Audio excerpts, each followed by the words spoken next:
right, everyone, welcome to day 2 of Howard County Qualifiers. I'm Justin Bogart, and shortly we'll be bringing you this game between Brown University and Emerson College Quadball.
make a joke that otherwise you can't roll out what's yellow.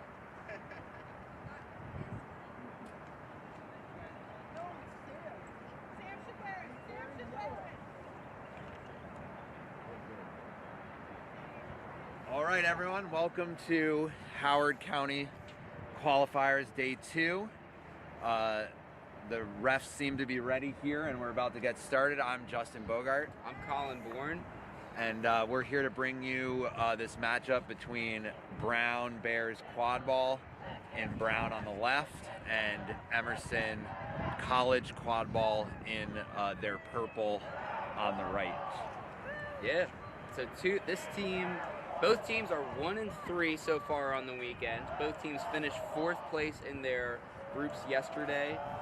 This is the lower bracket for the final 2 D1 bids. So both of these teams will need to win 3 games in a row in order to win a bid to the D1 bracket, or to the D1 group in Nationals in Placer Valley this upcoming April. Yeah, so 6 bids being played for today. In this lower bracket, there'll be 2 of the bids being able to be obtained. It looks like from Emerson, who is already at the start line, that they will be going for the quad ball at the start. And Brown Bears Quadball's beaters are lined up to go after the dodgeballs. Yeah. Both of these teams know each other pretty well. Both play in the Massachusetts Quadball Conference. So we'll see how that ends up. I believe Brown has had a slightly better season so far. Both teams have some high-level players on them. Karsten Asua is the big name for Brown. Has had several flag runner catches so far this tournament. And Ryan Leary, who is really the leading scorer for this Emerson team, a big name for the New York Titans and MLQ. So we'll see lots of stars on the pitch for this game here. Alex Amidal is our head referee. He's about to get things started here.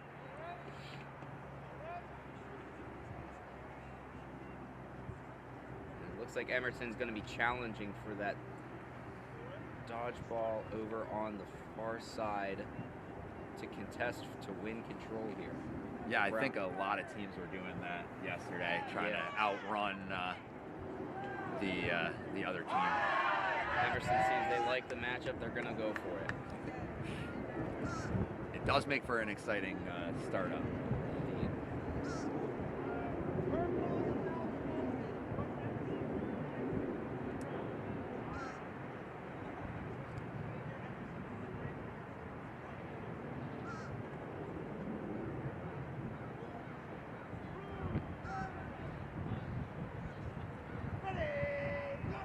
All right, and so we're off. Emerson Quadball with the Quadball at the keeper zone.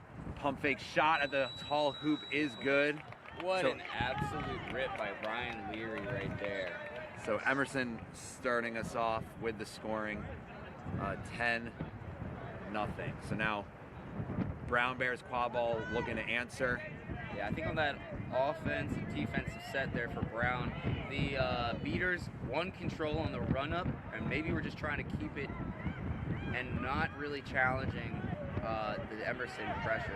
Nice pass there. Oh, but just blocked at the very end there. Yeah, blocked by number 99 there for Emerson. That's Amiri Rivera Silva. Nice block. I thought Brown was going to get the ball through the hoop, but right at the very end, Emerson able to block it. So they're passing it back and forth here, swinging it around by the keeper zone line. Pressure by the Brown beater. Asua gets a hand on it, but Emerson Rivera Silva is able to corral it, keep possession here. They're the only. Nice shot there. Wow. Brown had beat out every chaser on Emerson's offense there. and Rivera Silla goes and takes the shot. They make it, and now it's 2-0 Emerson. Yeah, this has been a great start for Emerson. Exactly what they wanted. Brown's going to look to see what they can do with dodgeball control here. Yeah, my biggest question for Brown now is they've let 2 shots go in. What's going that on with the hoop pass defense? is wide for number 17. Can they get it before it goes out of bounds? They cannot. So now Emerson will inbound here on the near side. Yeah, kind of a dream start for Emerson here so far. Getting 2 quick goals and 2 quick stops. Not really making it look easy so far. And it looks like they've gotten dodgeball control now. So Emerson with the quad ball and dodgeball control and the lead currently 20-0. So again, by mid-pitch, they're passing it back and forth, looking to drive on this Brown defense. Pulls back a little bit. There's high pressure from a point defender. Missed beat. Now the ball rolls past back the midfield line, so that's a reset. Shot is a little low, and it's going to roll out for a Brown inbounds. Yeah, I like the pressure that Brown was bringing on that defense there. The point chaser on that 2-2 defense coming up and applying the pressure kind of made the Emerson offense crumble there. And so they had to reset. Ryan Leary takes a bit of an errant shot, I would say. Tried to, maybe think we've made 2 shots already. Let's see if a third sinks. It didn't that time. So Asua with the quad ball on the far side, passing it to number 17. They're level with the hoops. Passing behind is a little off, and it rolls out of bounds. Yes. They're going to want to, touch up their passes, make it a little bit crisper here. Oh yeah, it's just been some errant passes here by Brown, and that's really nothing has threatened on offense so far. They got to find something to put together here. It does seem to be a little bit windier here today than it was yesterday to start, so maybe that's why these passes have been a little wide. We'll see if these teams can adjust to that. Still, Karsten Asua, I think, needs to make some drives on offense to make something happen for Brown.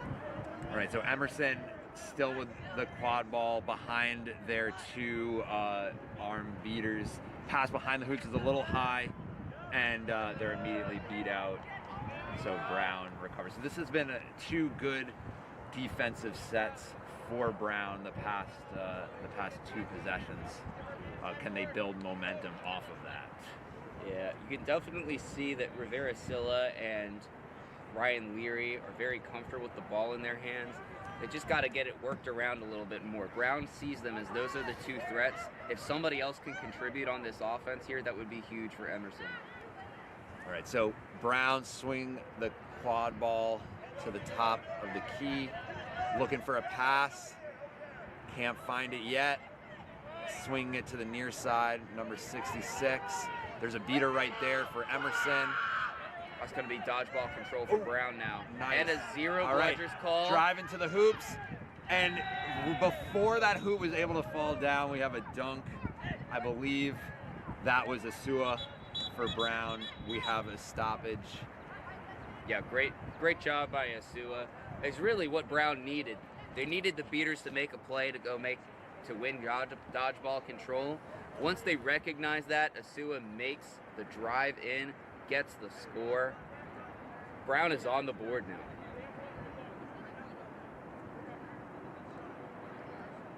Got a bit of a ref discussion now. I'm not sure what this play is for, this call's for.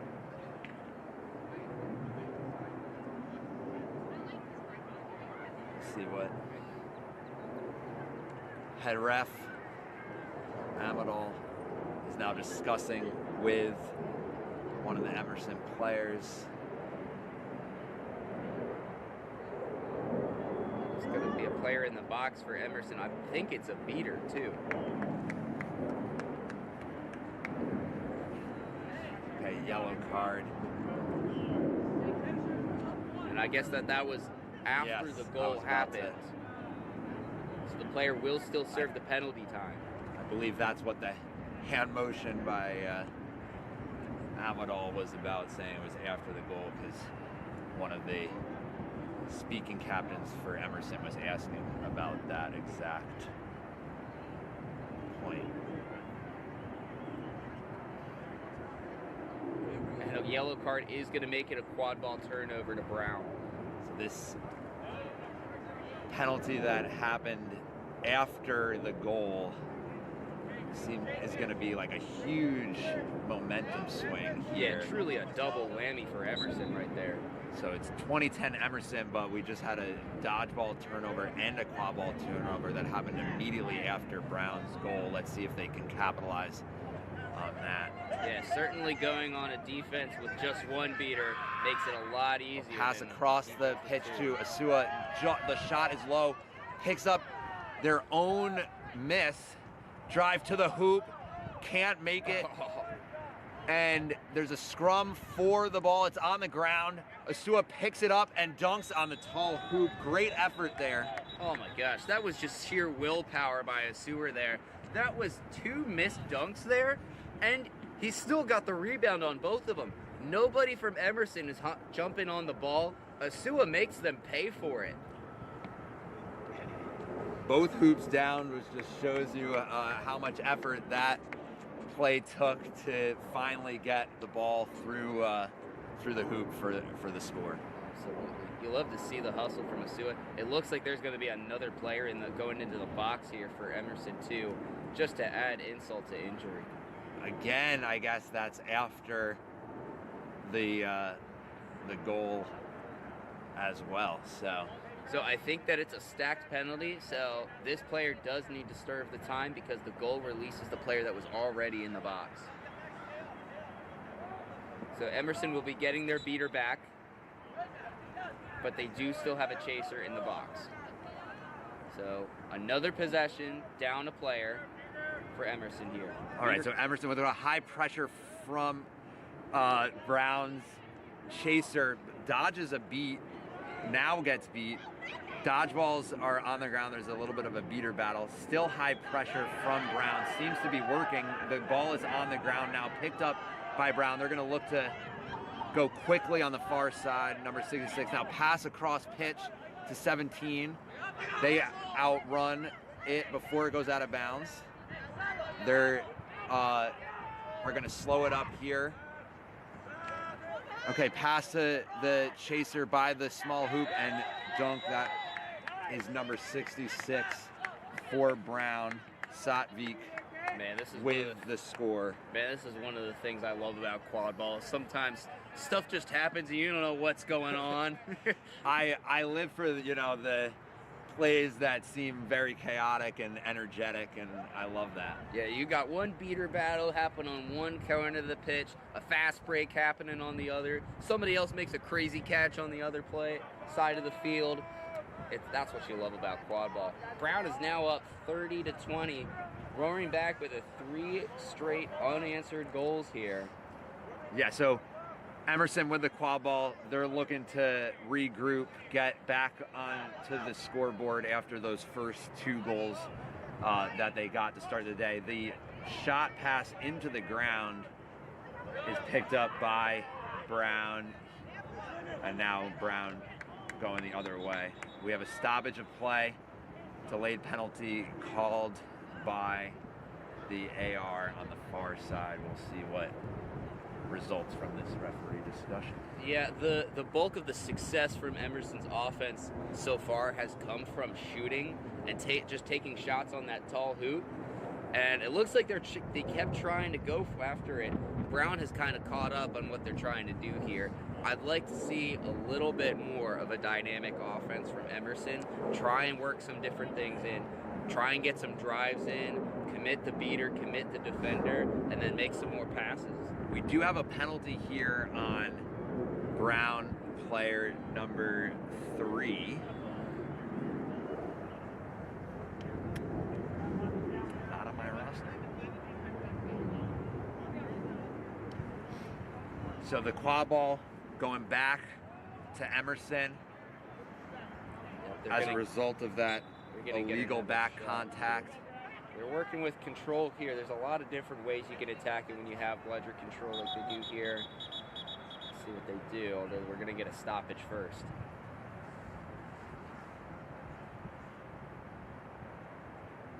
So I'm talking with the beaters here.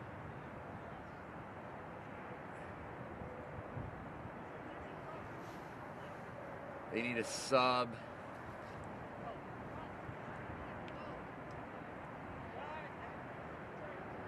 Equipment check. Must have been, you know, having some form of equipment that was deemed unsafe, resulting in the need for that Coming on, sub here. So now we restart play. Emerson checked into the game. slowly walking the Quadball up the pitch past midfield in the hands of Zero. Let's see if Brown tries that high pressure they've been doing in the past few defensive possessions. We have a point defender at the keeper zone line. They are down. Oh, nice. The shot is swiped out of the air from number 66. They're looking to fast break. Now they slow it up because they have a person in the penalty box trying to, you know, kill that 1 minute here.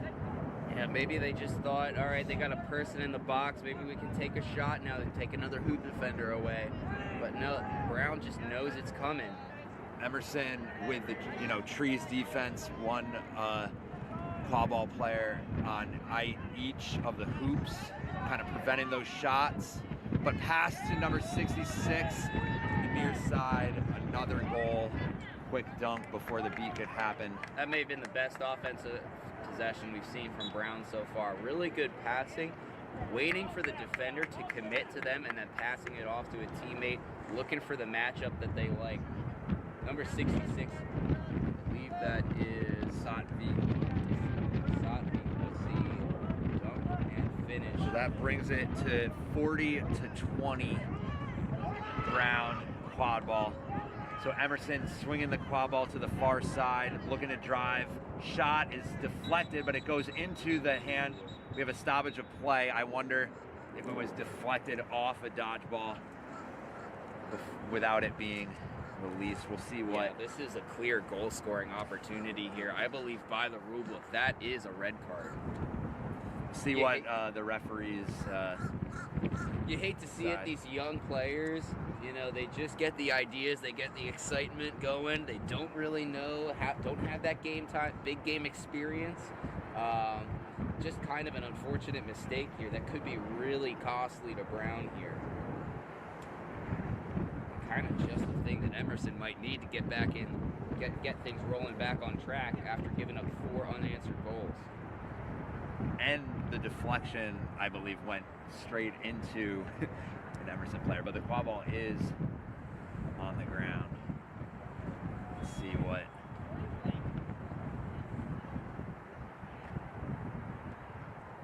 Still a long discussion about what needs to happen here. They've put a goal on the scoreboard. They're taking it back out for Emerson. I don't think it's an automatic goal. Well, then a shot, I think, did happen, but then it was blocked through the hoop, but that was after the stoppage. It looks like they're going to review the play on the film here. Interesting. All right, so we have a brief timeout here. What do you think either team is kind of discussing during this right timeout? now, Brown is a little bit worried, man. Yeah. I think that they're like, all right, we're doing a VAR basically here to see if this is a red card or not. Oh, man. You're like, oh, we just got all this momentum, 4 unanswered goals here, and now we're potentially putting a person in the box for 2 minutes, and a beater at that. Ooh, and I think Emerson, they're really hoping this falls through for them.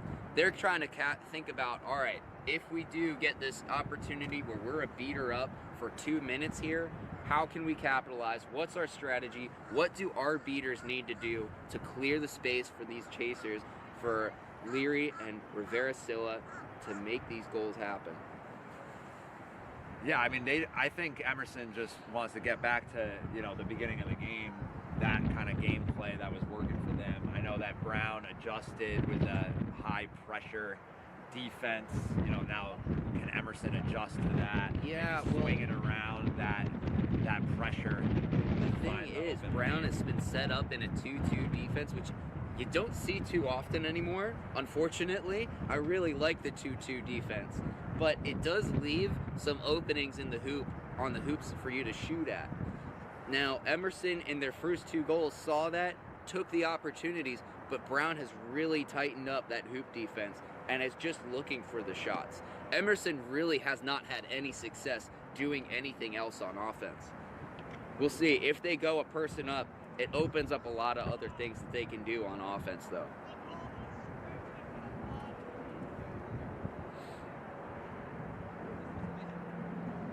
So the referee's still reviewing this play that just happened. The suspense here is... we may have a few minutes that we're going at here.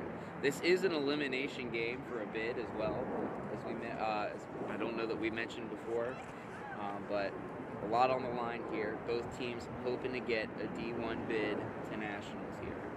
The winner of this game goes on to play Triangle. Well, plays UVA. Brown is appealing a call for a straight red card for blocking a shot attempt with the dodgeball without releasing the penalty. So they're making an appeal. We have to pause the game until they release the ball. Understood. All right, so we have an appeal here by Brown for that play, appealing that straight red card call. So we have a pause here while gameplay reviews that previous play, and we'll bring this back to you shortly. Again, this is an elimination game. They're in the lower bracket, but they are playing for a couple of D1 bids to nationals. We want to make sure that, you know, we get the calls right, and that this appeal is reviewed. So we'll bring this back shortly after that review.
All right, so it looks like players are coming back to their brooms. We're gonna get started here after that stoppage.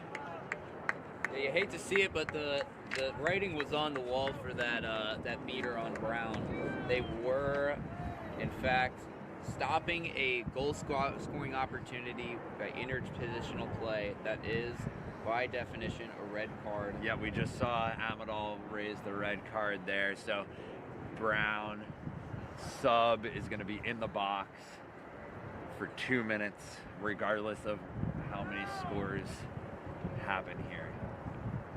It looks like Emerson still got the ball behind hoops here. Yes, that's where the Quadball had been deflected right straight into that Emerson chaser's hands. There was a shot, but that was after the stoppage, so it resets with the Quadball in the Emerson player's hand. You got to feel bad for the Brown beater who got the red card, but you kind of have to feel even worse for their partner, because you're playing without a partner, basically 2v1 in the beater game for the next 2 minutes. That is incredibly difficult.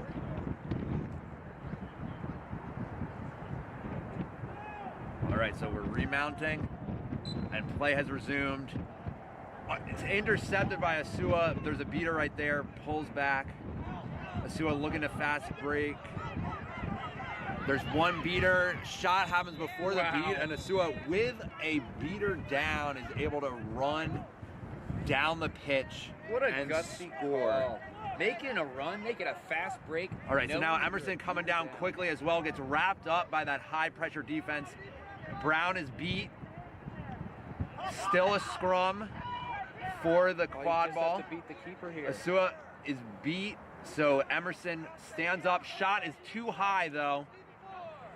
It was there, but the shot was too high. We have a stoppage for. Not sure if Ryan Leary just saw the raised hands there and decided to take the advantage, but I really just think that Leary just needs to take it to the cup there, make the drive and bring it in. No call. No call.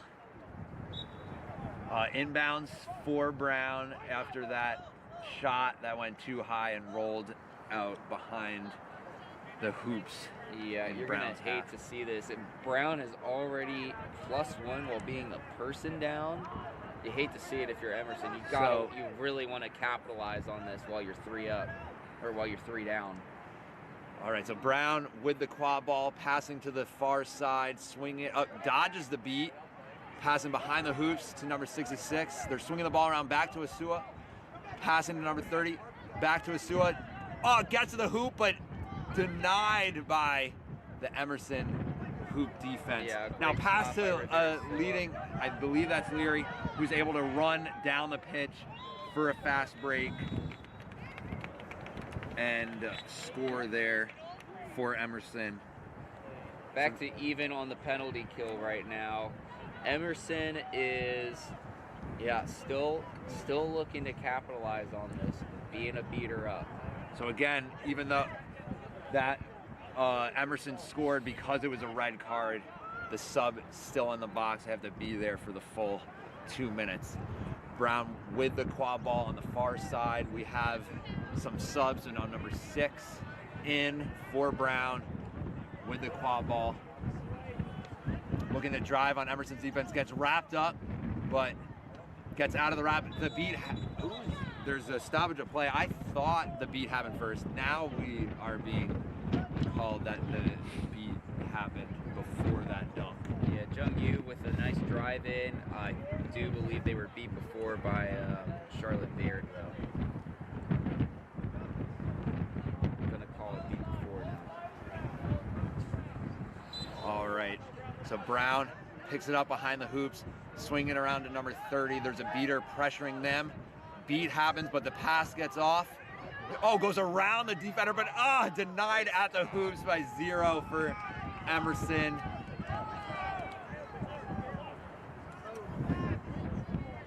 Mejia Soto with the denial at the hoops. Crucial stop there. Scores 50-30. Brown is back to full strength now.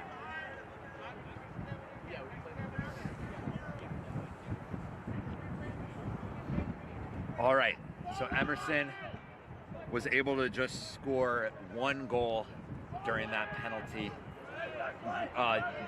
Pass behind the hoops, but immediately is met by a beater for Brown, picked up and handed off to their keeper, forcing Emerson to back up to their half here.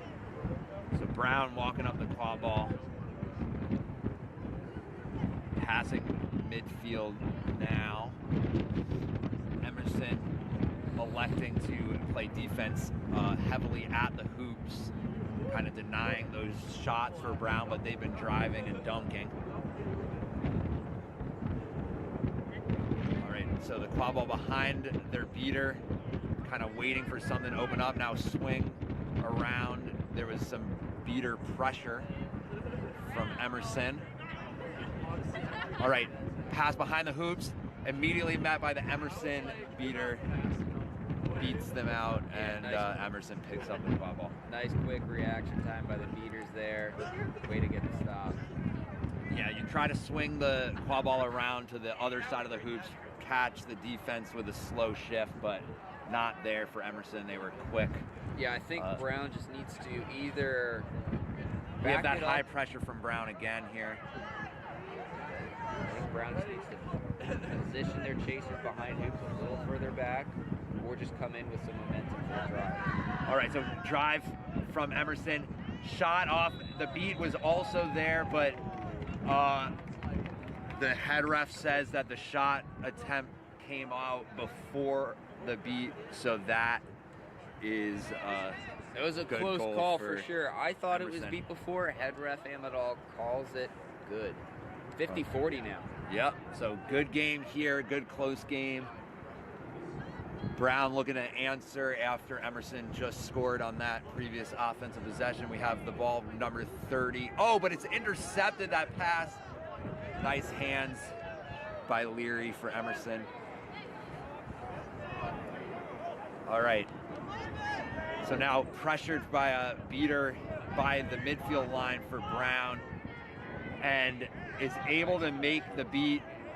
So the high pressure is working for Brown. Now we have this fast break. Number 30 for Brown, Ottman, but that really was set up by the high pressure defense from Brown's beaters, causing that turnover at midfield. Oh, absolutely. Emerson just didn't have the answer there. They were trying to avoid having the reset. I think you just need to take it there and take the reset. But Brown, really nice job putting the pressure on there. All right, so Emerson walking up the Quadball past midfield behind their beater with the dodgeball. High pressure now from Brown causes a pass. They're passing back and forth. Oh, swipe by number 30 again. Possibly a fast break. Runs around the defense. There's one defender. Oh, ducks under the pass. Thought they were going to take it themselves. Fortunate for another pass by the small hoop. Shot just hits the rim. Oh, wow. The easy bucket. And you flubbed it. Trying not to be selfish there, but the teammate thought they were just going to take it in. Just got a little too cute. You can't afford to do that in a close game like this. All right, so still with that high pressure, Emerson hasn't been able to find the answer, but blocks the beat attempt. Oh, Emerson with a chance. Pass behind the hoops. Oh, but good shift by Brown. The shot is, we have a stoppage. We're going to see if that went through the hoop, because I believe the keeper was able to, so it was the keeper that stuck their hand through the hoop. So if it was a chaser, that would have been a goaltend and an automatic goal. But because they had the green headband, they are able to do that. The question is, did the ball go all the way through the hoop or not? This would make it a 1-point game if it's good. Emerson also had a really good chance at winning control there, back with the ball rolling back towards their own hoops. They just didn't go for it. so. Number 99 for Emerson, Rivera Sila, with the block of the beat attempt, allowing them to pass it to, I believe it was quick shift by the Brown defense made that shot attempt a little bit difficult. And it's going back to them. I guess it's a foul on a Brown chaser here. I'm not sure why. But prime position for Brian Leary to get a goal right here.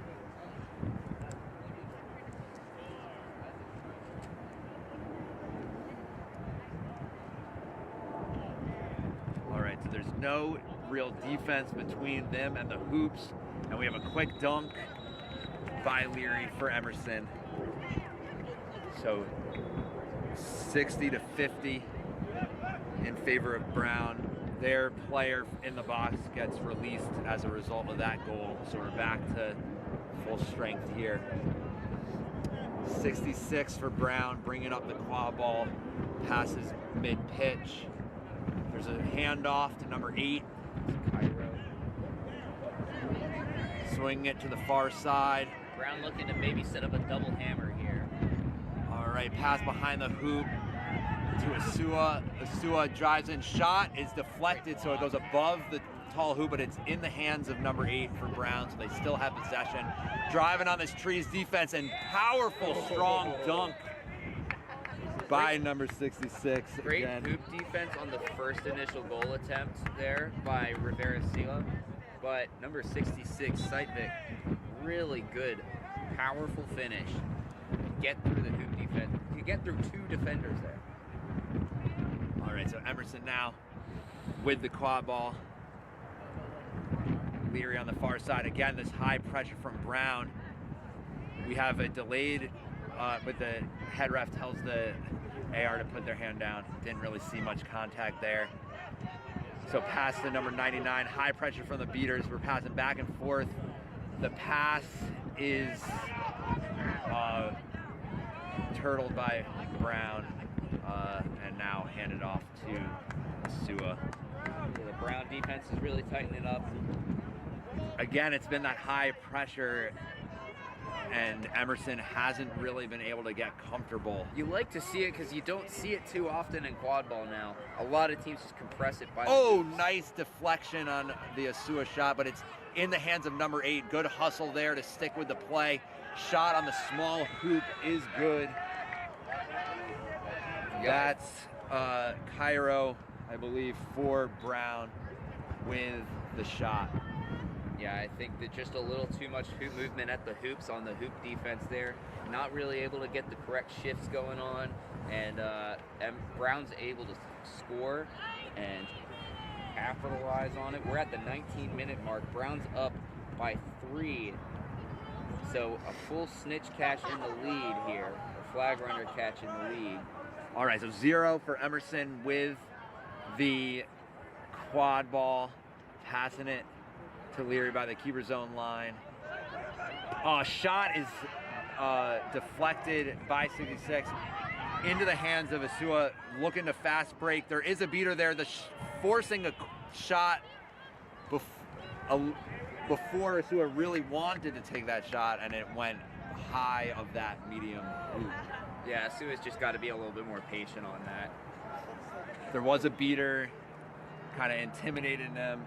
At that point, you just Forcing got to the- slow it up, the take high- your time, High shot. then look for a better finish. All right, so Emerson keep taking it slow, looking to make this the last possession of the first period here, the Seeker floor, and we did just hear the announcement that this is going to be the last possession. Leary with the Quadball on the far side of the pitch. Brown trying to, lock down the passing lanes here. Number 8 now pressuring. Emerson runs around that, now gets wrapped up. The shot is too low, picked up by 66, and that is the end of this Seeker floor. Brown is up 80 to 50. We do have an AR with their hands up. Let's see what this discussion is. All right, so we're at that 20-minute mark, intermission between the Seeker floor and the flag runner on pitch. This means that We will add 60 points to the current lead score, which is at Brown with 80. So we're going to add 60 to that. The set score will be 140. So that's the score that both teams are going to be trying to get to after this intermission. Yep. But a close game. A snitch grab ties it for Emerson, so they're probably going to want to keep their beaters in the snitch game here. As for Brown, you know, they have Karsten Asua, who's made several flag runner catches so far this week. I think he was 4 for 4 yesterday. So they seem to like they have the edge in this seeker game. We'll see if Emerson can come up with an answer to Karsten Asua here. I think that a snitch catch probably puts it in the bag for Brown, unless Emerson can run some transition on them and get a few quick goals. Yeah, so both teams are going to be looking to catch this flag. If Brown Bears Quadball catch it, it just widens their lead, possibly bringing it out of reach for Emerson. If Emerson Quadball catches that flag, it will bring them level with Brown, and they would, get that momentum, try to build on that momentum in the Quadball game to try to reach that set score first. Yeah, absolutely.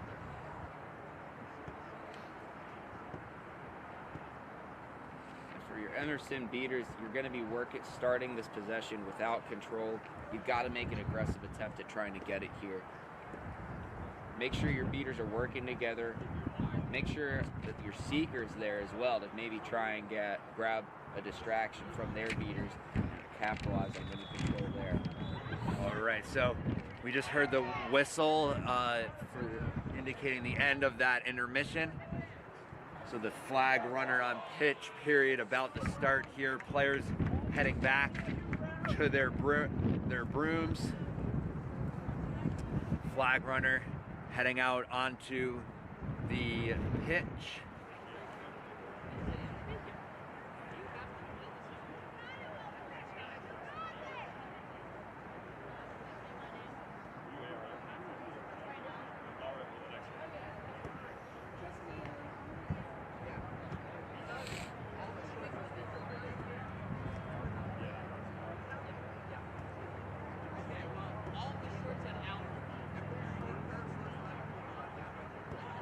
So it looks like there's a dodgeball on the ground to start this period. So there's going to be a rush for that one.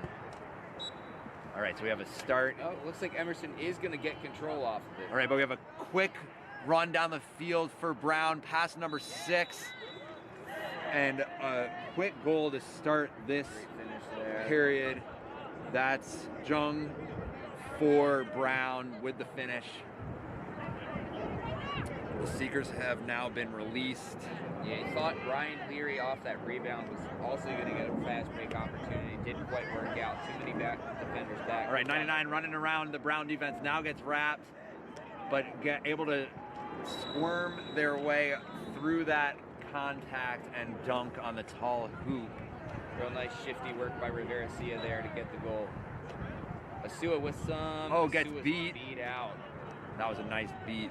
Really good long-range beat there by number 9. We have a stoppage of play.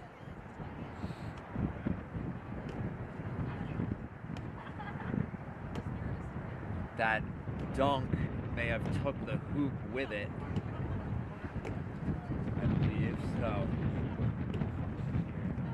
we're going to look to replace the hoop. Looks like they have a replacement hoop behind the scorekeeper's table. So this shouldn't be too long of a stoppage. That just shows how powerful with that dunk was, how much force it took to get through that Brown defense.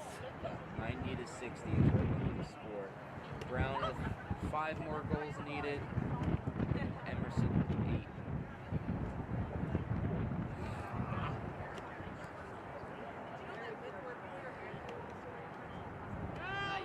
All right, so we're gonna remount here.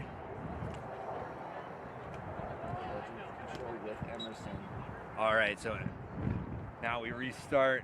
Brown taking up the quad ball.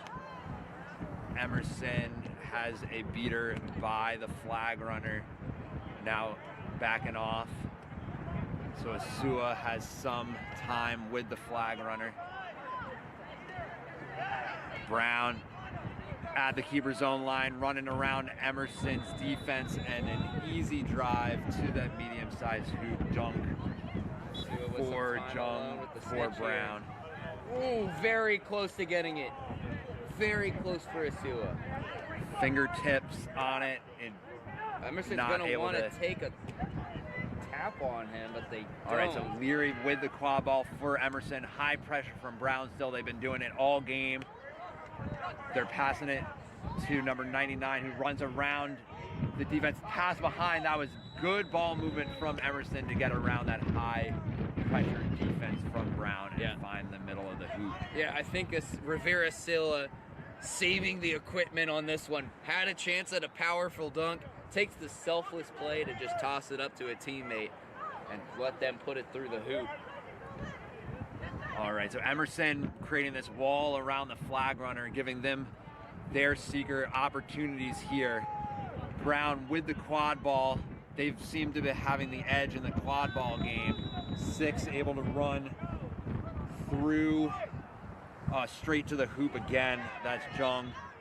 Emerson's going to have to figure out how to stop that, because if we just trade off goals here, it won't matter if the flag remains uncaught. Yeah, Emerson's got to get a catch here. A catch wins it for Brown now. They're at 110. The set score is 140. Good call. All right, so now we have some time for Asua with the flag runner. Emerson at the keeper zone, passing behind the hoop, picks it up, but Brown's defense is right there. Now number 9 gets wrapped up, falls, but keeps possession while on the ground, is able to score there. We have a stoppage. We have a catch by Asua, but it looks like the AR is waving that off. Ooh. I didn't get a clean look at that one. I think Asua's going to want that one back. It was immediate looking like the flag ref was immediately waving that off. Oh, we have a player down for Emerson, I think. Yeah, so we're gonna, after Rivera Silla scored the goal, put the body on the line for that one. Yeah, so we're gonna take a stoppage. Take a stoppage here. Ref asking if they're okay. Yeah, kind of a critical goal there for Emerson. Keeps them within 3, keeps them within a snitch catch away. You know, both teams wanting wanting this game. It's an important game. So a lot of having a lot of energy out there, and hopefully this player on Emerson is okay. Yeah, Rivera Silla has been really the heart and soul along with Leary here. They're being helped up. Oh, they're gonna have to, and they're limping. They're limping off. On their own power, it looks like. They're Leary providing some support for their teammate.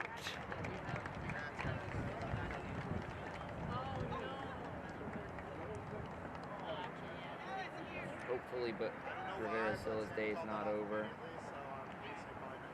We'll see. It's been a real important player for Emerson so far in this game.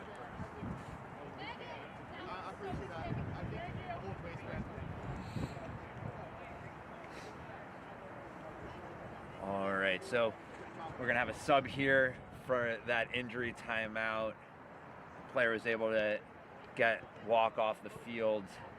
Not a ton of subs for Emerson this weekend to begin with, so really stretching down into the deep depths of the roster here. Not a whole lot left.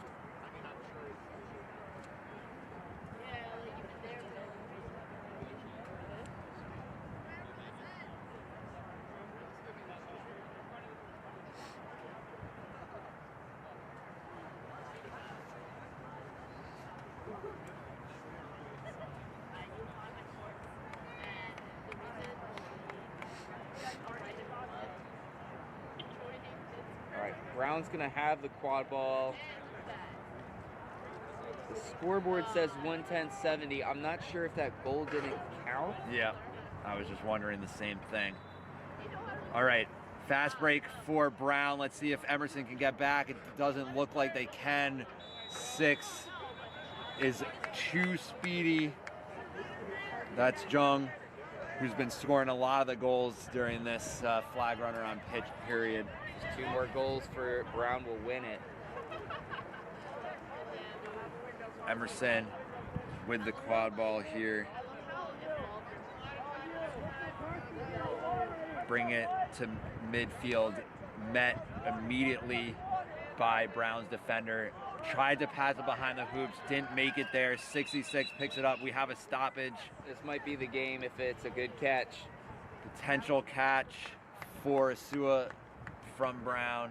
Yeah, Asua was not going to let his chasers win the game for him. He wanted that 5 for 5. Time was running out for him too. And that catch is confirmed good. So with that, Brown gets above the set score. 155 to Emerson 70. The set score being 140 means that flag catch ends the game. Brown will be advancing here, still in contention for a bid. Oh yeah, so they do play Triangle United next game. End of the tournament for Emerson, a hard fought game. Good performances by Rivera Silla and Leary. And really a good team effort as well. So things to hold your head high up for Emerson. Moving on, maybe going into the Open or D2 bid, D2 tournament for Nationals. All right, so I'm Justin Bogart. Colin Bourne. And thank you for watching, and we'll bring you the next game shortly.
us a heads up that this game was about to start.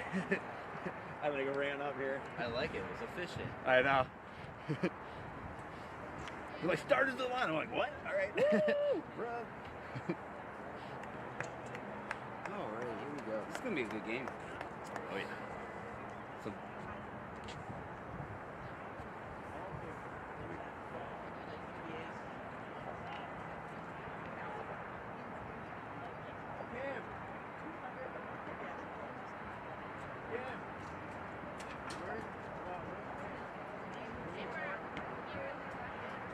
if you want to, I can do play-by-play for this one. Nope.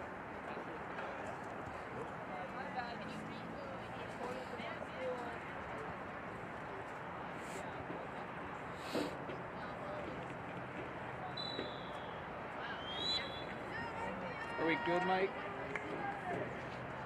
Are we good, Mike? Yeah. Okay, are we live? Oh.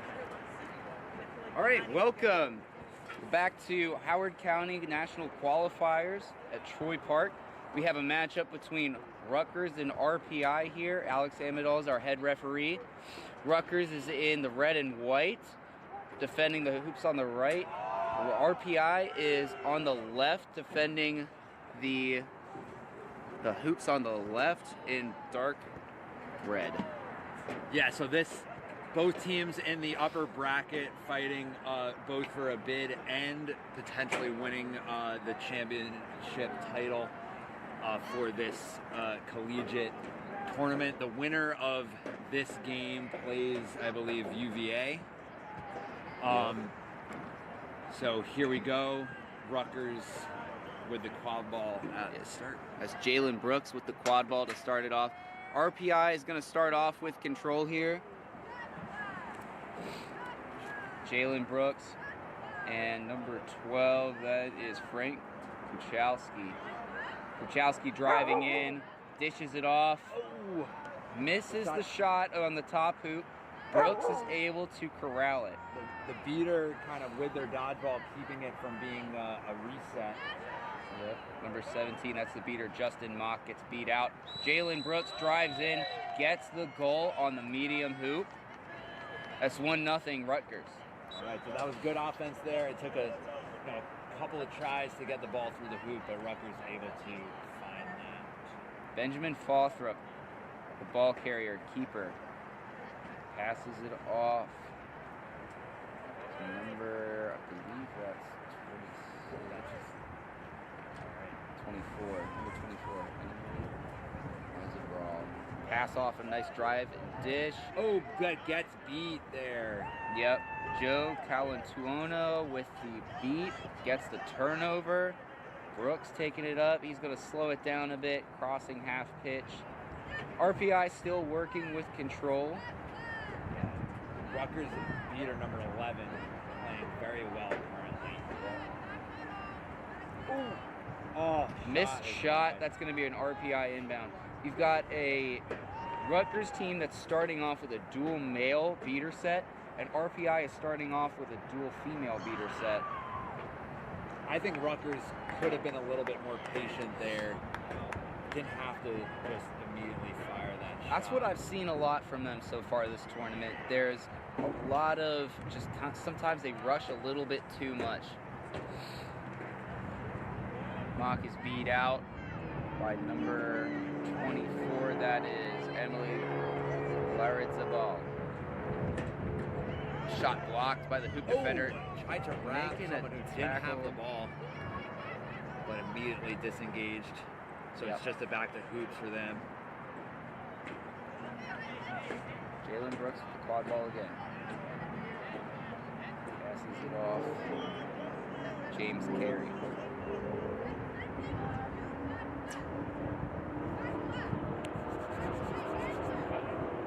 All right, so still RPI with dodgeball control. I'd like to see Rutgers be a little more patient here. Kuchalski with the drive in, dishes it behind hoops, too high for the receiver. Brooks corrals it, able to get the rebound, passes it back to Kari up to the top. Guarded by Calantuono.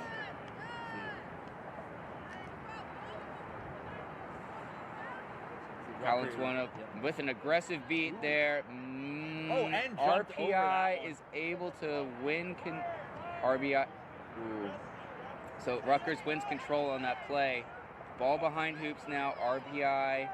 Keeper ball. Keeper ball's able to. RPI is able to get the defensive stop. Rutgers is able to win control off of it.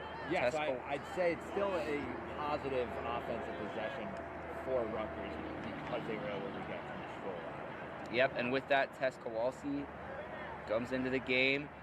An opportunity for Rutgers to press now, pushing them back to the half line. Here we go. It is going to be a reset used at the very least, and that's going to be a turnover. Yes. No real help. The players Right. behind hoops. Nice. Oh, that pass was clean. It was there. Yeah, once again, just a little too much rush from Rutgers. They had the goal opportunity there, and it just wasn't there. You just got to be more efficient with the ball. Yeah, Brooks was open, but that pass was just, a little bit too wide. Fawthrup carrying up the quad ball slowly. One beater in front of him. RPI working without control right now.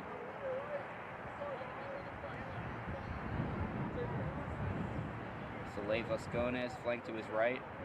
Ball goes down. Drive in by the RPI Ooh, chaser. nice dunk. Nice drive and dunk there. RPI is on the board, and they're gonna get control as well. Really checking off just about every objective that you could want out of that possession for RPI. Justine Cross with the goal on that one. Yeah, already turning into a good game here. Tied 10-10.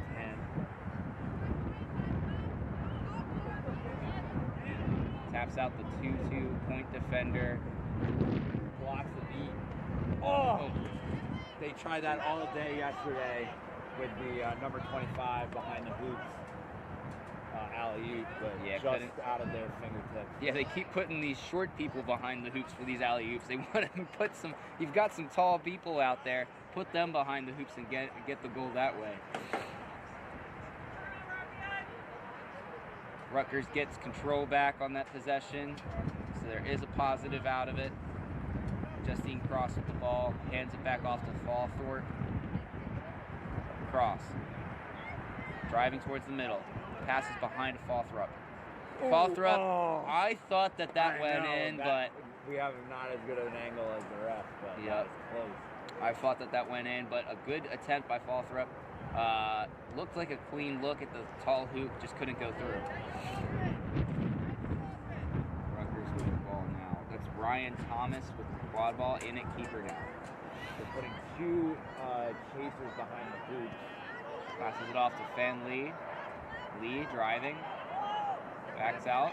Pressured by Fawthorpe. Thomas with the ball now. Thomas passes behind, can't connect, but is corralled. That, at the very least, is going to be a reset used. Ryan Thomas collects it. RPI now with control. Control has really been flopping back and forth. A lot of turnover with it. And it's just going to go right back again. All the dodgeballs on the All- ground. Here we go. Get it. Can they find the hoop? Ooh. That, Oh, yeah, that's a good finish. That's a good finish. RPI just not able to bring them down. I believe that's David Chang. Or Without- Chang. Without the dodgeballs, not able to take down the chaser there. I believe that's David Chang with the goal there for Rutgers. Manipulating the third there. It was a beat attempt.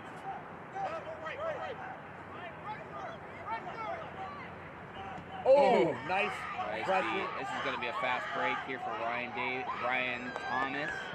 Wrapped up. Blocks the the beat. Oh. Yeah, great execution on the fast break there by Ryan Thomas. Rutgers goes up 3-1. Fawthorpe carrying up the quad ball. A couple of subs coming in now for RPI. Rutgers is in a 3 trees defense. working with control, one beater in front, one beater behind. Yeah, The beater goes out to number 64, passes behind. I believe that's Cross. Cross driving in, draws a beat, swatted away by 25.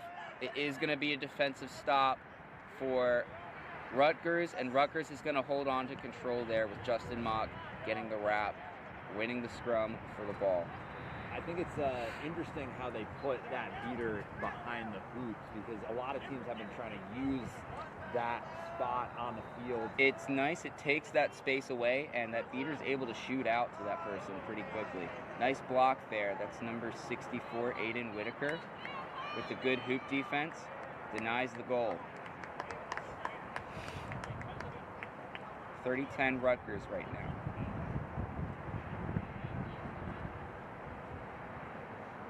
Nice few possessions now that Rutgers has held on to dodgeball control.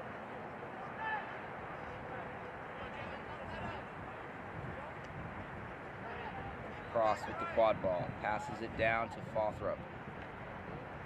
Oh, a misbeat. Fawthrup's able to drive. All right. Met by Jalen Brooks. A crazy, hard tackle there. really nice hit by Jalen Brooks there to get the turnover. It's a 0 bludgers back home for RPI. Brooks carrying the quad ball, passes it off to Fan Lee. Blocked, but that was a chase of that block through the hoops. Yeah, it's going to be a goaltend. It's going to be a good goal no matter what. Yeah. Fan Lee with the goal. Great vision by Brooks. Had the opportunity to take it himself. Makes the selfless play. Dumps it off to the teammate. That's Lee why is you able. run with your quad ball carrier. Give that dish opportunity. Absolutely. Some discussion about what this call is here. I believe it was a goaltend. It shouldn't be anything more than that. We'll see what the refs come up with. If it's a good goal, it'll make it 40-10 Rutgers. Rutgers has been dominating the bludger game in the last few possessions.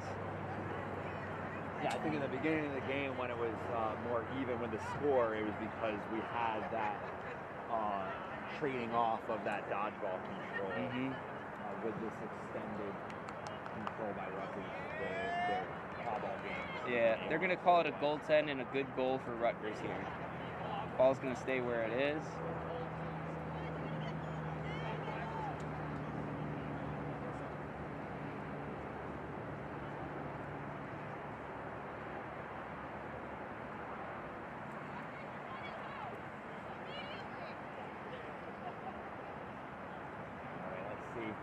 How RPI, whether they want to take it quick down the pitch before, nope, so they decide to take it slow. RPI, again working without control here. Got Fawthrup with the quad ball.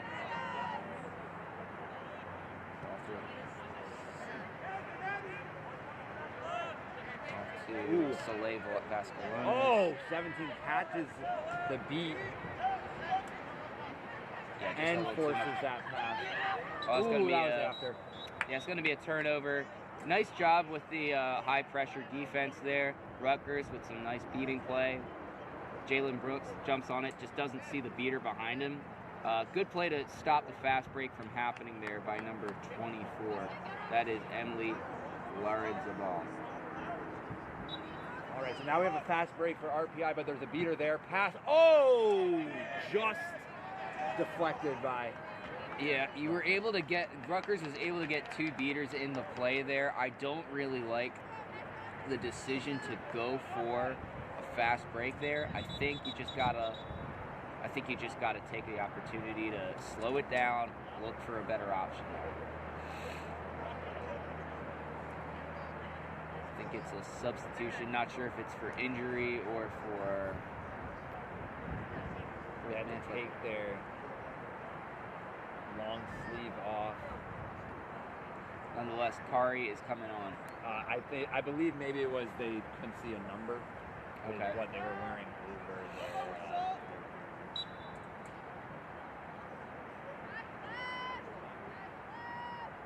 Brooks with the quad ball. Ball trailing behind Calantuono, beating out the point chasers. Ooh, nice hands. It's a beat before, but it's going to be still Rutgers ball. Gets it behind to Lee. Lee fighting for the quad ball. Yeah, but it's going to be RPI that comes up with it. Aiden Whitaker with the stop. I thought Rutgers had the position there to pick it back up. But good job by RPI. Yeah, Whitaker's just got that size advantage and used it to his success.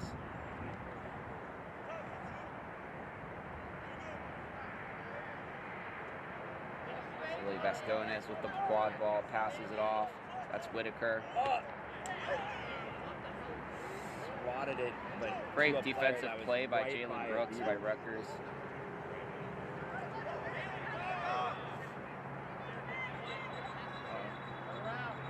We have a stop. I believe something to do with the beater game. For as much as Rutgers has been dominating the dodgeball game, I really do feel like they should have a larger lead. It really shows that RPI's hoop defense has been really solid, especially going towards the loose balls. This may be a turnover and it looks like a beater to the box. That's Calantuono. Perhaps messing around too much with the third dodgeball there.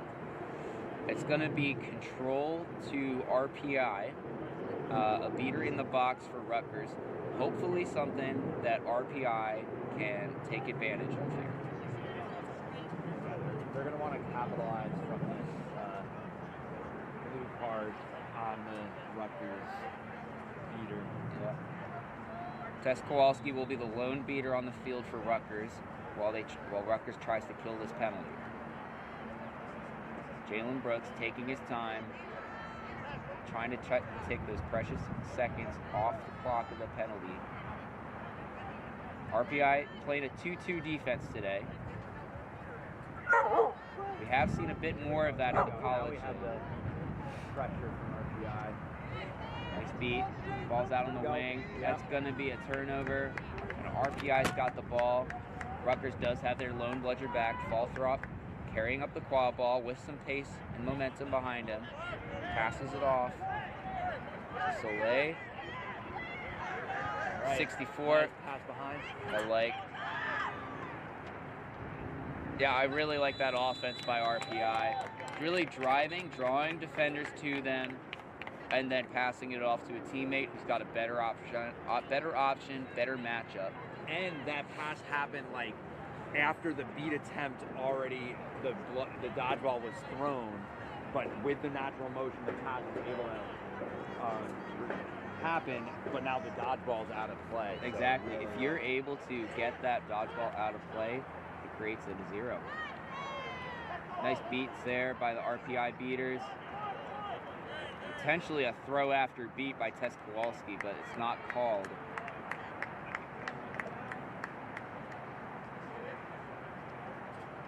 All right, so RPI still with that dodgeball control. Yep.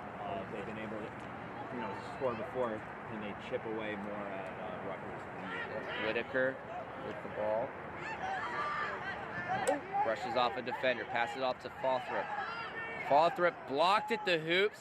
Jalen Brooks falls on the rebound. It looks like there may be an injured Rutgers player on the field here. Nonetheless, really good hoop defense by Rutgers there. Falthrop tried to make the athletic dunk play there, but Rutgers with the stop. Yeah, again, very great defense from the hoop defenders, because the pass behind the hoop from RBI happened again just as that beat attempt was happening, so the beaters were out of play, necessary for those chasers to make the stop. Yeah, when RPI has control, the offense is there. They're making the right drives, driving, making the defenders commit to them, drawing beats, but just really not able to capitalize there. Rutgers with some stingy defense. The defense is looking good for Rutgers so far. Only giving up 2 goals, and one of them was with a beater in the box.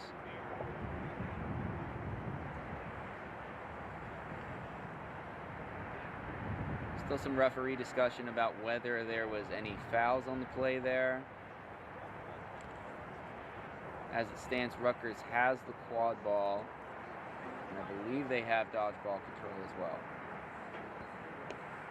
We do have a call on one of those Rutgers beaters, I believe. Yeah, that's Tess Kowalski. Another blue card here. So another ball, another beater in the box now for Rutgers.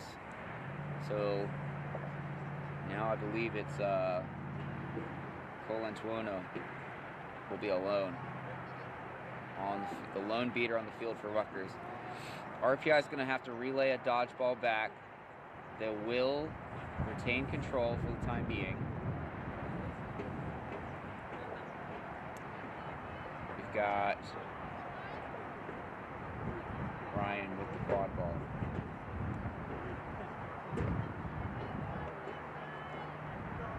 Ryan Thomas with the quad ball. Passing it up with Kari. Right. Can the beats get there? Drive in by Kari, and it's a score right there. The beater was coming, but not able to get the beat off in time. Yep, just a nice full momentum drive in by Kari, able to finish. Rutgers is up 50-20 now, and that goal came with a beater in the box too. You don't want to see having a negative on the penalty, negative plus minus on the penalty kill here if you're RPI. Tess Kowalski coming back in the game. That is a beat. Colantuono with the turnover there. Forcing the turnover, that is. Basically two dodge. Oh, now their beater is back into the. Yeah, great job by Rutgers there. Able to get the stop. Able to kill the penalty too, and end up with a positive +1 differential on the penalty kill there. I was gonna say I would have liked to see RPI's beaters be a little bit more aggressive with Rutgers player in the box. I would have as well. Okay, yeah, that's what I thought. Yeah, a good beat there by RPI beaters. Forces the turnover. Fothrup's coming with some momentum up the field. Oh, passes nice it beat. off. Ball's on the ground. Who can get there first? RPI's going to get there first. Saves possession. Drops the quad ball. Fast break. Thomas with the ball. Is one beater. And did Thomas, they block it? Thomas is going to get, should be called beat. I thought that was Yeah, certainly a beat there. Good stop by RPI, stopping the fast break. Thomas trying to get the goal there. Trying to sneak away and convince the ref that he wasn't beat. Unsuccessful there. RPA falls on it.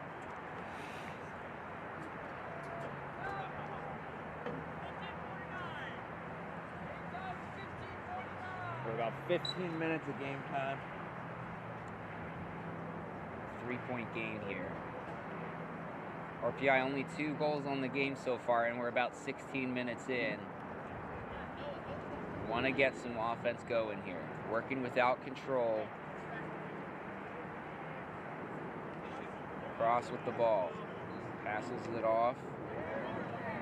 Sebastian Benavente. Cross. Oh. Yeah, just threw it into where a beater was. Okay, and RPI. And RPI is not going to get control here. Needs to get a bludger back.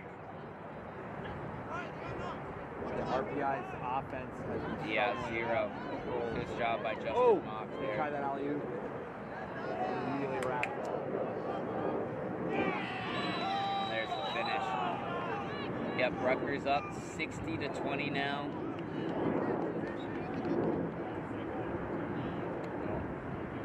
Have that player on. Yeah, it was a good wrap from RPI, but just not able to defend the passing option. Yep. Cross quad ball on the wing. Passes it off to Noah Bennett. Exchange of beats. The ball on the wing. Passes across to Fothrop. Fothrop with the finish. There you go. They took the beaters out of the play there. Good job by the RPI beaters to neutralize them. They don't get control out of it, but they get a goal, which was very much needed. Brings them within a snitch catch.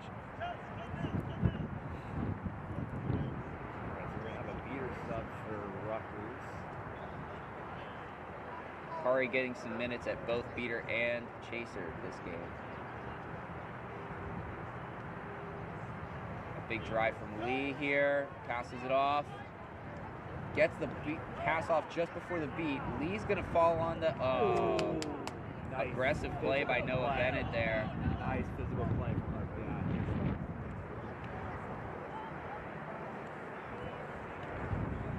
The Quadball passes to Cross. Cross at the top of the key. Back to Bennett on the wing. Cross. Peter's trying to set up a hammer on the short hoop.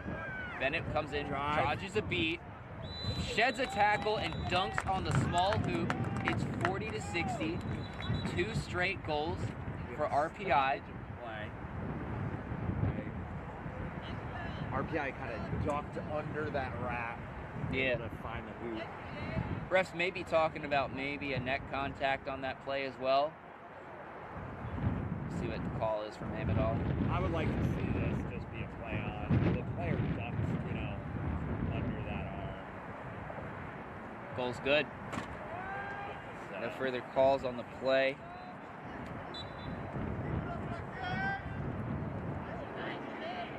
Nice kick back to get one home for RPI.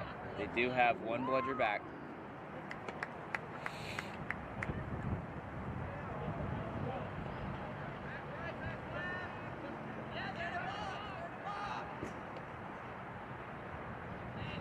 Taps out the point chaser. Makes a beat on the lone beater.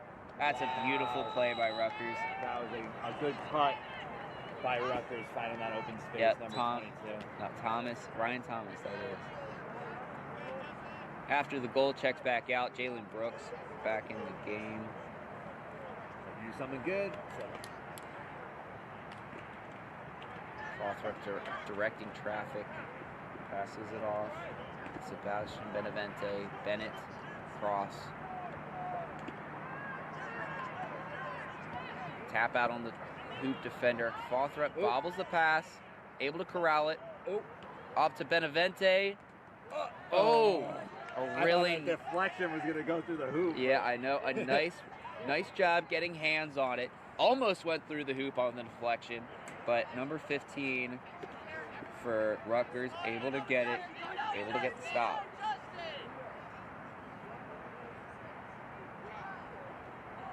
Olatuono back in the game for beater for Rutgers. Last possession.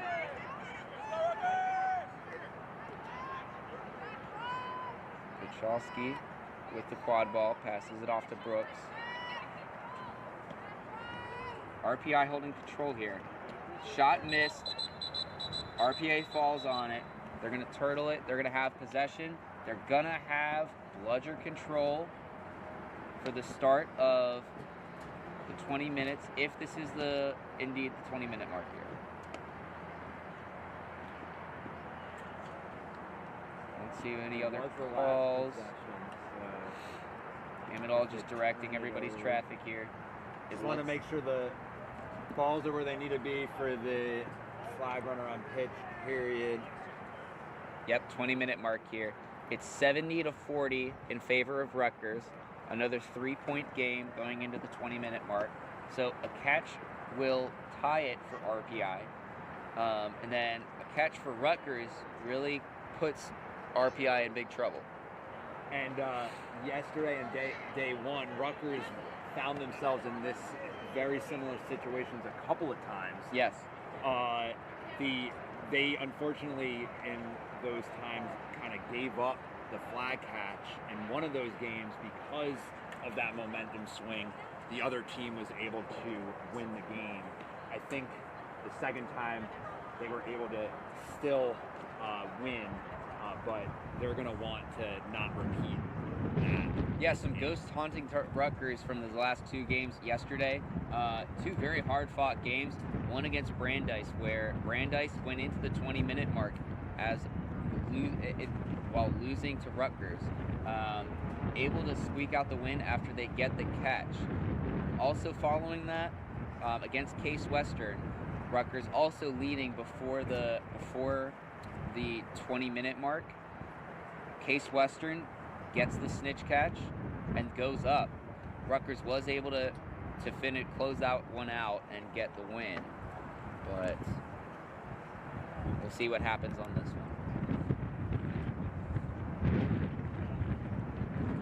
Set score for this game will be 130, 70 to 40.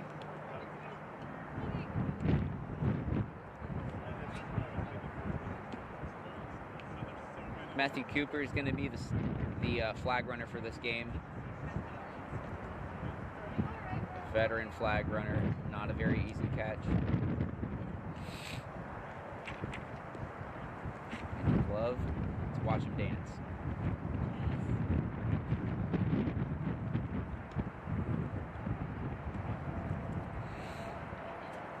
I wonder what he's listening to out there. Well, he's shimmying to it, whatever it is.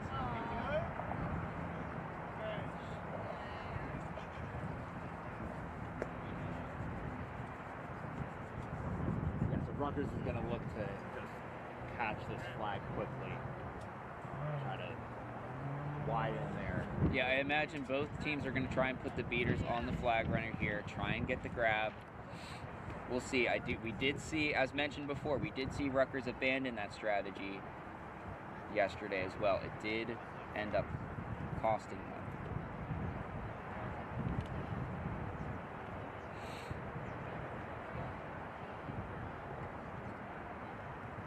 Rutgers, does have the slight edge in the quadball game.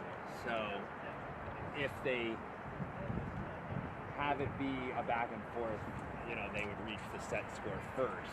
Yeah, and I would say Rutgers so far has had bludger control for the majority of this game. RPI will start the 20-minute mark, or will start this second period here with bludger control. But Rutgers probably trying to look and make an aggressive play to go after winning control right after the stoppage here.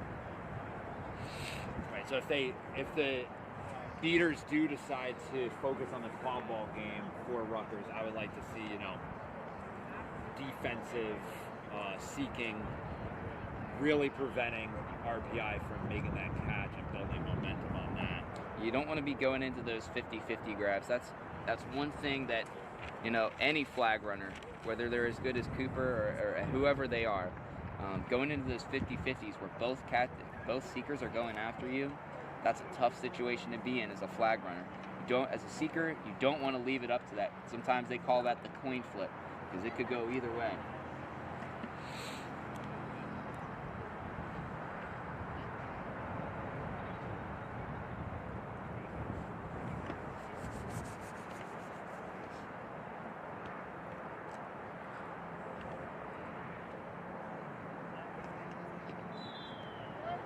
We're going to get players back to brooms here.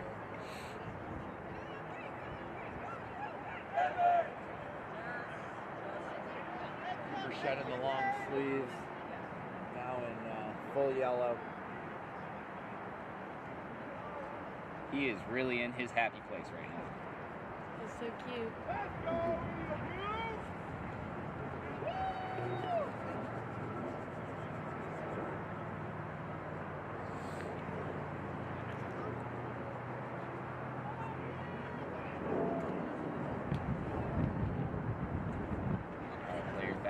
It's going to be RPI with the quad ball, with bludger control. Rutgers bludger is going to be on the ground behind RPI's hoop, so not a great place to start right now.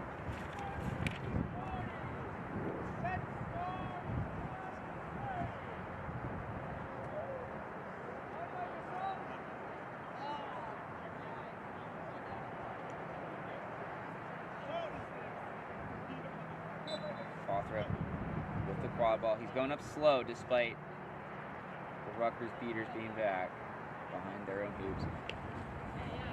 Colantuono gets the ball back. All right, and the seekers are released. Fawthrop passes it off to Bennett. RPI going to get to the flag runner first. Bennett to Soleil. Oh, a nice beat by Colantuono. That's going to cause a turnover. Maybe even bludger control here. Yep, Kowalski's going to pick up the other one. And now Rutgers beats out RPI Seeker. Rutgers Seekers come off broom. Pachalski with the quad ball.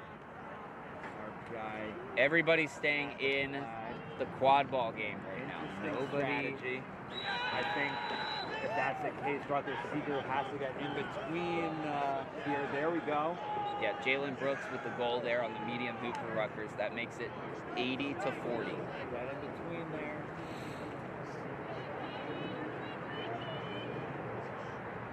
Rutgers Seeker beat out. Fawthrop with the quad ball. Cross half. Passes to Bennett. RPI alone with the Across flag the field of runner Cross. now. Cross is met by a crazy beat by Calantuono. He's been throwing a lot of long beats, and he's connecting on them. Alright. Still extended alone time. Okay, now Rutgers Seeker gets in between to defend. Yep. Jalen Brooks with the quad ball right now.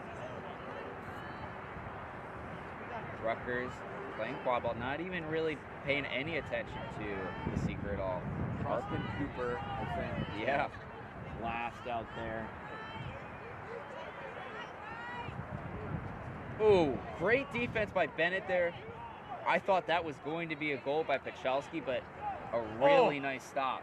Fingertips on the flag for RPI's Seeker. He's not able to remove it from the Velcro. Also carrying it up. Passes to Oh, Bennett. again! A little, the shorts need to be readjusted here. Off it to quad ball. A nice jump dodge by Calantuono. It's dropped by RPI. Rutgers. Brooks falls on it. Able to get the quad ball. Stop for Rutgers. No success so far on offense during this snitch on pitch period. For RPI. Brooks running with the ball. No beaters back. Those 50-50 Seeker opportunities there. And that's another goal for Rutgers. It's 90 to 40 now. Yeah, Rutgers, I think, just trusting that Cooper is going to keep the snitch away, prevent catch. Benevento is in to seek RPI. Fawthrop carrying up the quad ball, directing traffic. Taking a little break. So Nice. Cooper is out there Creates some dancing. The beaters Now we create go. some space, but Fawthrop is not able to get a good, clean drive on. Good defense by Rutgers again. Palchalski gets stripped. So scrum for the quad ball inside the zone. Oh, Fawthrop with the quad ball. Hands on the quad ball. And the beaters clean it up. Thirds the ball, able to make sure that her keeper gets the ball. Seems like hard here. I wasn't looking at that. I was looking at the flag game. Flag runner.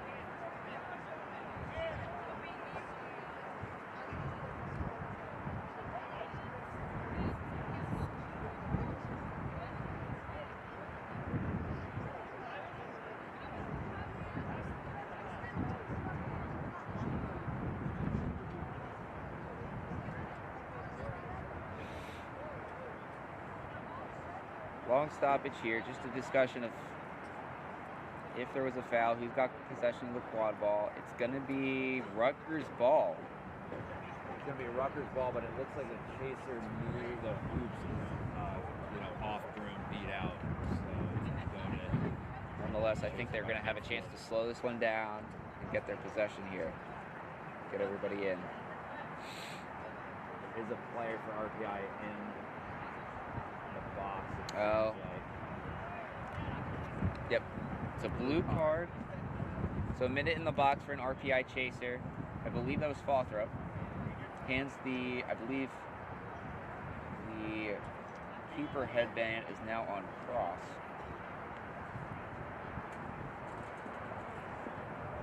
Jalen Brooks with the quad ball when we restart. Rutgers is only 4 away.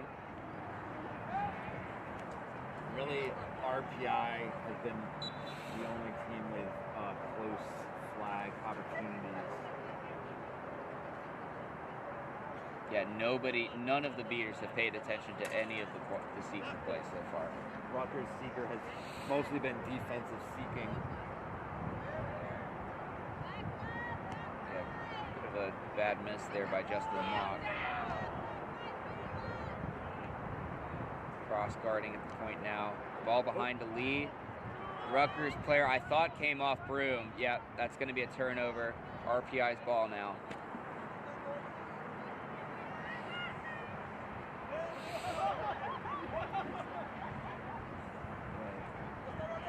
Yeah, that's Bennett with the ball. Passes off to Fawthrop. Or no, it might not be Fawthrop. Bennett. Only 3 chasers in the game right now. Oh, jump over that beat. That was nice. And that's going to be a nice beat. Yeah, great play by Mock there.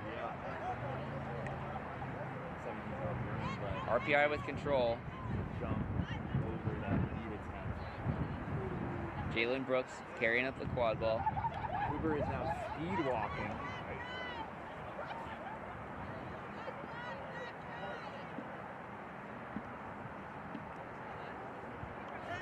Walking in circles around the ref. Having fun out there. There's always a time to get goofy. Jalen Brooks with the pass behind, it can't connect. It is going to be RPI's ball. We have a sub, Rutgers seeker now going after it.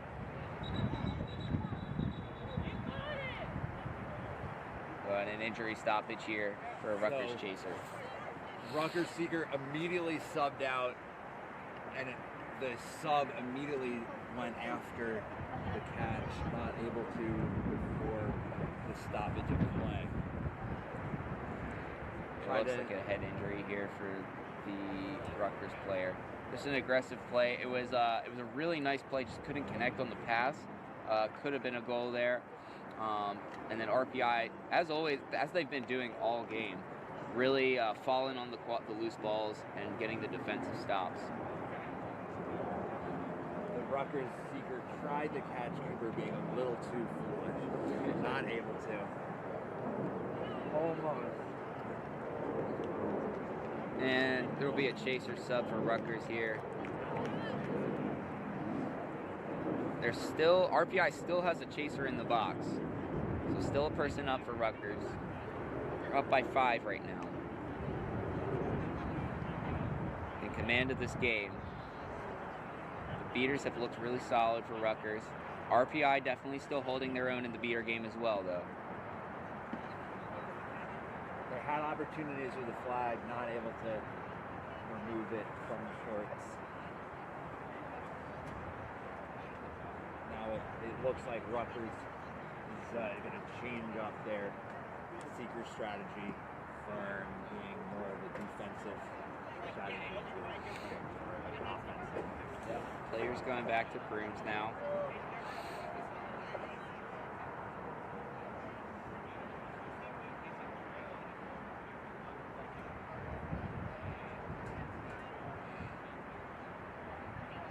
Cooper's still dancing.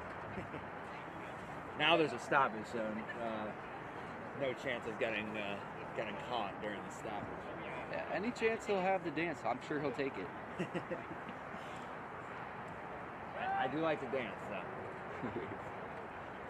Pro whimsy. Pro whimsy. Professional whimsy. All right.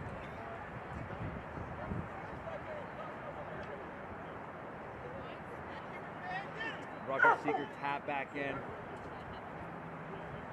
Look, maybe they are going to stick to the defensive seeking.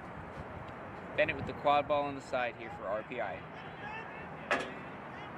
Seems Slowly like going up. Continuing with the Passes defensive it off. seeking, trying to get in between RPI and the flag Oh, runner. Jalen Brooks Can't almost yet. with the interception. Great beat by Justin Mock again. Here we go. Brooks gathers the quad ball. Brooks is trying to make a fast break happen. Met by a defender, passes it off to his teammate. Can't hold on to it, but gets the rebound and makes the score. Took Great. a little more time, but did get the ball. From That's David Chang. Great finish by Chang there. Oh, Almost RPI beater almost caught it. We heard it from the crowd. That's Lauritzabal. Mock, almost mocking there. A great beat by Mock. Almost a catch by Lauritzabal. You'll love to see it. We have RPI skipping to the other dodgeball. It's good to see players having fun out there. Oh, and just not really paying attention to the beater there. Oh. But I think Lauritzabal is able to save it. Both players before getting beat themselves. Yep, it is going to be RPI's ball after all is said and done. And I think that Rutgers is going to have a chance to... Yeah, Rutgers is going to have a chance to press. They don't take it. Oh. Yeah, shot miss is there. Chang calls on it. Passes to Brooks. Rutgers is only 3 away. Scores 100-40. RPI needs a catch here to get back in it. Brooks really Rutgers taking his time here. Still electing to defensive seat. That's Kowalski now chasing. Brooks passes to Kowalski. Kowalski drives. Pass behind to Chang. Chang to Pacholski. Pacholski misses. Oh, and gets beat. Oh, Pacholski gets the rebound though. And I think Rutgers is going to retain. Yeah, Rutgers is going to retain possession here. Good job by Rutgers. Heads up play by Pacholski to save possession there. I would like to see Rutgers Seeger try to catch a flag, make that flag game. The strategy's working so far for them. Yeah, they So know we'll that see. if they just keep scoring goals, they'll reach that set score first. Still electing defensive seat. Yep, RPI keeper with the ball now, carrying it up.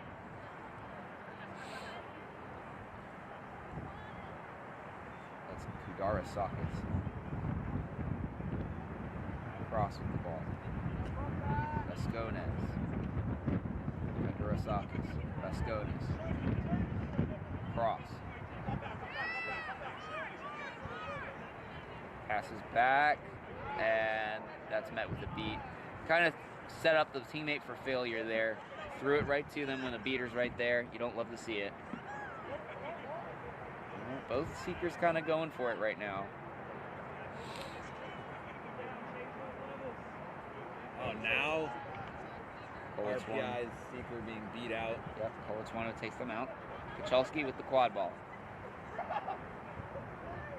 Passes to Kowalski. Kowalski drives. Rutgers Great finish. Great drive. is not deciding to go after the flag. Yep, great drive and dish by Kowalski there. Finds Thomas for the goal.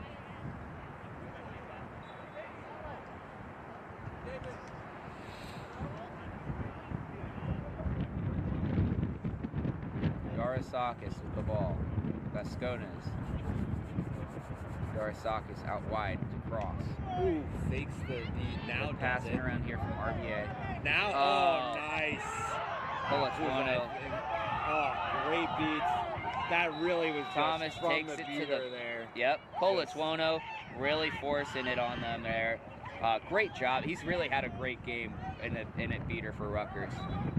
As beater, you don't get that score on the sheet, but really that was a result of both of those beats that happened. Yep. RPI in trouble now. Rutgers is only 1 away. Oh, block of the beat. One for the 50-50 Oh, tried here. to go after that long beat. Missed. Oh, both beaters. It's a great beat by the Now we have a Rutgers fast break. beater. Fast Can this break. be the end? Jalen Brooks Passes driving it in. off though. Oh, tries to be unselfish. Oh, great defensive play by Vascones there, right by RPI. Saves the game for them. RPI still holding on to their lifeline.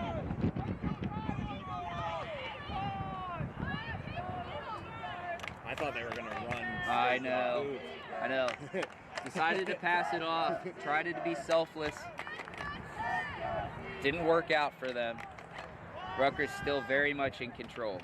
Only 1 goal away from winning. RPI. Let's see what they can do here. A nice drive by Whitaker. Oh, but they're going to call him beat. Colatuono gets another beat off. All right. Both dodgeball's on the RPI ground, beaters dodgeball's on the ground. throw their ball back. Okay. Colatuono's going to RPI force. RPI thought does was get. gonna I thought they were going to get. Okay, and maybe. RPI abandons But they the got to Quadball game. follow the Quadball game. Oh! Yeah, RPI That took was a dangerous. big risk there. With 1 goal away, with Rutgers 1 goal away, they abandoned the Quadball game for control, and Rutgers can't capitalize. And they did get control, so great for RPI, but that was a risky play. Worked out in their favor. I mean, go big or go home, right? Absolutely.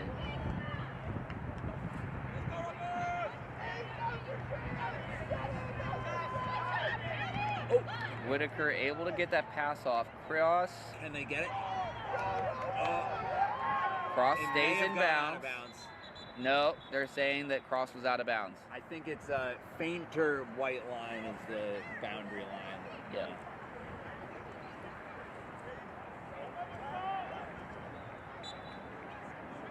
Thomas inbounding the ball back behind his own hoops.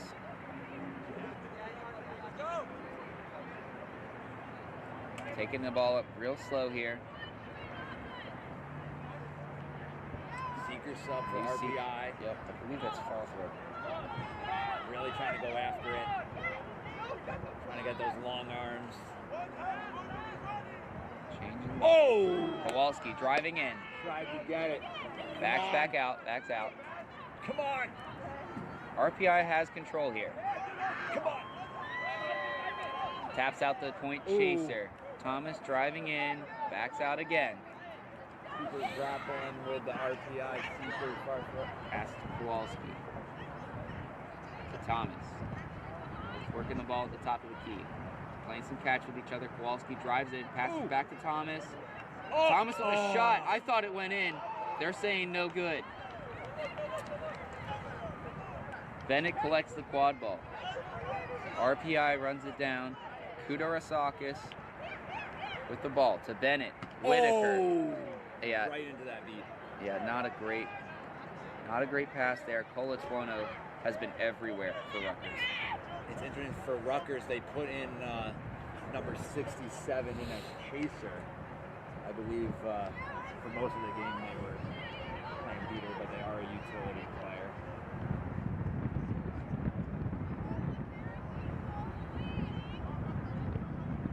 David Chang with the ball. Passes to Kowalski.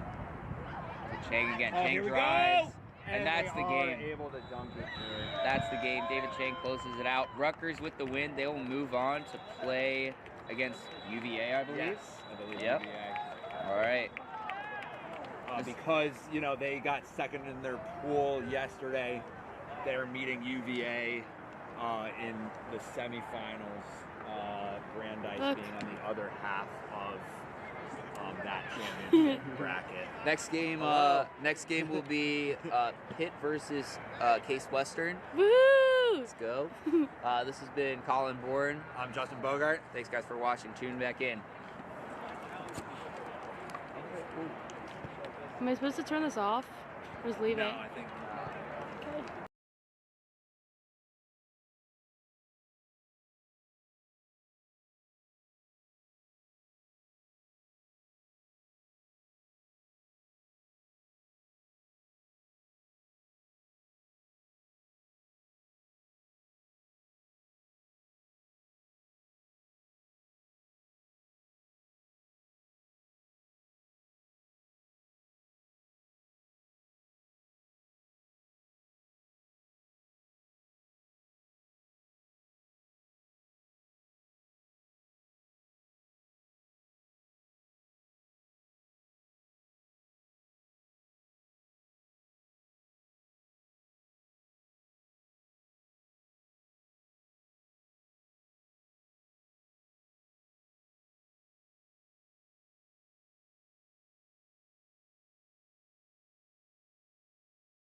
right, so welcome back to Howard County Qualifiers, Day 2.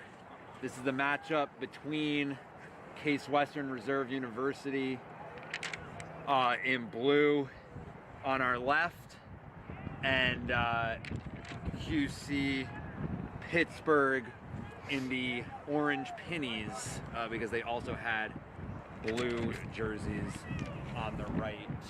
Yeah, this is a classic Pennsylvania-Ohio matchup. These teams not in the same conference, Case Western in the Rust Belt and Pitt in the App 5, but they have played before this season at Case Western, I think splitting a series. So they know each other very well. Emily Peckage rips a shot on the small hoop to start the game, and Case Western will recover. So some keys to look out for in this matchup. I would say you definitely want to watch on Case Western side, number 12 would be Titus Chan. Kind of a do everything. Nice alley-oop there. To open the scoring for Case Western, but Titus Chan, do everything player for this Case Western squad. And Pitt also has, a couple of offensive players that will like to play the whole game. Jackson Neofis over to Emily Peckage, back up top to Neofis. Push shot on the middle hoop from way outside the keeper zone is good, and we are knotted up at 1 to start this game. Yeah, so Case Western's going to have to respect that shot. Yeah, Jackson definitely not afraid to shoot the ball from any position on the field. Number 31 driving hard left. And Duncan. Able to just go through the entire Pitt defense, make their way to the small hoop. No dodgeballs in that play for Pitt's defense, and they did not step up to make the tackle. So Case Western still with a 1-goal lead here. With these teams kind of showing they're willing to push the pace early.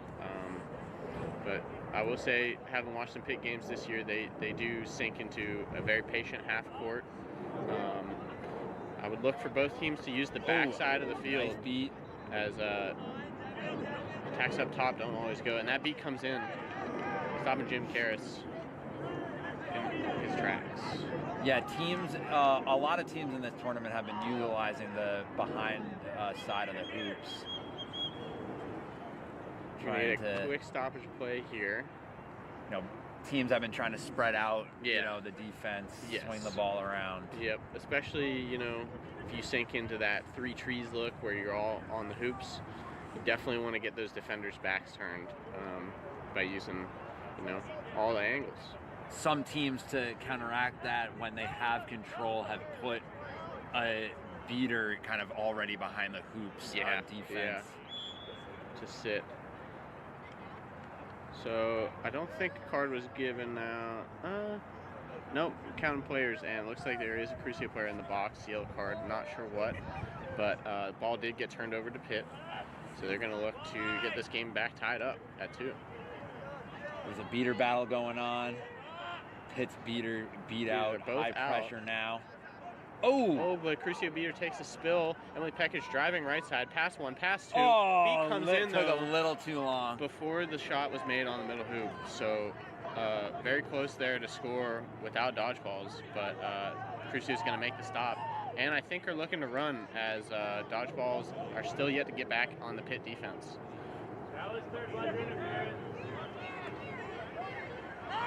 Oh, nice. Big wrap on the ball. But is beat. Made by Jim Karras. Dodgeball is in there, but they are in the Pitt keeper zone, so,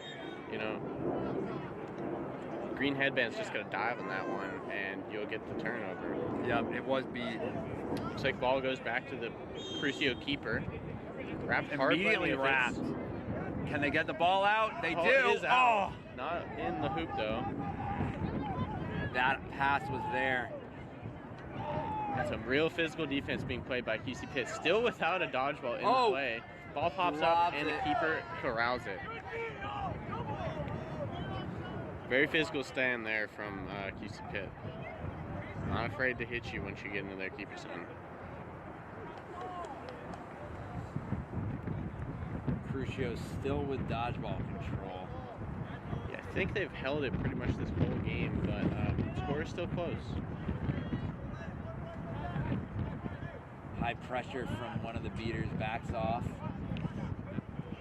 both teams pretty content to sit in this 2-2 zone.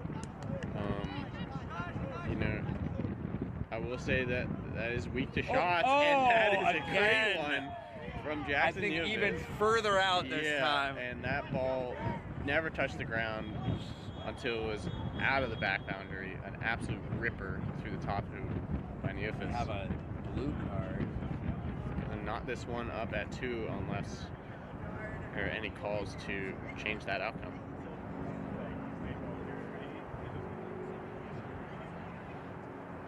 Bluestone consulting with AR Christian Barnes here. I think getting the Crucio speaking captain involved, which makes me believe this call is potentially on the team in blue. Like for a substitution procedure? Yeah, you'd think so. Something along the boundary there.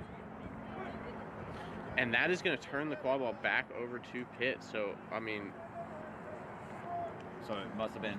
yeah, very fortunate there for QC Pitt. After the goal. Yeah, and they're going to get the ball back with a chance to take their first lead of the game here on offense. All right, we got to respect the shot.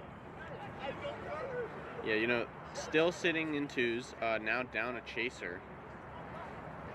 Oh, Big catches catch the in the beat. Beater Wow. Pass over the top of the hoops is going to get beat out, and All the dodgeballs are on the ball ground. will be into Crucio's hands. Yeah, and no dodgeballs back for QC Pitt. I mean, the third dodgeball is all the way at the other side of the pitch. Crucio down a chaser, still going to look to make a turn. Run over.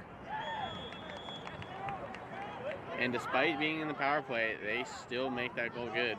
The Pitt chaser tried to stop the momentum, couldn't. Got like did run not. over. I believe score is 3-2 to Crucio. Dodgeball still on the ground. Looking to get a dodgeball back, and both beaters are beat out again. So this is going to be a press opportunity from the Crucio chasers. Varun Krishna checks their first minutes into the game. Back up top to Neovis. Shot ripped again. Krishna's going to run that one down though. Dodges the beat. Misses the beat. Makes man miss. Now driving left side. Deflected. Back up to Neovis. Met by 2 defenders. Going to kind of reset. Here we go. Floater. Oh, just rims out on the medium hoop. And Crucio will get the stop.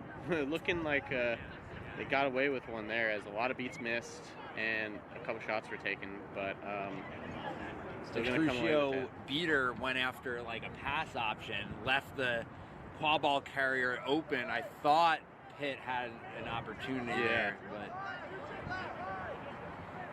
but just missed. They do get a dodgeball back on defense, which is crucial. Oh! But some crisp passing, not going to matter. Utilizing the behind the hoops. Yep, Crucio converts on that medium hoop, and the score is 4-2. Crucio off broom, running towards the hoop without the broom, had to come back for it. And Pitt going to make a play for control here. Christian Marinescu checking into the game. Pass back to Krishna. Hit using behind. And great shot on the top hoop. Oh, but we have a fast break. Fast break. Beaters aren't aware. Oh, great two-handed beat by Jess Link there to stop the fast break. I thought they had that. Titus Chan definitely known for their speed, but Pitt's Beaters able to catch up to that one. Marinescu over to Krishna. Met up top by Chen. Back to Marinescu, but the pass sails high, and that's going to be out of bounds and Crucio ball. Every opportunity that Chen has is a fast break. Yeah, yeah, they know what they're just their strength looking is. All day yesterday, looking at fast breaks. Today as well.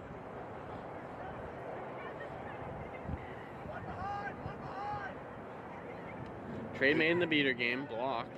Oh, pass straight right into the beater, but able to get it off. Still carousing and is now running around the backside. Nails the top hoop shot. Gonna put Crucio back up 2 goals. That was a good push pass by the Crucio chaser right before the beat. Yep. That initial pass was in a dangerous spot. Yeah, a little precarious, but definitely saved the turnover there, getting it back to their fastest player.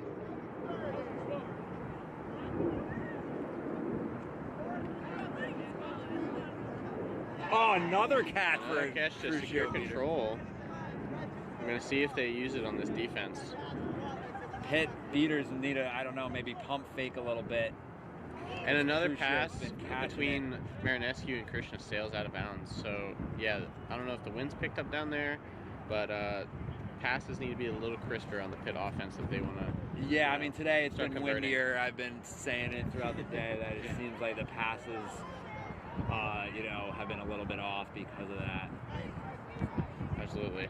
And Crucio, once again, coming away with control. They've kind of held it for most of this game. We're going to see if Pitt can kind of break that streak and hope to play some good Two chasers defense. behind. They tried that play again. And it's still working. Don't fix what ain't broken. 12 to 24 connection for Crucio. Pitt's going to want to adjust. Cheat a little bit on that. Yeah, like you said, teams have been sinking beaters behind hoops, and if I was Pitt getting scored like that on again, I would definitely want to put a beater back there. Yeah, it's tough without control, because then you're leaving the front of the hoops open. Wide open to drivers. Yeah.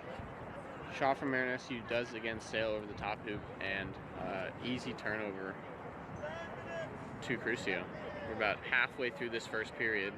Score is still 64 Crucio, 34 Pitt. So in range game, but a lot of game time left before that flag runner comes out. Both teams, still competing for bids here in the lower bracket.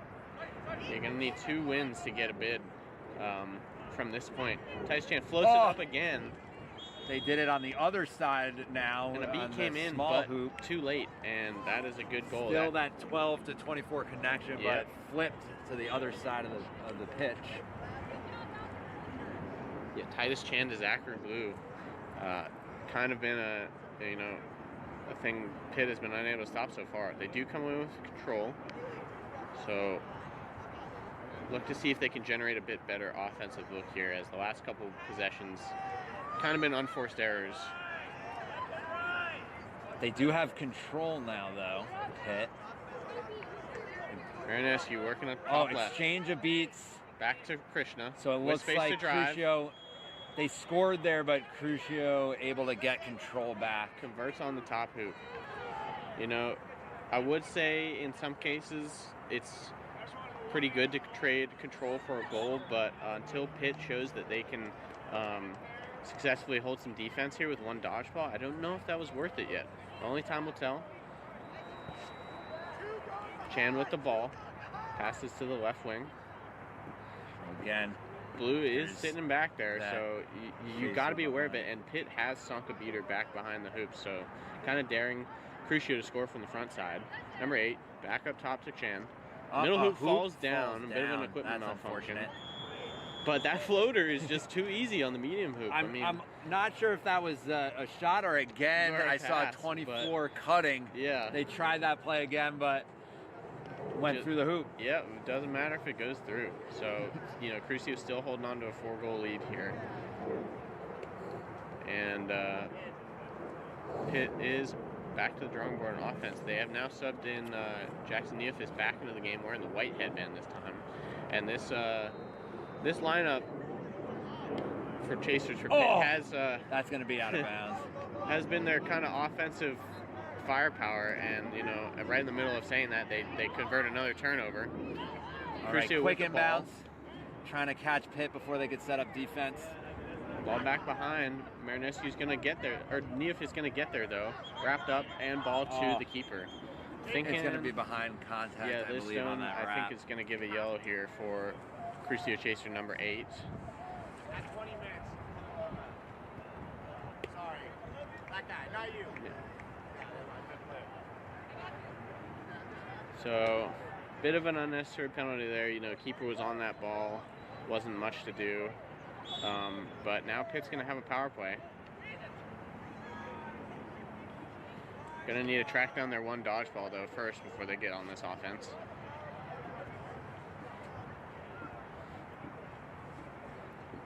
And, historically in this game, Crucio has scored while they've been down to Chasers, so let's see if Pitt can reverse that. Yeah, they still have control, so that helps. We're going to take a bit of a higher beater position. Ball behind to Pekic. Both Pitt's beaters Shot are on the going medium move. after Actually passed up to number 28. Marinescu. Dodges the beat. Ball gets stripped. Over to Krishna. Bit of space to Dodgeball's drive. on the ground. To Neophis. Floater over Oh! to Marinescu. And the Punch tip through. in is good. Punch through the hoop. I don't even think they even had complete full possession No, of the... bit of a volleyball spike there, Yep. but it is good. And the middle hoop taking its frustration out on a Crucio keeper there, but goal is good. Deficit now back to 3 goals. Crucio still out in front.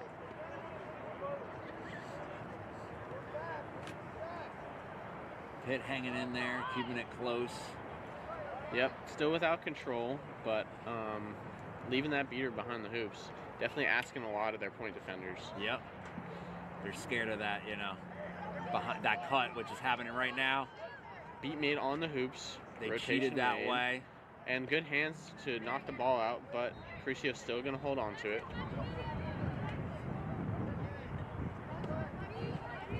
Good adjustment from Pitt, preventing the behind the hoops. Bit of a high pass, Cut but from corralled happening. by Blue. Back up top to 31, now over the top. That's going to be a reset. So, a little bit of sloppy Nice. passing. That Pitt's using this opportunity to beat out the chaser behind the hoops. Yep, now you can use your numbers advantage. 31 off to 24. Tackle missed. Back to 31. Oh, and Beaters the out of the play. beat- Now 31 driving. Big hit though. Oh, nice. Ball is out to Blue. Oh! That shot Wow. off the tee is good. I mean, a broken play for sure, but Crucio, just stone faced in the midst of it and makes that shot good. Did not see that one coming for sure. Yeah, Pitt's beaters electing to beat out other players and not the quad ball carrier. And that's gonna come out to bite him. Yeah. Oh, beat. He made none for Pitt, but Jackson Neophis gets the Oh! ball and That's unfortunate. That's why we wear mouth guards. yeah, right through the hoop off of number 18's. That's why forehead. we wear mouth guards. That seemed like a lot of force on Add an that. insult to injury. So Pitt now back. They're trading goals here, trying to keep this one in range. Neither team has really gone on a run since the start of the game when Crucio had a couple of transition goals. We have a delayed penalty call here from the ARs on the far side.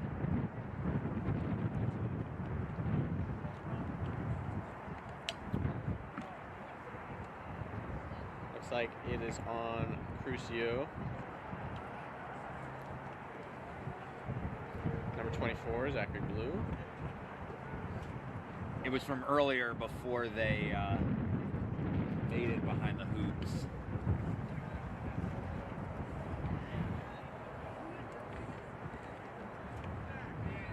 Not going to the box though. I think they're just making a substitution for maybe equipment malfunction or some other, trivial thing.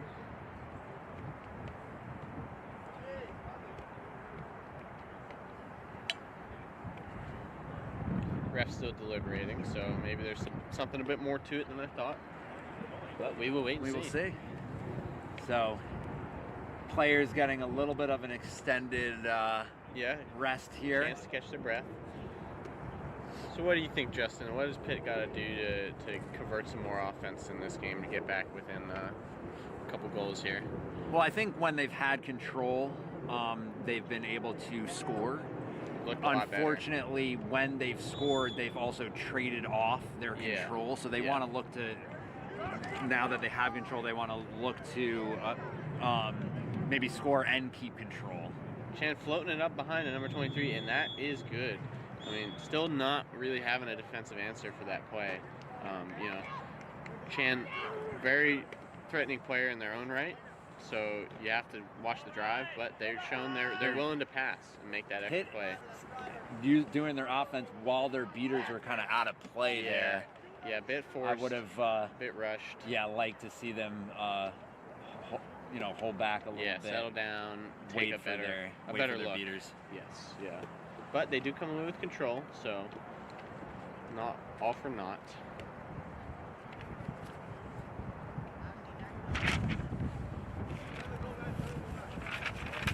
And Crucio, knowing they've got a lead, are more than willing to take it slow.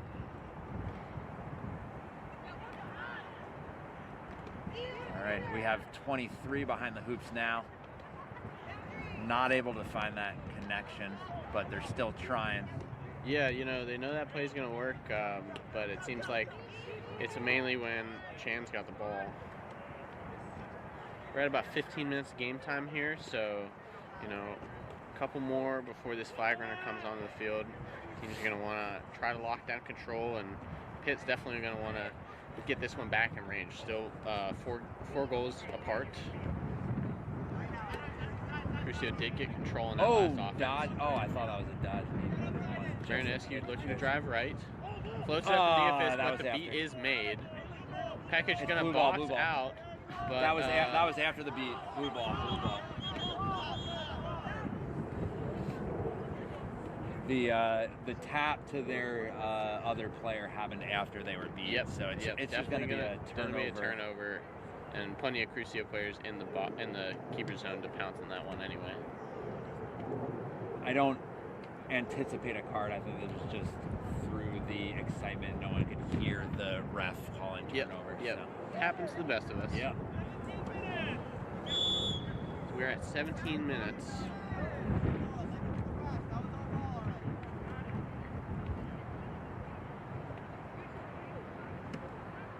Pitt did get control out of that offense, but we have a Crucio chaser tying their shoes here. Definitely not in any hurry at all to get on this offense.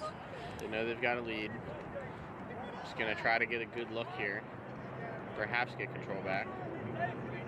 Yeah, it's going to be, important to have control after the 20-minute mark. Chan, big drive on the medium hoop, blocked out by Neophis. Chan's going to recover their own rebound, though. And the push beat by Link connects. Ball gets out to the far side. Met by Karras. Ball comes out again. Beater in the play, though. Everyone's going to beat. Who's going to come up with control? Pit keeper going to get a hold on it. Looks like Crucio is going to make the play for control, though. All the dodgeballs were on the ground, so it was hard to tell who was going to come up with control. It seems like it's Crucio. Maranescu back to Pekic, begging them to drive. Now back to Maranescu in the middle, and that shot is good. Banked in off. We have AR with their hands up, however. We'll see what this is about and whether it would have affected that goal-scoring opportunity. Yeah.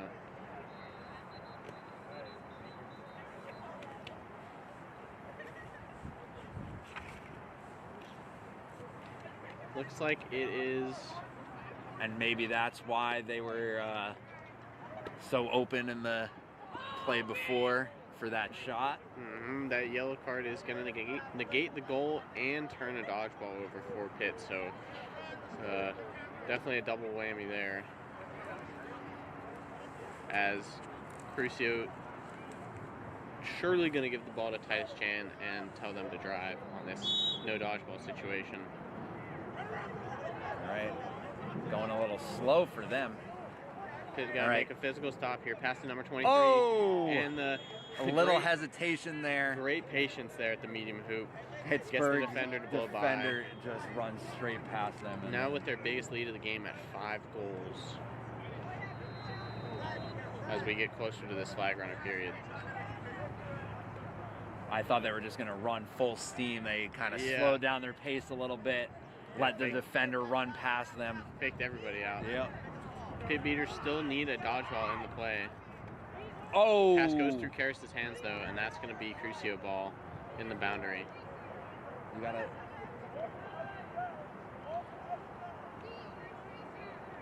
I think they might have been expecting it to be Pitt ball, but it is turned over to Case Western. We're about 1 minute left in this first period. Crucio. They may hold it for this last possession. Yeah, yep. Definitely don't need to score here. You just want to hold on to control so that you can get a good flag runner period going. Tice Chan off to the wing. Pass behind the to number hoops. 23, Oh, but the immediately boot gets is made beat. by Jesslyn. Great stop, and going to give their team perhaps the chance to score one last time here before 20 minutes. Dodgeballs are on the ground. Crucio's going to keep control, though. Yeah, Chaser's a bit behind the play there. Pass to Karras on the wing, and that floats into medium hoop. Don't know how We'll they got see that if ball in. there was a beat attempt. It may have missed. I think that that is what happened.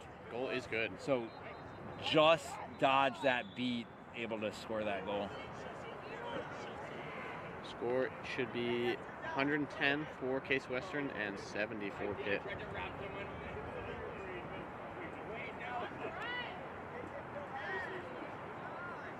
Now we hear the last possession countdown. If you're Case Western, you definitely just want to wait on it. All right, Especially so last that possession now. you've got control. Now that they tried that Block out the alley-oop. No, that was after the look. beat. And Yeah, should be that'll Pitt be ball. the end of the period. Yep, so we're going to go to this 20-minute period. Pitt down 4. Yeah, not totally in it still. No, still almost in range. A catch is going to be great for both teams here. Yeah, catching that flag when you're the team that's down is a great momentum swing. Allows you to, close that gap, get the 35 points, equivalent of 3 goals. Get back in it. As the leading team, catching that flag widens that gap, really gives you that comfortable lead and cushion that you insurance want. points So towards that set score. after yesterday, I will say though, if Crucio gets this catch, don't expect this Pitt team to give up. They were playing Triangle United team yesterday, who got the catch pretty much immediately after the 20-minute period, and they were down, I think, 10 goals to the set score, but they kept on fighting, and I think it was both teams needed 3 goals to get to the set score, so they climbed all the way back up. Look for both these teams to not give up in moments like that. And Yeah, that sounds like a really exciting game. I may have to go back to the stream and I was and watch that. I was blown away behind the camera there. So it's definitely not over. A lot of game left to play here. We'll see what teams are going to want to do with their dodgeballs. If I'm Pitt, I think I'm going to put my dodgeballs onto the flag runner because, like I said, catch is really good for both teams. And based on what I've seen in this first 20 minutes, Pitt's chaser defense has been very stout. If they can sniff out those alley-oops behind the hoops that Crucio likes to go for, they are going to be putting a stop on a lot of these drives. I agree with how important the flag can be, kind of putting your defense beaters on that part of the game could be important. But I've seen teams kind of keep their beaters on the quad ball game, allowing the seekers to play their own game by the flag runner. So we'll see what they do here. Yep, we will see. This flag runner is Eli Fighter of Brandeis, formidable seeker in their own right. So I expect these two yellow headbands to have their work cut out for them as the pass for Neofis kind of goes over the top. And Case Western will get the ball off of Pitt flag runner seeker period. calling for a beat. And an Varun immediate Krishna catch. looks like they got it on their first look, and Eli Fighter very the frustrated seeker- with themselves. But that catch to me looked good from the booth here. We will see what the flag runner and referee have to say about it. But Krishna, great first look. Wow, and it is good. Just what Pittsburgh needed. Getting as we were themselves saying. right back into this game. The score is now going to be 110 for Case Western and 105 for Pitt. So The teams Pitt needing 6. seeker called for that beat. Yep.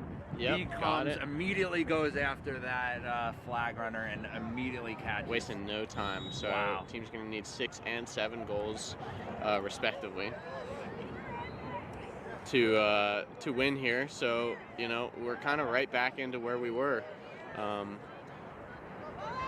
right, I'm gonna let that 6-7 slide. Somebody caught it at least at home, I'm hoping.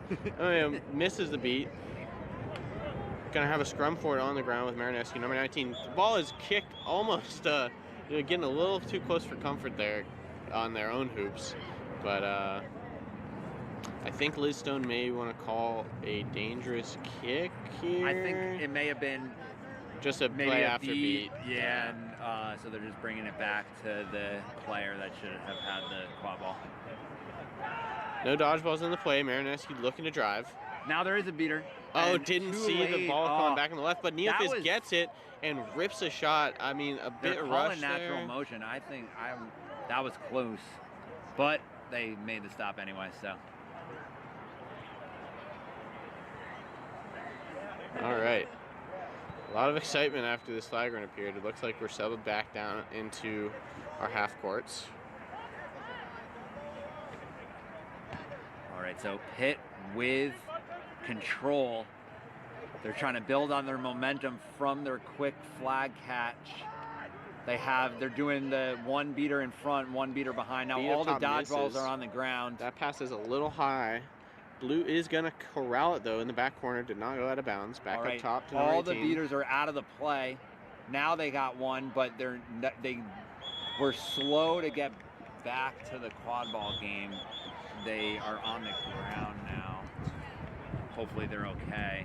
Yeah, great shift in hoop choice there from Crucio player. Ali was originally going for the medium hoop and then switched to the top hoop.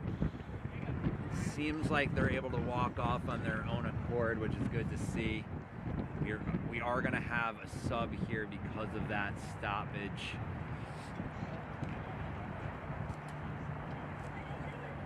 They tried to quickly get back into that play and, made something. But good to tweaked see or them. something. Good to see them under their own Yeah. power there.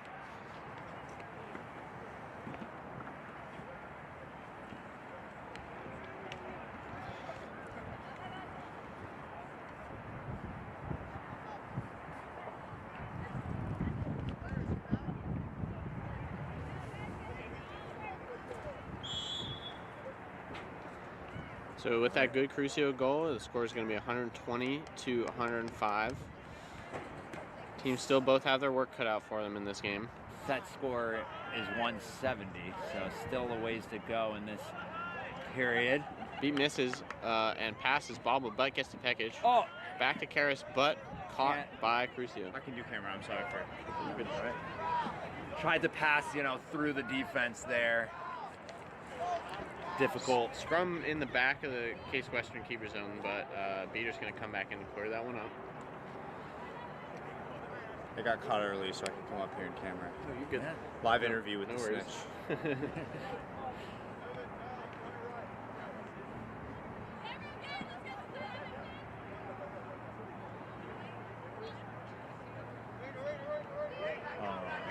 So Pitt holding control in defense. Oh, nice beat. and that Tried to pass their it to the beater. Unable to catch it. Pointing at the chaser, trying to pretend that maybe it was a pass to the chaser. Case Western still with the ball, even though the dodgeball They- pressure from Pitt. Pass goes up to Blue behind, and But Beater yeah. is gonna hit them from behind. Not sure that they were aware of it, so ball should just go over to QC Pittsburgh. That was better defense from Pittsburgh Yes. in the behind the hoops. Yeah. They've learned from all the previous offensive Yeah. possessions that Yeah. Crucio has been making.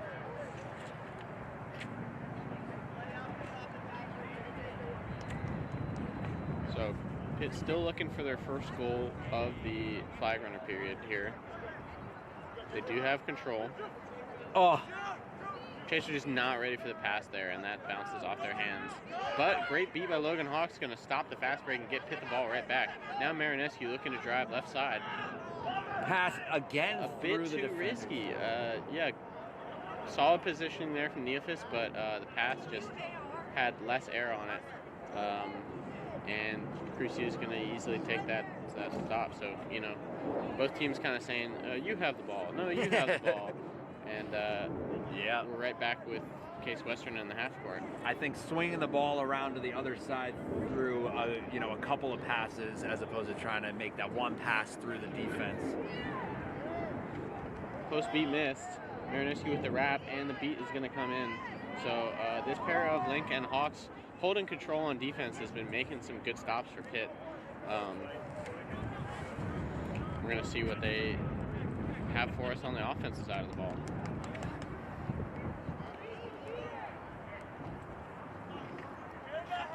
Oh, exchange of beats, all the dodgeballs Neophis on the with ball ground. in the back, and that push shot is good through the top hoop.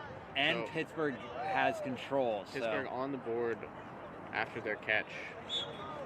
Much needed. Still down 1 though. exciting game. This has turned out to be since Pitt, you know, caught that flag, got back, you know, close, building on that momentum. Yeah, this one's going to come down to the wire, folks. Like I said, these teams have played each other a couple times already this season. They're very familiar. Tice Chan with the ball, Nice beat out at the Pittsburgh top. beater, beating everyone out. And a great cutoff by Jim Karras is going to get the ball. So, you know, Pitt's been making stops. They don't realize there's no dodgeballs in the play, though. And Now number the one dodgeball's from back. Case Western with a good kick back to They definitely Get had an one opportunity to on the drive there, but didn't. They subbed. Yep, this line from Pittsburgh has been in for heavy minutes, so expect to see a little bit of exhaustion. Clear. All the dodgeballs on the ground again. I don't know if you can raise your hand. Okay, the ARs called it. That's just a little too high for Karras, or for Ashley McLean, sorry. The dodgeball is in the Warm-ups. warm-ups from Harvard. I Got Nick believe that's Farrell, what the though. stoppage was for. Got that dodgeball back. But he's going to Oh, restart. blocked. The beat now gets beat. Pitt still has one back on defense, though, so. Going for Crucio. an interesting defensive look here. It's a 1-2 with one floating behind the hoops. Definitely something I haven't seen Pitt do this weekend. They've been pretty stout on a 2-2 zone. Well, Case Western going for a 1.5. They are very they're committed playing to stopping that. mark defense on that back chaser because Yeah. they were Very- they very- didn't have control. Committed to stopping that alley-oop, and I think a play on the protected keeper there. We also had some beater chaos down in the corner Yeah. there. ARs. Gonna have something to say about that one. Yes, I was watching the defense on the Quadball game. Seems like the 1-2-1 adaptation might be what's doing it for Pitt right now. Yeah, I mean, Yeah, I 24 mean that behind alley-oop is- was how Crucio was scoring a lot of games. When Pitt had control, they adjusted by putting the beater behind the hoops. Now this pass possession, Crucio had control, so instead they put the chaser there, marking up that passing. And we're gonna option get a behind the hoops. Crucio card. yellow card for the beater. We still have Crucio beater with 2 dodgeballs, so we'll see how that. Okay, timeout. We'll see what We have a happens. timeout Yep, Pitt's gonna take from their Pitt. timeout They're gonna want to strategize what to do on this power play. Yeah. It's nice to see how Pitt has been adjusting on defense to, you know, Crucio's strategy, Yeah. where, you know, really their offensive set, they're really looking for that option behind the hoops. And throughout the day, the game, we've seen Pitt kind of making those adjustments. And it's really showing with the score, you know, they've come back. Yep, they're keeping it close in this post flag runner period, and yeah, we'll look to see, you know, what adjustments are made on those adjustments, right? If you're sinking so many players behind the hoops. If I'm Case Western, I'm definitely gonna say, okay, well now I'm gonna try to score from the front. Right. And they have no shortage of good drivers on this Crucio squad. So we'll see if they make that call. And the vibes seem to be good in the Crucio camp. Yes. Yeah. I mean, you're in the lead still, so Yeah. Obviously, the catch has got to be a mental reset. 'Cause yeah. They had a comfortable lead for most of this game. Yeah. As many as 5 goals at one point, and now just down to 1. Alrighty. So again, power play for Pitt, but Case Western has both dodgeballs. We're going to see if the Pitt Beaters are going to come up with a plan to get control out. That's why I like the timeout. Marinescu over to Pekic. Gets Still Chan out of the keeping- play. Oh! And that shot rips in off the top hoop. You didn't even need control for that one. Just Case a Western good, beaters should be back, but they're not going. Yeah, Just a the good score 1-2-1. table is letting them know. good 1-2-1 from Pekic and Marinescu there to get the goal on the top hoop. So Pitt scored, but Crucio was able to maintain control of the dodgeballs.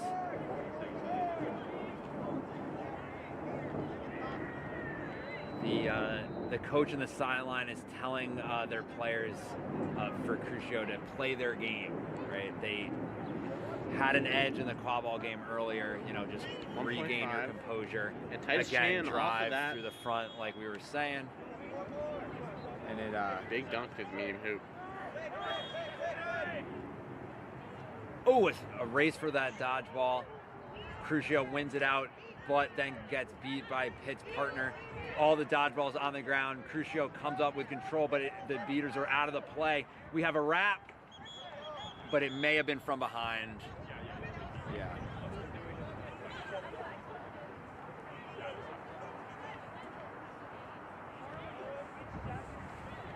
It's gonna be a big penalty.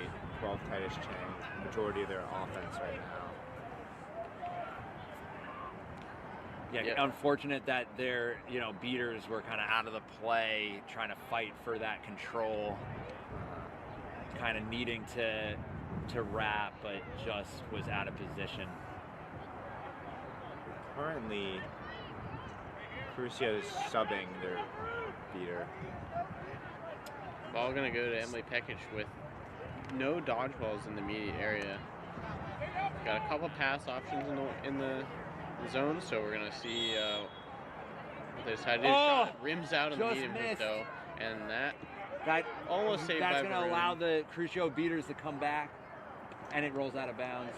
Got some debate over whose ball it is. It looks like it's gonna be a Pitt inbound. Come on, Quick there Krishna we right go. into a beater though. Pekic's gonna box out, There's get still the ball, Pitt still has possession. but no chaser help in the area, and Crucio's gonna come up with a stop.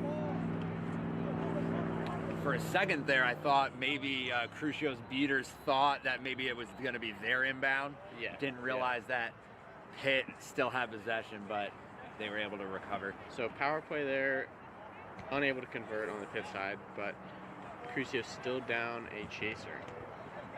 They do have dodgeball control, however. I'm going to look to run another 1.5. Yep. Easily beat out, though, and now no dodgeballs in the play for Crucio and down a chaser. If you're Pitt, I would want to All press right, so this. penalty time is over, so Crucio back to full strength. Oh, that's after. That was late. Oh, okay. AR I is going to think- put their hand up, though, so I think it will be Pitt ball. I think the AR caught what I saw. Yes. Still a 1-goal game here. Another beautiful day. Yep. Yes. Beautiful Elk Blast. Starting Starting to warm up. And Jackson going to look to drive 2 dodgeballs, though. Going to pull up after that. Right by the midfield line. Beats. Thinking about a shot. Oh, Just gets the ball right back off the good defender's hands. Good hands Oh, by and that Crucio. tipped again. By both players there. Interesting that because of the subs, Crucio's their keeper on hoops and their chaser still defending up top. Yeah. Don't see that very often. Not utilizing the immunity, but luckily Pit Beaters didn't notice that and tapped them Another out. 1.5 with the screen. Oh, again, that drive works for Chan. Titus Chan just brutalized in the medium hoop today. 1.5 successful there, got the beater all the way on the other side of the drive. It's really the screen. You actually don't see many college teams. I don't have the stats. Screening the point defender, though, yeah. Crucio has to be setting the most screens in all of college right now. Yeah, setting screens definitely opens up those lanes. Yeah, get your best player going downhill. Case Western. now block going with to the beat. A 2-2 zone. Oh, but Pitt catches the response. And gets control. Oh, may have just missed it. Gonna be a Pitt inbound. Oh, But straight into the beater, yeah. Oh, but they pick up the loose ball. God, beater's right there though. Neophis just kind of throwing up a prayer there, and Crucio gonna recover the loose ball. We'll see if they do the same. Did come out with control there. Without control, can they do the same action on offense? Probably not. So Pitt has control, but they were still putting a marked defender on that cutter, but yeah, a little slow to. Yeah, marked defender kind of lost their man there, and that alley-oop gonna make Back them to the pay bread for and that butter. mistake. So Crucio now with 2 goals left to take this one home. Been a bit of an offensive drought here for Pitt. They're gonna need to start turning up the efficiency and making some defensive stops if they want to get back in this game. Krishna back up top to Neophis. Floats it to Marineski on the small hoop, and that's an easy alley-oop. All right, there we go. It's what you needed. Pitt not going to have control for this defense, but they do get back on the board. Because Case could use their timeout to Definitely. put Titus back in as keeper. But it seems like they're Interesting. subbing keeper instead. Just Good call. they've had some Yeah, subbing I mishaps. think they since they've switched to 2-2, maybe they're not as. All right, pass behind again. They And did that it is again. Just looking too easy. The screen frees up Titus, floats it over to Zachary Blue.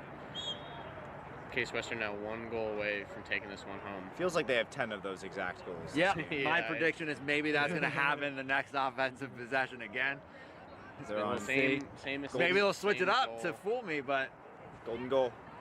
Not golden goal. If it's not broken, Golden goal for fix it. Case. one more for Case Western, but they're on defense currently. Pitt answers, so that's a good answer from Pitt. Good 2-hand shot from Marinescu. All right, Dodgeball's not in the play. all right, though they for got to Pitt. make a stop here. Great catch though from Logan Hawks. They gonna run have a one back. fast break, passing it to Chan. Beat, but pass gets to that person behind the hoop, and that's the goal.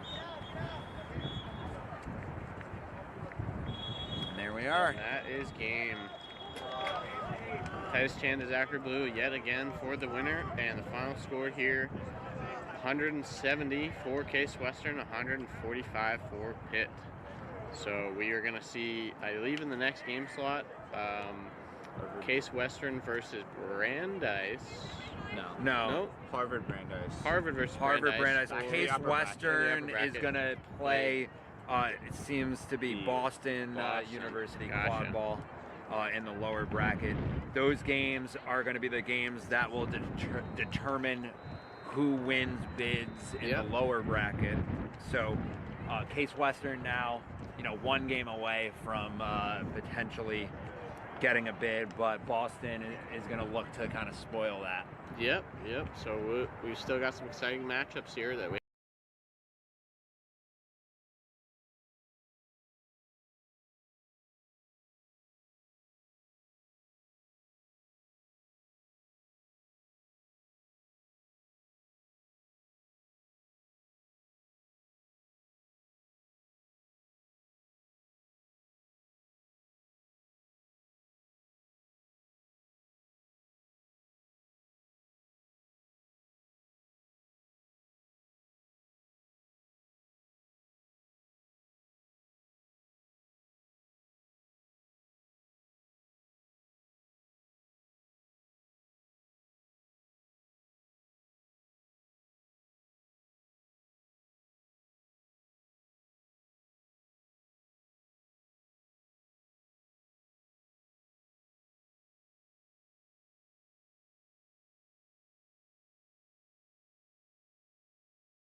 Welcome back to Pitch 1 here at the Howard County National Qualifier.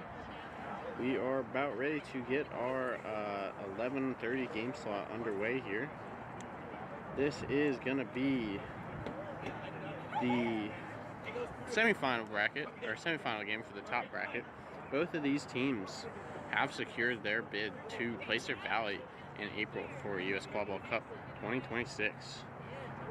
So we're going to get an exciting matchup here. Harvard Horntails on the left versus Brandeis Quadball on the right. I think both of these teams have collected 3 wins so far this weekend.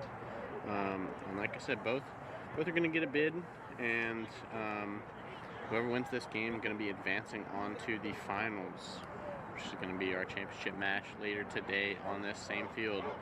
So if you're just tuning in, you've got some exciting games coming up, and don't go anywhere because one of these teams is going to be trying to play for the college champion here at beautiful Troy Park in Howard County, Maryland. Yeah, Brandeis, yesterday, day 1, able to get that upset against Rutgers University to win their pool, which is why they had that bye here to already have gotten that bid to nationals, and now they're playing against Harvard, who won their previous game. Yeah, Harvard, today. who had to play the crossover match, won a rematch this morning here against Boston, and are now rewarded with a bid. So we are going to get underway shortly. Haven't seen a ton of Brandeis gameplay, but I have casted a couple Harvard games. So from the Harvard side, I would say look out for very aggressive beater play. They like to hard press at the midline, and definitely some smart drivers, and get very willing to get out and run in transition. What have you seen from Brandeis? So Brandeis, at least against that Rutgers game, came out very physical. It was a very physical defensive game, low scoring. So they're going to want to come out here with that same intensity, same physicality, and just come out firing and show the world why they got that #1 seed out of that Pool A, and why they're here in the semifinals. Yeah. Also, I've heard very deep line here for Brandeis, and they are not afraid to use all their players. So that is definitely a good attribute to have going into nationals here in a couple months. About ready to get started here. Alex Amador, our head ref, is going to get us going. Looks like Brandeis does have control. But it looks like Harvard's going to try to contest for that dodgeball. Yeah, David Chen looking like he's about ready to run for that orange ball in the middle of the field. Or red, excuse me, I'm colorblind.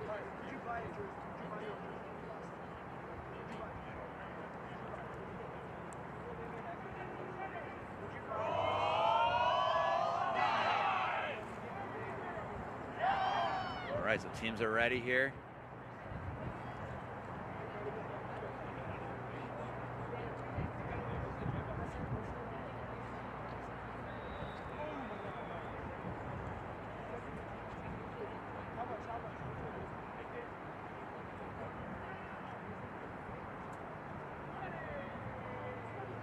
All right, And we're off. and if Brandeis gets to those dodgeballs first. And Chen is beat out, so Brandeis going to have control. Oh, nice for this wraps. defense.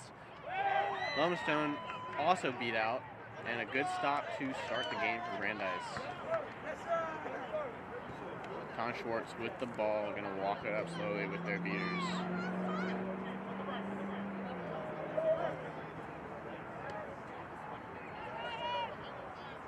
Harvard coming out at a trees look. Somehow gets the keeper beat, but a great throw from Chen is going to get the ball back Transition, to wrap. Bruce Lomastone, very formidable player to take down, does get beat. And only Glenn Landry corrals the ball and gets stonewalled in the Brandeis keeper zone. We are going to have a stoppage of play for a potential call. This was on the far side, the near side AR. saying that that tackle was clean. So something was called on the far side of the pitch. Yeah, potentially overruling the first call.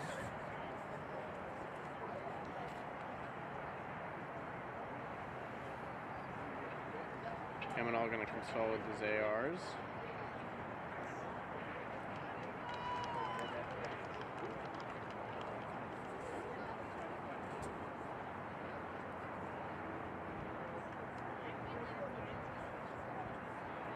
Nice making a, I think, quick injury or equipment sub for their keeper.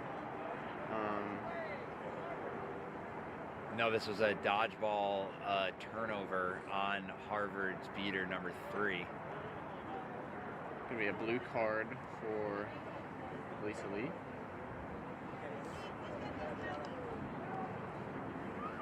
So And again, Brandeis gonna get the quad ball. Brandeis bringing that physicality.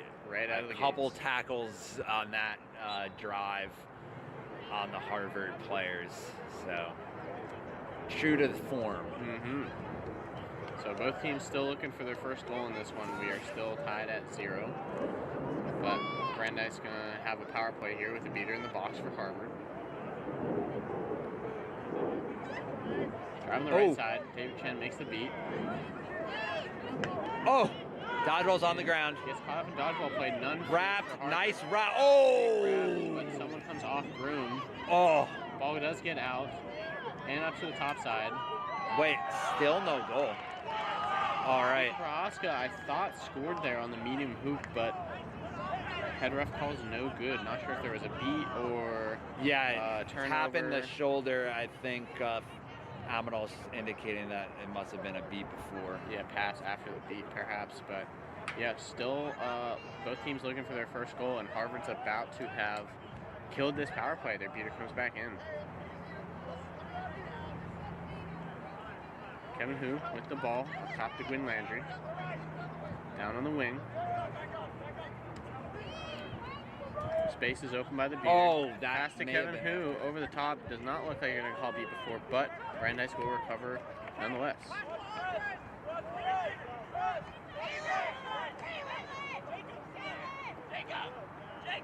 Brandeis calling for subs. Yep, still holding on to control. I think they've had it pretty much most of this game.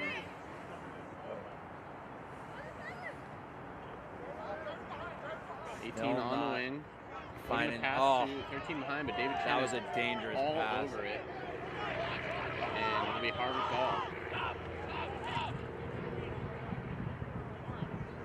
Led them into the line of that beat.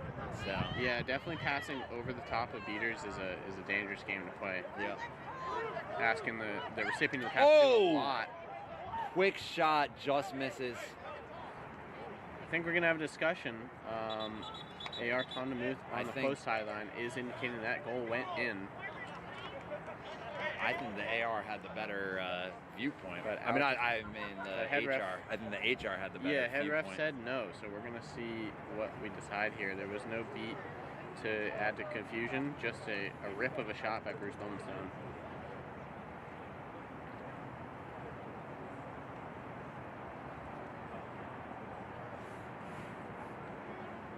All right. And after some deliberation, Harvard opens the scoring here.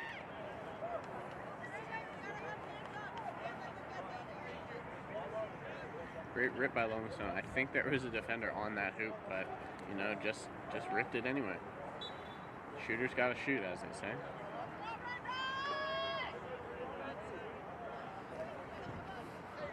Brandeis still with control. Matan Schwartz back into the game after early sub.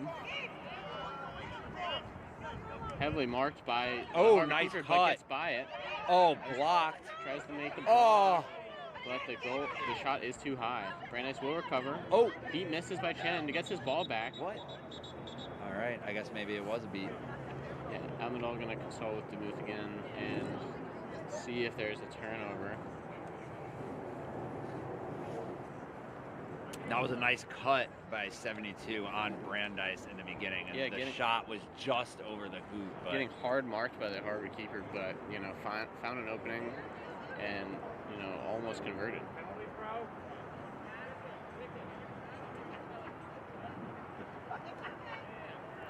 Doesn't look like there's a call on the play. It's going to be Harvard ball.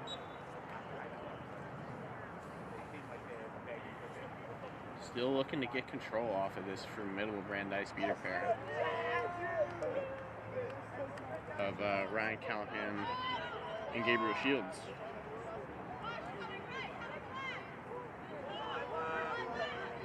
Who with the ball, working right side. Back up top to Gwen Landry.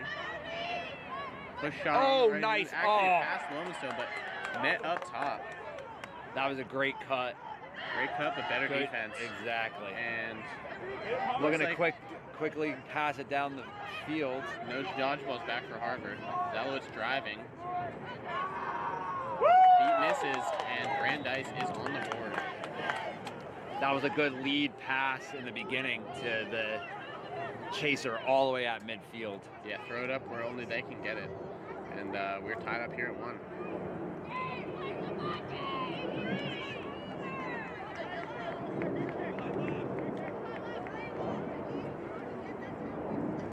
Still on the first line here for both teams, I would say. We're going to see if we get some subs at some point. Lowenstone again looking for that medium hoop on the backside this time. 13 is going to get the ball, but beat. All right, there's one. And Orr Weinstein's going to pick it up. Yeah, so Brandeis still with control. Working on this left side wing. Chin going to meet. Okay. Ball is back to Weinstein. Oh! Beat misses. No beaters now. And that's a bit too easy through the middle hoop.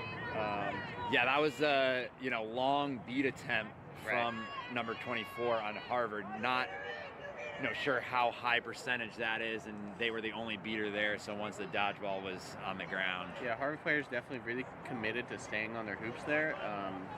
With the drivers of Brandeis, you, I think, gotta start committing to stepping off and meeting them away from the hoop. Otherwise, they're gonna drive in and make you pay. Oh, Pass nice into the defense. middle. We have another Gonna fast pick break this up, opportunity. Look to run. Nobody in front of them. And that's an easy goal through the small hoop. Brandeis going to jump out to a quick lead here as we get, I think, just stop the play to get the ball back. Yes, I believe you are correct. But Harvard's going to have to try and adjust to stop those fast break opportunities from happening. Yeah, like I said before, their chasers definitely need to step out off this Trees defense, and they are quite reliant on defense to have a beater back. So, if their beaters get caught up in dodgeball play, expect Brandeis to run and to be converting.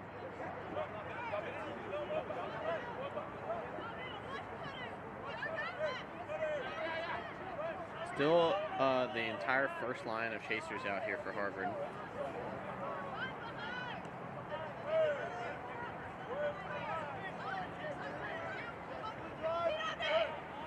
Win Landry over to Kevin Hu on the wing. Both beaters in the play for Brandeis. That would have been a dangerous spot to turn the ball over. So nice driving. And the shot rims out on the small hoop. Brandeis will recover. And Harvard gets control. That almost was a dangerous spot on the field to turn it over, but was able to dodge the beat. Yeah, so trade the possession for control. Do you think it's important to see how Harvard's going to play with that dodgeball control? They've been holding it in most of their games before this. Oh, nice hands. But Brandeis recovers. Beat misses, but the ball is out. Still one dodgeball in the play. Gets over to 21. There we go. And Landry gonna tap that back to themselves, and Harvard should recover. Beater play in the middle. Brandeis able to maybe get control. Harvard still making a play for those dodgeballs. They did get control. Not able to get it. Not able to save the ball. Kevin Hu shot just a little too much pace on it, and it sails over the top hoop. Harvard able to keep control, but their beaters were then out of the play. Yeah.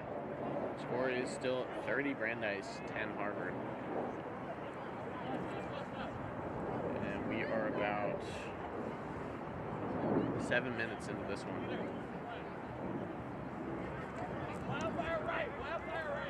All right, Brandeis calling a play. Wildfire right. So Gonna see what they try to do against this Harvard defense with control. Ethan Young runs out to the ball. Okay. He does miss. Oh, But Kevin Hu is gonna play the ball. And Harvard picks it up. Harvard will recover in their keeper zone. And keep control. The call is to go. There is a dodgeball on defense for Brandeis. Ben Landry with the ball up top. Oh, nice And pass. finds a cutting Victor on the medium hoop.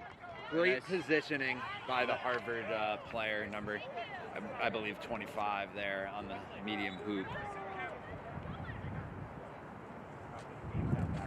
Good find. Gonna bring them back within 1 goal.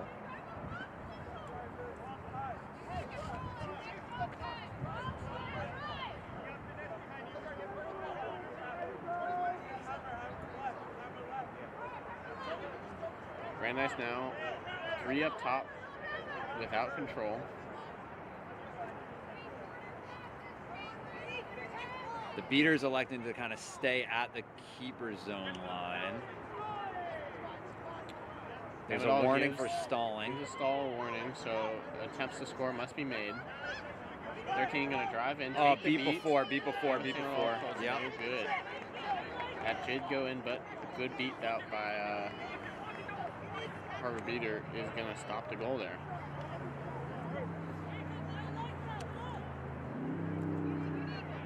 So Harvard has definitely settled down. They've, kept control for this extended period. Yeah, and their defense with and without control is very different. I think their chasers way more willing to make hits. Just Wrap like that. tackle on the beaters. Ben Landry, big pump fake, but the shot sails high. Harvard Cheatham beater not able is to going to recover. feel that one.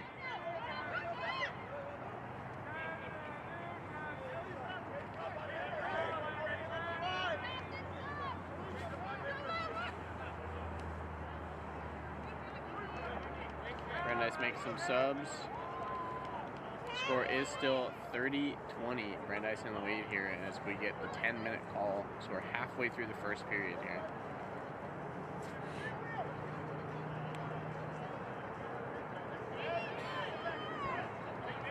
Brandeis now kind of having more of a box offense here.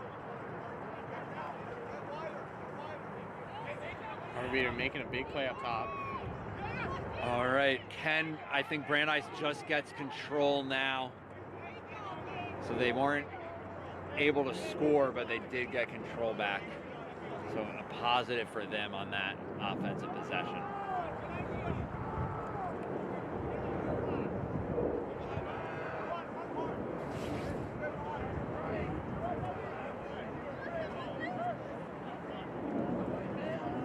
All right, Brandeis setting up a 2-2 zone.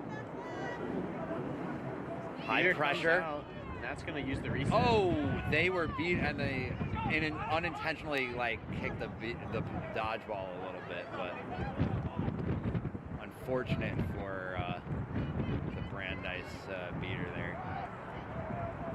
Ben Landry over to C. Attempting the drive, guarded by a beater. Back to Ben Landry up top. Beater's making some space. Driving, now driving dishing. to Cheatham. Oh, the deflection into the goal. A bit of a lucky deflection there, but Harvard will take it nonetheless. They're tied up at 3 for the time being. It was a great positioning though, and a good pass to make that goal count. It just knocked off of the Harvard player, and the ricochet went into the goal. Beat misses by Harvard. Wrap is made. Gets the ball to Oh, another nice wrap tackle. is made, and we're gonna have a stoppage. We have a stoppage. I believe Maybe too nice of a tackle. could be a contact below the knee, or on the first one. I think Alex Amador is going to call back contact. And head coach Ethan Sturm out to argue his player's case, as he is well known for doing. A formidable head ref in his own right, and with a lot of knowledge of the rules, but Amadal, not impressed by his explanation, is going to give that yellow card for back contact to Victor on Harvard. Got to stick to your convictions. You made the call. You're the head ref. Got to try. You got to get out there and say something. Yep. And this should be all but a guarantee goal for Brandeis.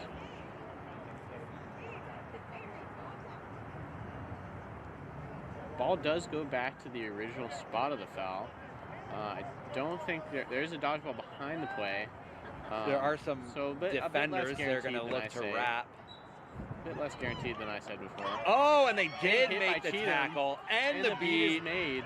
So, good old commentator's curse coming in again. Great stop by Harvard. And they are going to get that ball back off of the power play.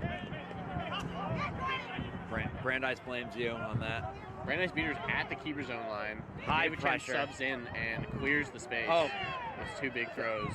Oh, all the dodgeballs on the ground. Harvard going to win control. Now Glenn Landry looking to drive. Pass to Cheatham on the wing. Dishes wraps.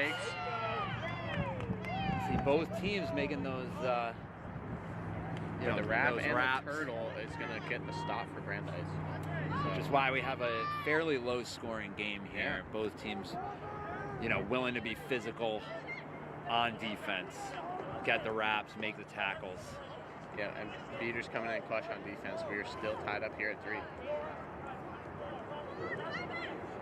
Harvard still with control. Oh, on the wing. Floats it to Matan Schwartz, but a little too high. Gonna save it in the back, though. Oh, block. Nice. Wrap is made, but falls off it. That's how you get around the wrap. Pass around it. Schaefer for the goal on the medium hoop. Brandeis back up again by 1. Good game so far here. Semifinals, Howard County qualifiers. Yep, this is exactly what we wanted. A good close game. 2 teams really, playing as hard as they can. They know they've got a bid, but they're still wanting to get to that final match and get crowned college champion here at Troy Park. Cheatham working in the well. Oh, dodge! Nice dodge of back the up beat. top to Cheatham. Here we go. And it bounces off the top hoop tee. No good. Can they pick it up still? There's a scrum. They're all going to count out the time here, and I think Brandeis with the beater back in the plate is going to recover. Very close there. The hoop was even falling down. Just hit where the pole meets the hoop. Unfortunately, that it didn't roll through there. Yeah, for that T joint under the hoop, definitely a top 5 defender here at Howard County National Qualifier. Free agent though, not on any team. Oh, Long nice beat beat by Chen made, but picked up. Low recover, pass in the back to Weinstein, up top to Schwartz. Oh! And the 1-2-1 from in front and behind the hoops. Smooth deep offense there Is for a Brandeis. good goal for Brandeis. Bit of a broken play after the long beat, but great vision to find those open passes.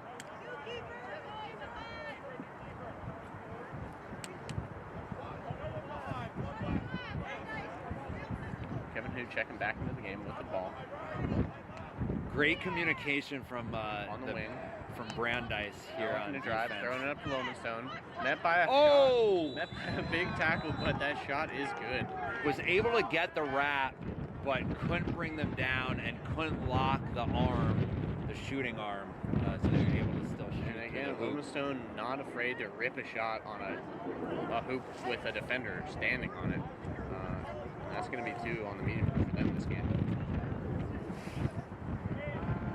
So keeping this game within 1 goal is Harvard. Score is 50 Brandeis, 42 Harvard. Brandeis with control. Harvard keeping their 1 beater by the hoops. Schwartz with the ball, top of the key. Creeping out now to the keeper zone is Harvard's beater. Oh! A little bit too soft on the pass, so it's able to be and Harvard's going to come down with it. Intercepted by Harvard. Kevin Hu met by Weinstein, beat out by Chen, and Harvard's going to look to set up their half court. Brandeis with control, The wind seems to have picked up a little bit here. So these long passes are definitely going to get a little harder to control. Who with a shot, and the wind definitely blowing that way is going to send that ball way out the back boundary. Brandeis ball. Beaters exchanging, and it looks like both beaters for Harvard are beat, so Brandeis is going to look to run all the way from their back boundary with no dodgeballs in their defense. Harvard trying to meet them at midfield. Slows them down a little bit, but still no dodgeballs for the Harvard team. Line Oh. in the middle. 214 Wrap. by Wrap. And Schwartz with the dunk on the medium hoop.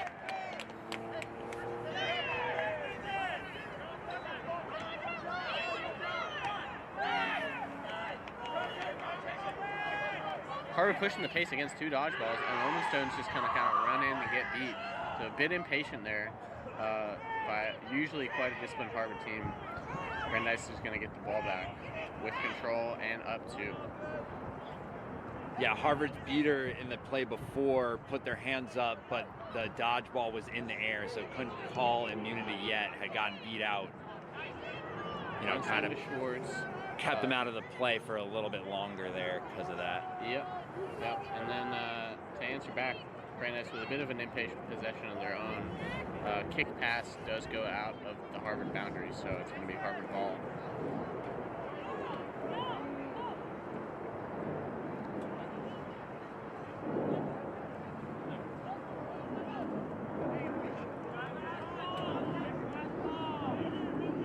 Both teams pretty committed to their first defensive look of the game. Brandeis with their 2-2 zone, Harvard with trees. Real high pressure. Back up top to Lowenstone. Oh, Down to C, but Schwartz dives on the ball with the keeper zone immunity. We are going to get a potential call here on Brandeis if that was perhaps a dangerous slide or dive on the ball.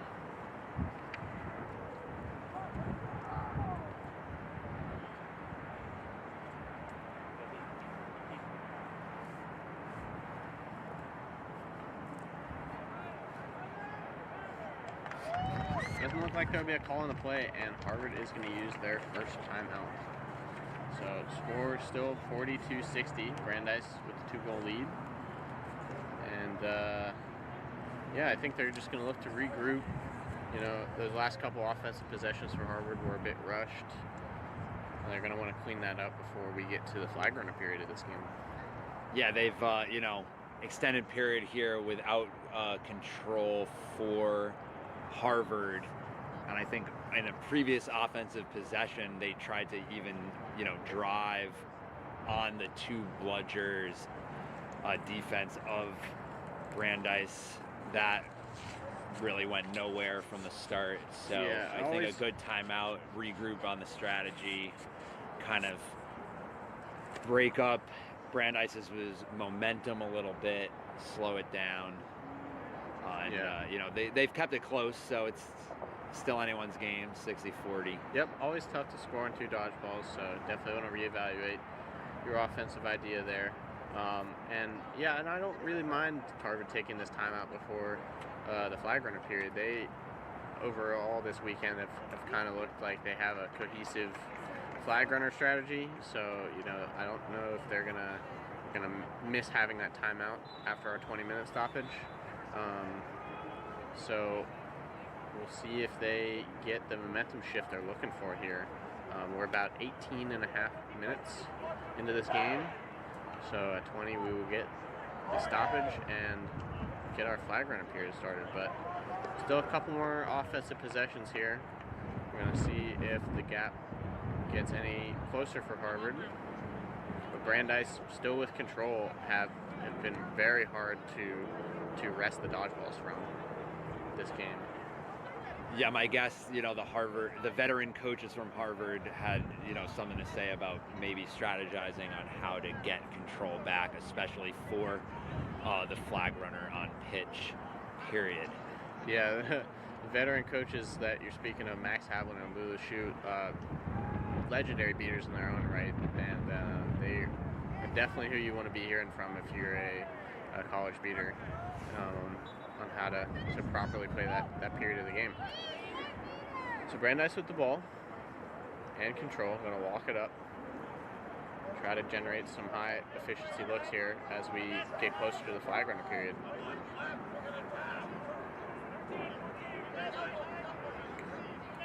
Ball number 21 looking Nice to drive step. offside.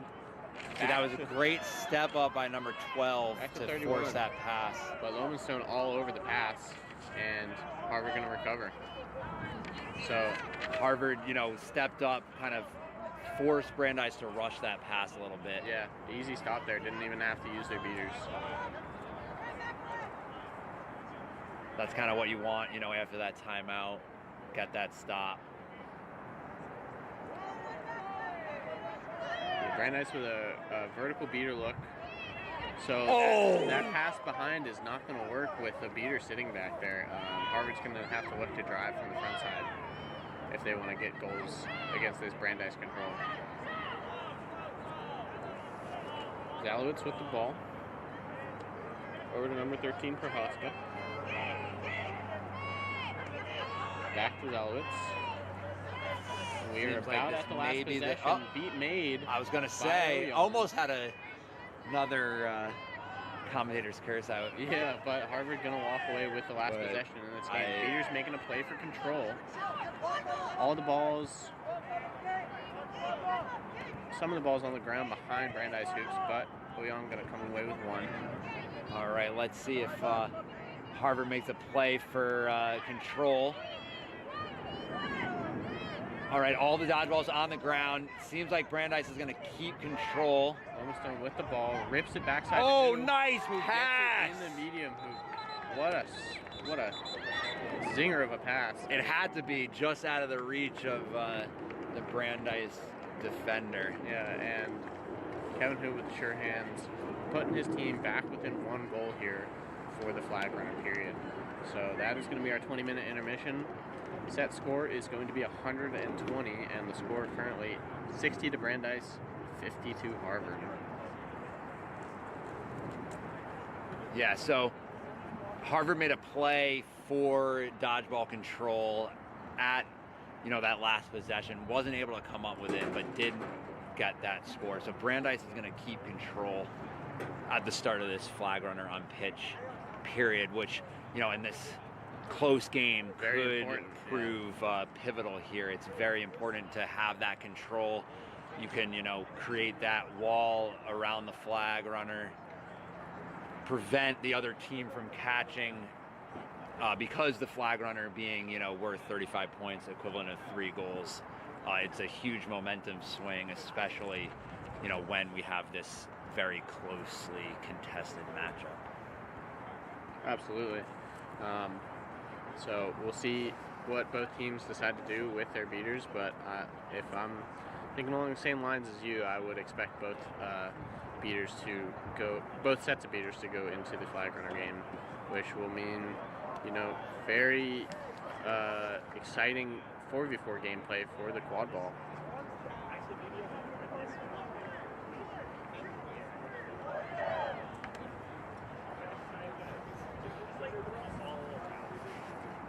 So Ethan Dillon here is going to be our flag runner.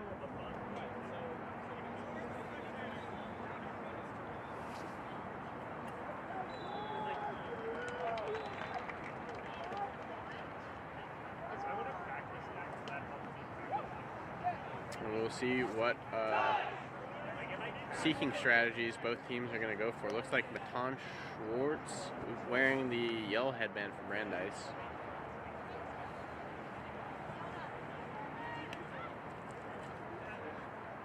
If the teams do elect to put beaters on the flag runner, I suspect, both teams are going to try to wrap and tackle early on during the other team's offensive possessions. Yeah. It's like you said at the start of this game, you really want to establish the physical gameplay, and in the 4v4 that it'll turn out to be, if beaters leave the quad ball game here, you have to kind of reestablish that physical game, because 4v4 is very different than 6v6 with beaters involved. So we'll see which team establishes that physical gameplay first. All right, so Brandeis looking Brandeis to gonna start drive with the ball or before Weinstein. Harvard can set up. Just tearing through the field and getting that first goal on the medium hoop. Scoring before the Seekers even being released. Yeah, They're Brandeis now released. Going to jump out to a 2-goal lead here to start the period. And Brandeis is putting a beater on the flag runner. So now Brandeis with some alone time. Kevin Hu's jump shot is good through the top hoop. So all right. Quick answer. Harvard Seeker back in. Play is going to stop.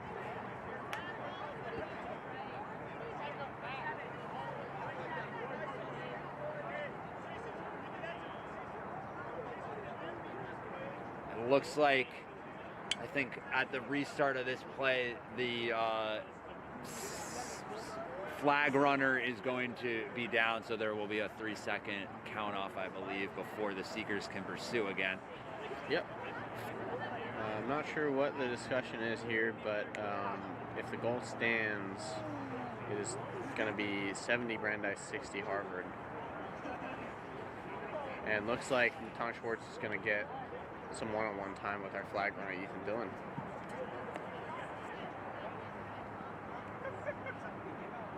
Yeah, there's the beater right there, waiting to tap out the Harvard Seeker. So they're electing to put one of their beaters on the flag runner and one of their beaters on the quad ball game because they have control currently. Yeah, not sure what the call was. I think it was a blue card on a Brandeis player. Penalty time was negated due to the good Harvard goal. So plenty of one-on-one time here with Schwartz. Catch is going to be very good for Brandeis here. And they've set up a bubble. To the other side of the pitch, running into a player. Kind of slowing down. And that shot rims in off the top hoop. 2 goals here in the period for Brandeis. All right. Brandeis kind of defensive, seeking for the moment until their beater beats out the Harvard Seeker. Yeah, not really sure. Now the Brandeis Seeker gets beat, but Harvard's beater is kind of in between two worlds there. All right, so now with Harvard having control, they're able to create some, well, no, they're electing to stay on the quad ball game. Yeah, Lowenstone there with a quick drive and goal.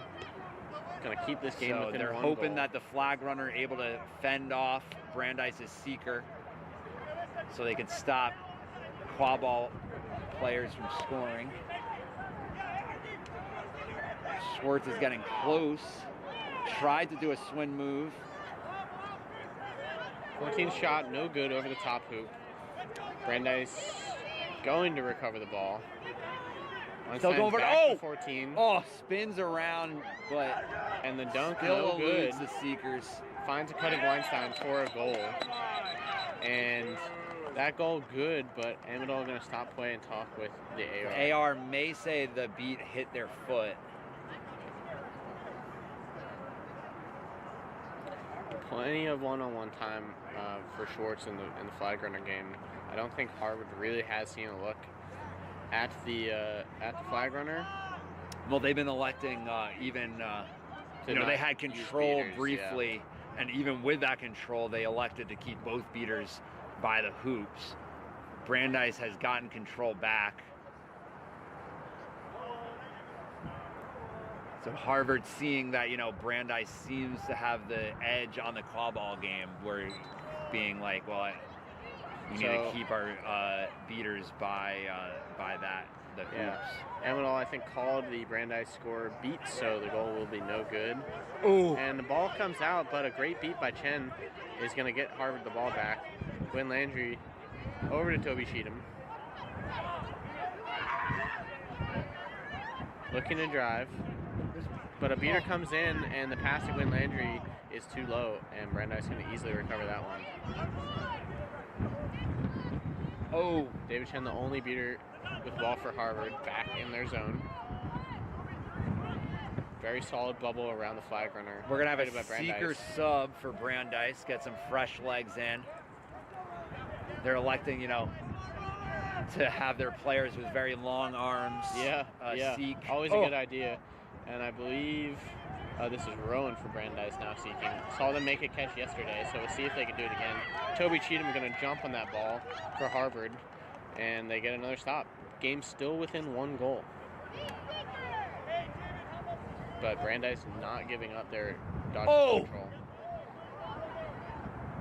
Now, good beat by the Harvard beaters on the Brandeis seeker.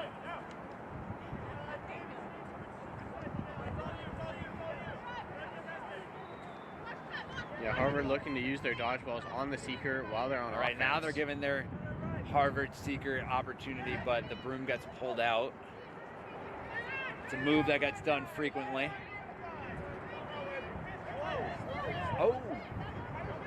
Oh, misbeat by the Harvard beater.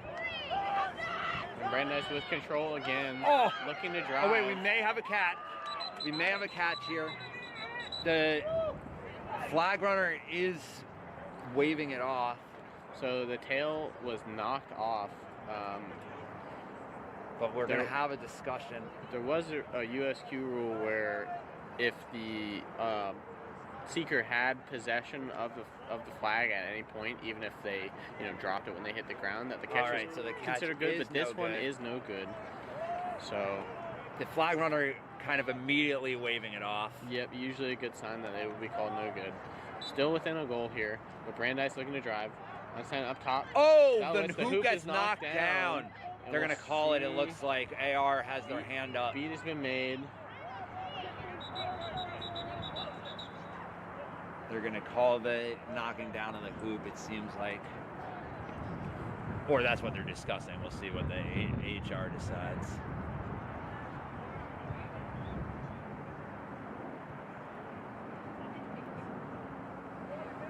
They kind of backed up into the hoop. Yeah, They didn't really see kind of how close they were. Offense player definitely, forced them down.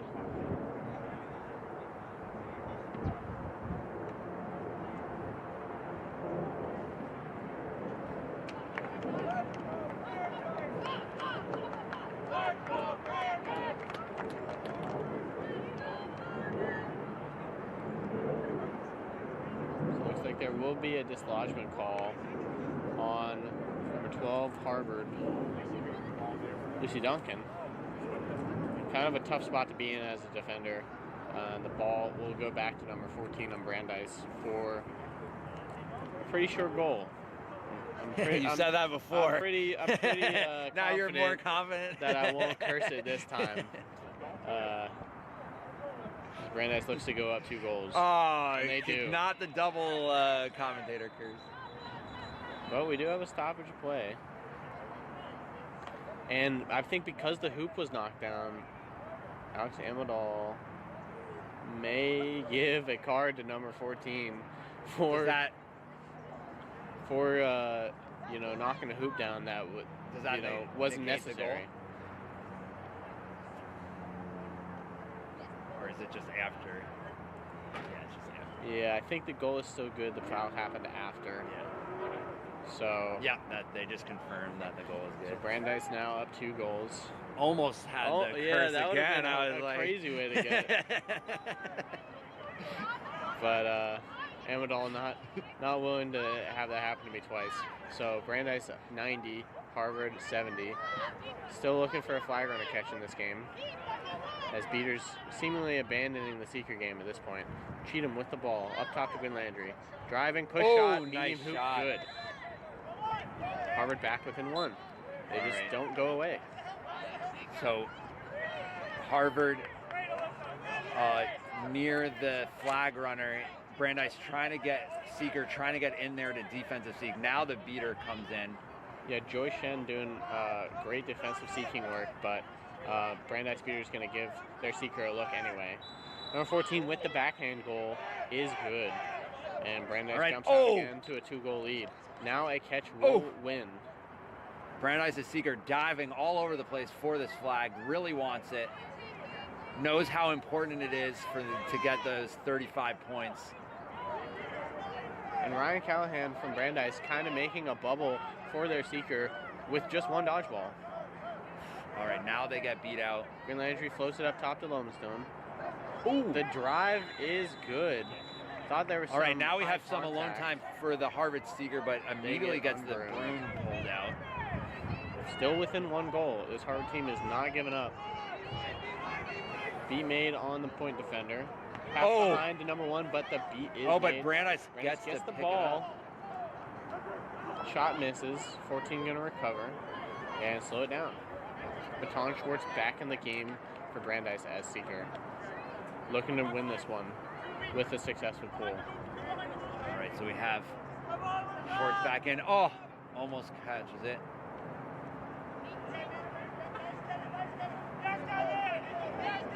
Wrap by Kevin Hu. Ball is thrown out to one side. Saves the reset. Brandeis holding control. Oh! Fingertips on that Schwartz flag. getting ever so close to that tail. Beat misses from Harvard. There are no dodgeballs in the play. Run up to 114. Can they? Takes it to Nope. beats a tackle and dunks. Ooh. Brandeis now needs one more goal to take this one home and advance to the finals. Oh! And it We looks may like have a catch Schwartz has for the Brandeis. tail as their sideline erupts. We'll see what the referees decide. Felt like just a matter of time with Yes. the amount of one-on-one flag runner time they were getting, and we'll see what the decision is here. This catch is good. Final score would be 145 Brandeis to 90 Harvard. Amadal likes to keep the suspense here. Sometimes slowly walks out and you don't know what the decision's going to be. Flair for the dramatic is Amadal. Yep. Oh, and it's confirmed good. And Brandeis. That brings Brandeis advances past to the the set final. score. Yep, 145 to 90. They are going to beat Harvard here in the semis and eventually face off against another team with a bid to place their Valley here in the finals. Still on pitch 1. Don't go anywhere. We will be back after some more exciting semifinal gameplay. We'll see you in a bit.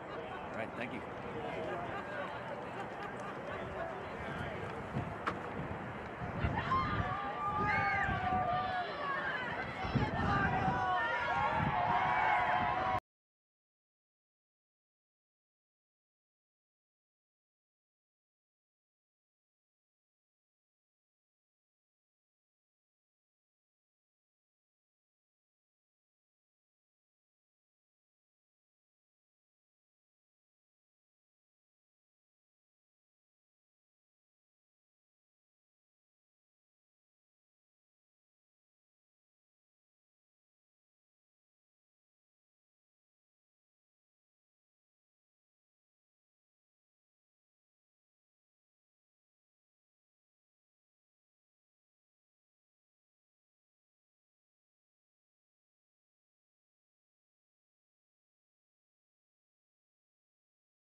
they got?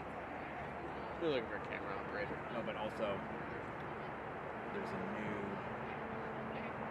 ref. They swapped Max out. Yeah, Maybe I they think heard so. you. Maybe they heard me. Yep, there he is without the penny on, so he said something. He said something. We're good. All right, so we're gonna get started here shortly.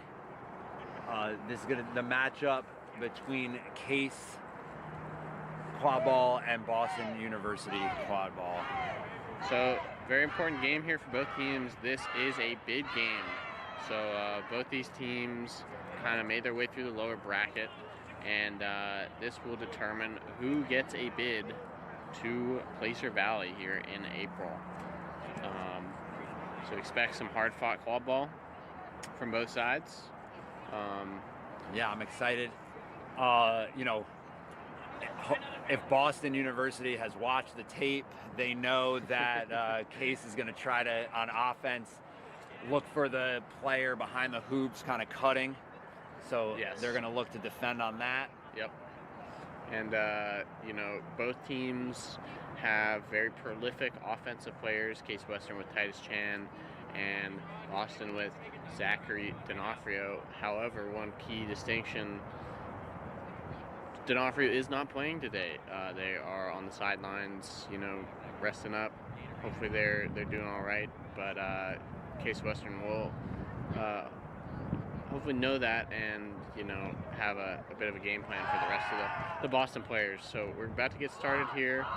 Boston is going to have control, and Case Western going to start with the ball. Oh, Case Western almost got to that dodgeball first, but got beat out.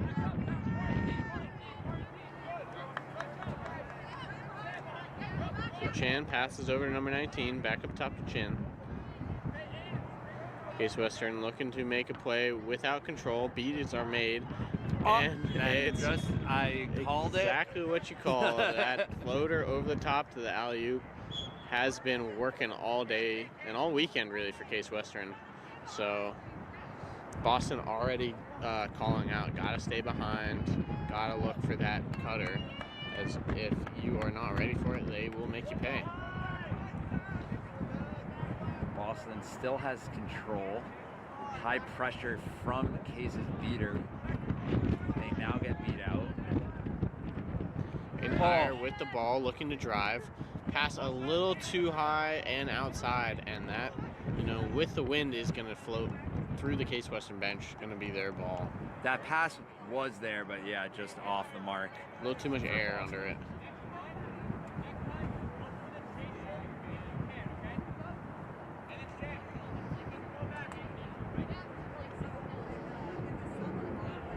Boston comfortable in that Trees defense, and they've already sunk a beater back behind. Oh, but there is a cut right now, but it went through the hoop. Just an easy floater for Titus Chan.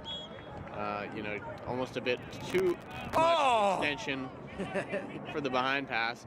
Oh, big dodge from Case Western, but after that looks like it was going to be a dangerous kick. So Case Western beater.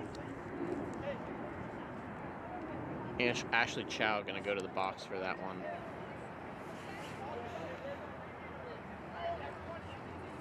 Was a good initial play, but just got a little carried away at the end there.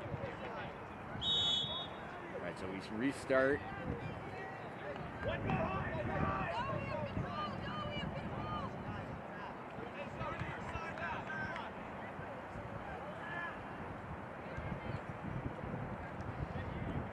Carl with the ball, top to number 3. Oh, Pass tipped by Chan. Carl gonna recover, floated back up top. Lob pass, but able to maintain Case Western it. still with the dodgeball back, gonna make the trade. Aiden Heyer running. That same pass that didn't work last time was with less air this time, but Case Western read it and deflected it. Now Shan looking to run. Going up middle. There's no one behind Start yet. step. Floater over the top of the medium hoop. But Zachary Blue saves it. It's going to rip it back up top to number 19. Oh, Wrap made immediate and wrap. the ball goes It may out. have been before they had full possession of that quad ball.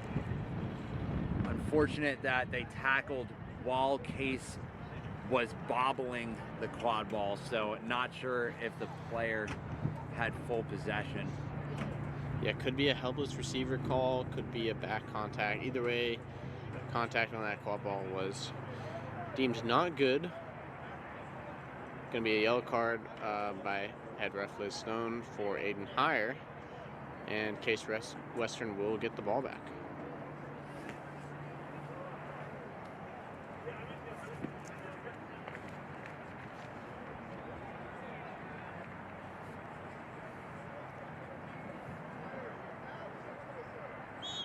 All right, so we restart play. 19, High pressure from Boston's beater. only 2 chasers in the play, but Backs Chan gonna tag up. Beater coming in from the top side. Tried to but exchange beats. Dodgeballs are on the ground. Chan We have looking a around. pick. Big screen. Nice screen there. That was we have a stoppage of play. I think goal is still going to be good. We maybe just had some beater assignment of dodgeballs here on the close sideline that were getting cleared up by our assistant refs. That was a great screen by the Crucio chaser. Yeah, as we said in the last game, Case Western, one of the teams of this tournament that really loves screening, and get number 12 downhill, good things going to happen for your offense.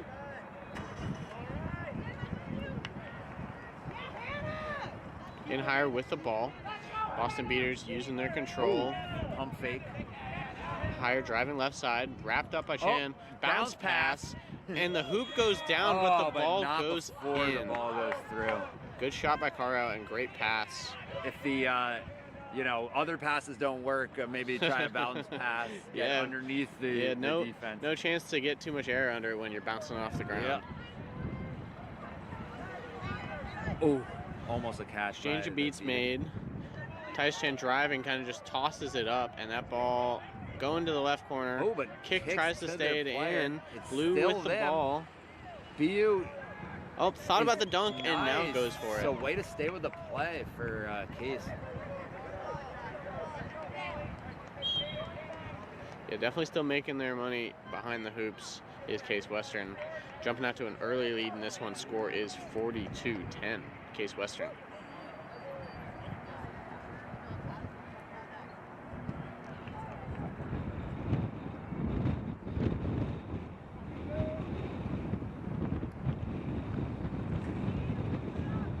Carl on the right wing, working on number 6. Goes for the dunk on the medium hoop, but ball comes out and it goes under. Not able to get around the defender there. Yeah, definitely want to try to make the extra pass there once you draw the defense's attention, but good stop regardless by Case Western. Case's beater was kind of cheating to the pass. Maybe made them Boston University player hesitate. Tried to dunk it themselves. Oh, Catch almost a catch. made. Yeah. But Boston going to hold on to control for the time being. Now the drive comes. Number 18 shot rims out on the medium that's hoop. unfortunate. Very close. And Boston going to get away with one there. They do lose control off the play. Score still 4-2-10. 4-1, excuse me.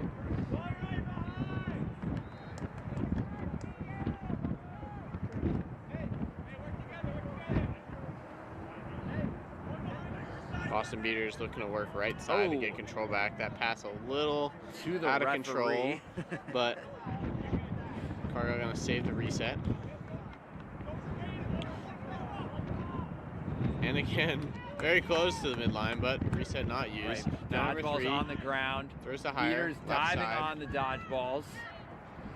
Oh, tried the pass. And the it was a pass little too bobbled low. in the back. Beaters gonna clean it up. Not sure. One of the referees. Maybe a beater call here. I didn't see anything in the Quadball game to indicate a call, but Yeah. we'll find out here shortly.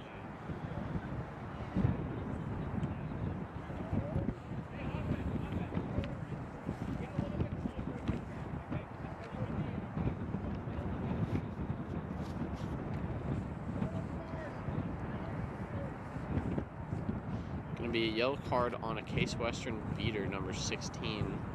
All right. Quadball That'd should be go to or. a BU player. Dodgeball definitely getting turned over to BU. And you're right, Quadball coming back up top.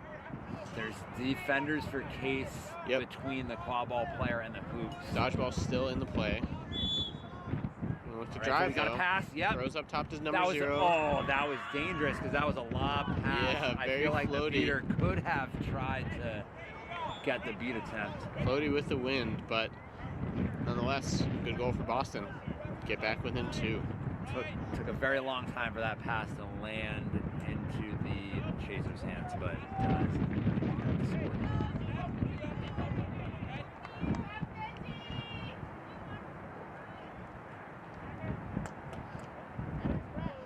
We're on the right side, back up top. Number 18, driving right on high. Oh, tries to use the screen, but great beat by Molly French. Gonna get Boston the ball back. You know, Case Western definitely used to coming downhill off those screens, but you know, a beater doesn't care if you're going downhill if they can hit you. Yeah, the past 2 times it seems like they've held on to that Quadball a little too long. Want to get it out of their hands quicker since the beater's there.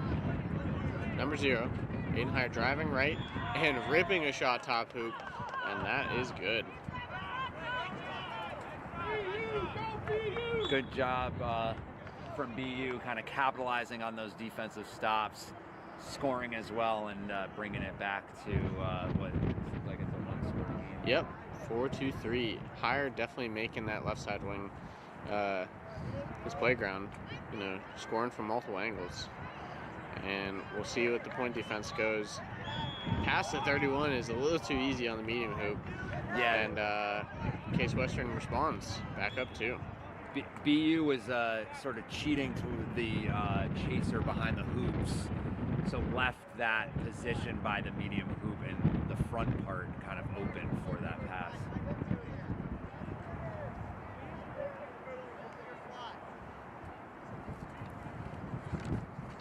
Case Western with the 2-2 defense. Good Back ball on the left movement. wing to Hire. Pass across They to did that Cargyle. pass A bit again. bobbled. Beat comes in, but the pass is made Nice, to Bilal in the immediately back. wrapped. Ball comes out. Still Hire is in the hands first of there. BU. Nice wrap again. Gets through Can't 1 take him tackle. down. Gets through 2. And Nice. the finish. Just walking through the whole defense. Refusing to be taken down. Is Aiden Hire.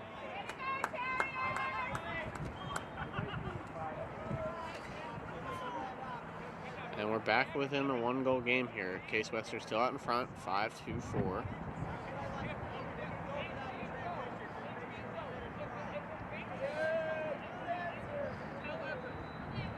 Looking to get control. This Boston team not getting out of their trees and keeping that beater firmly planted behind the hoops, as we know Case Western loves an alley-oop. pass. But then they Change tried made. that pass to 31 again. And it worked just as easily. So, you know, you give up one play for another, but I think with the current players on the field, Case Western has, Boston might want to try to shift to cover that front side. Yeah, you know, we were talking about you make the adjustment, then you got to make the adjustments on the adjustment. Boston, you know, knew that Case liked to do the play with the Chaser behind the hoops, so Case Western now leaving the option in front of the medium hoop. Yep. So we'll see if we get even more metagame here. Hire on the left wing. Back to Bonnier. Met by a Chaser. Floats the ball up top to Bilal, but the immediately beat gets comes beat. in. Push. Stop for Case Western. They're going to look to run. We're at 18, 231. Corrals it on the small hoop side, and that goal is good. So Case Western just seems very comfortable out there right now. Yeah, they're starting to push the pace, pushing their lead to 3, and I think we just heard the 10-minute call, so we're about halfway through this first period.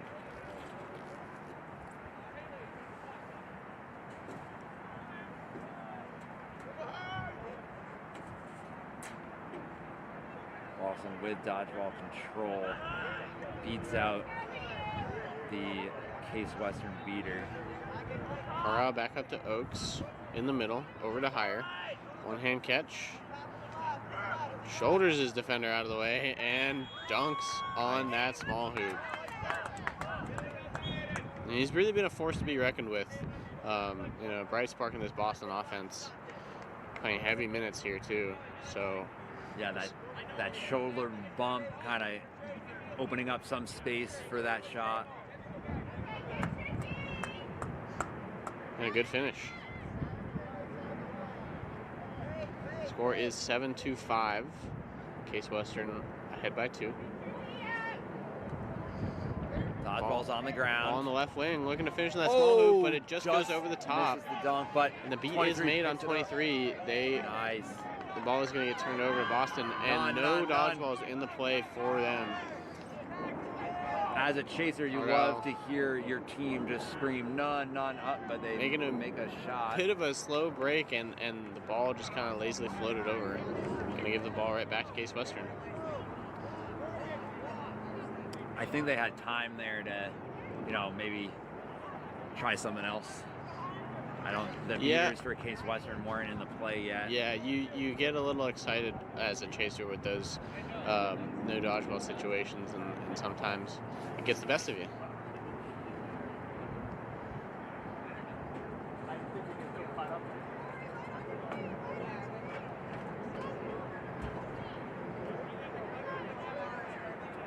Number 18, walking the ball up with their beater, looking for a screen. Not going to get it just away.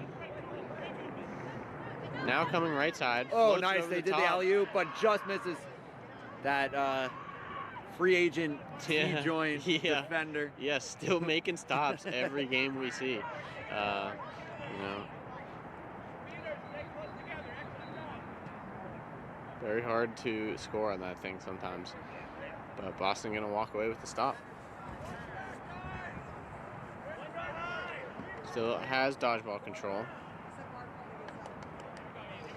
Point defender clapping at Carlisle. I don't know if trying to intimidate them or get them to get the ball out. And anyway, ball goes left, back over to Carlisle with a bit of space. 18 covering well. To spin around and a big wrap. I think that's going to be a back contact call by head ref Liz Stone. Hand is up. And now with the lull in play. Now, but yeah. Now with the lull in play, they're hugging it out though. No bad blood there. Kind of unfortunate because the Boston player spun, and you know, Case may have already had committed into that tackle. Yeah, absolutely. But did initiate from behind. Refs giving it a discussion. We'll see what the outcome is.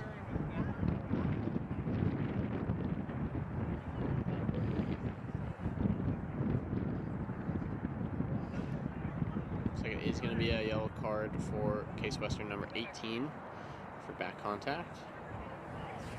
So that is going to pass the green headband off to another Case Western player.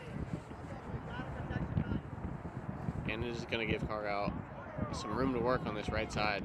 Dodgeball still behind the hoops for Case Western. They still have defenders. They're down a player with one of their chasers in the box. But good opportunity here for Boston to score. We'll see what they try to do. Can find the open person. Keeper tried to make the cut, couldn't find them for the pass. 19 falls on it, and Case Western going to walk away with the stop. I think they had the cutting keeper there for a moment, weren't able to find them. Yeah, just another floated pass into the wind. Very hard to get it there. And we see Titus Chan checking back into the game for Case Western. Telling their players to spread out. Peters looking to make an exchange. Tap on the medium hoop, and Chan is going to take immediate advantage. Great play that I haven't seen a lot of teams come up with at this tournament when a team is defending you in trees, and you can get your beaters to make a quick tap, get that defender out of the way. Shot is good for Titus Chan. Case Western back with a 3-goal lead here, 82-50 over And Boston. penalty time is done. Yep, killed the penalty time, no longer a power play. Scored down. We watched them do it against Pitt last game they played, so they're still good at it. Finally gets taken down. 2 defenders on Hayden Hire, floats it out, but pass is bobbled, and Western gonna come up with it. Trying to pass it down the field, but the beater is right there. Beater misses. Did they miss the second beat does not, and that goal is no good. Wow. So that was a dangerous pass. Yeah, almost an opportunity there that I did not see coming, but Boston's beaters do recover.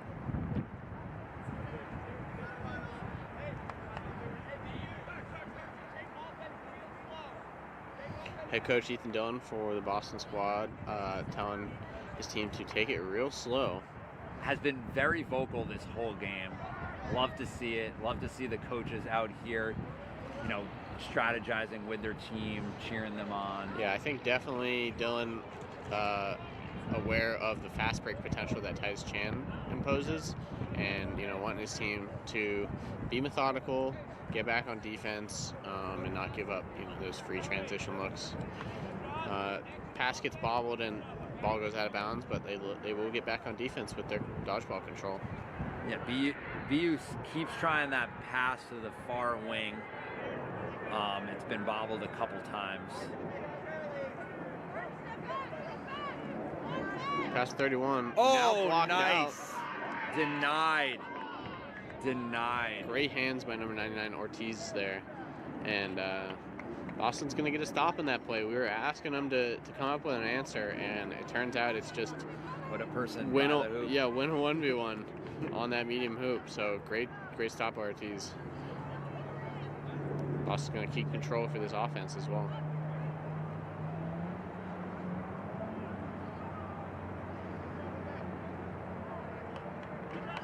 Pass to Bilawa. Back up top to Bonnier. Left side to Hire. Met by Chan. Ooh, nice. Still staying in front. Now, thought about the wrap. Grabs the arm, but Hire spinning. Beat did not connect. And they're just going to walk it all the way to the medium hoop side for a good goal. I think Case Western players might have thought that beat hit because they kind of held up. But Hire kept playing. And it's a good goal.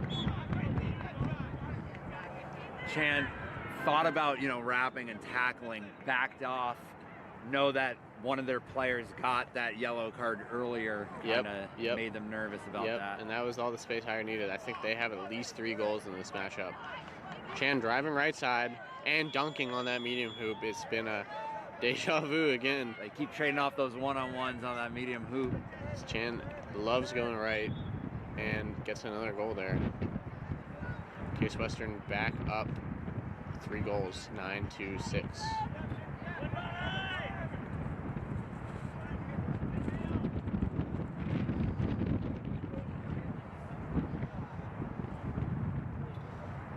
Bonnier pass right side to Bilawa, back up top to Bonnier, over to Hire in the left wing, very dangerous spot, and that pass to Ortiz is a bit ill-advised, straight into the arms of a Case Western player, and they would get the stop.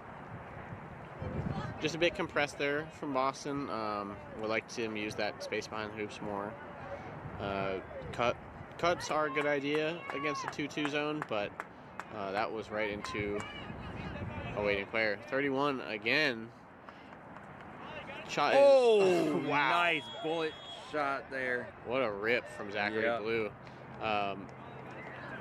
Good rebound off of the missed shot and nailed that top hoop. Yeah, they've kind of been forcing them further and further back behind the hoops, but why not take a long shot then? Yeah, that's a side of their game we haven't seen quite yet, but that was epic. Case Western going to push their lead to 4 goals in this one, now 10-6 over Boston. Bilawa over to Hire on the left. Floats it up. A beater battle happening at midfield. That went in, but no. Case Western going to jump on it. BU able to win that beater battle and maintain control here. We're about 17 minutes into this game so far. Still almost in range for Boston. But Chan with the ball, gonna look to widen the lead here. Tries We to have stiff a on cutter higher, again behind the hoop. gets beat, 31 with the ball. Met by a beater. Gets beat. Throw was a little late, but we're gonna play on. Zachary Blue driving and dunking on the small hoop. We have a stoppage. Gonna see maybe if that They're discussing whether it was late. that pass. I thought so too, but we'll see what the referees think. Yeah, call was made on the far side. They're gonna say it was Goal natural still motion. good.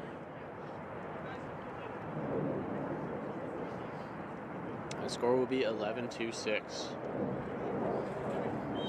So, you know, Boston holding control for most of the latter half of this game, but did lose it there and got scored on. So, So they're gonna want to try to get that back. yeah, they have a couple minutes to get that back before the flag runner period, which is definitely going to be important, but a little bit out of range for them at the moment. Yeah, they're gonna want to get control, give themselves an opportunity to catch that flag to get back. You know, Ball behind shorten to this Rucker. deficit. Tried to get it back to Carlisle, who slides, but keeper going to recover the ball. Good effort there from BU. Case Western kept control. All Now right, we have a Chan fast looking break. to run. Always looking to run. Going right side. Oh! That was, I think, a pass. And it brimmed out. Zachary Blue picked it up and floated it over the top to number 31 for the good goal. That play took one more pass than I thought it would, but Yeah, still found the ball through the hoop. Yep. If you're always willing to make the extra pass, good things will happen.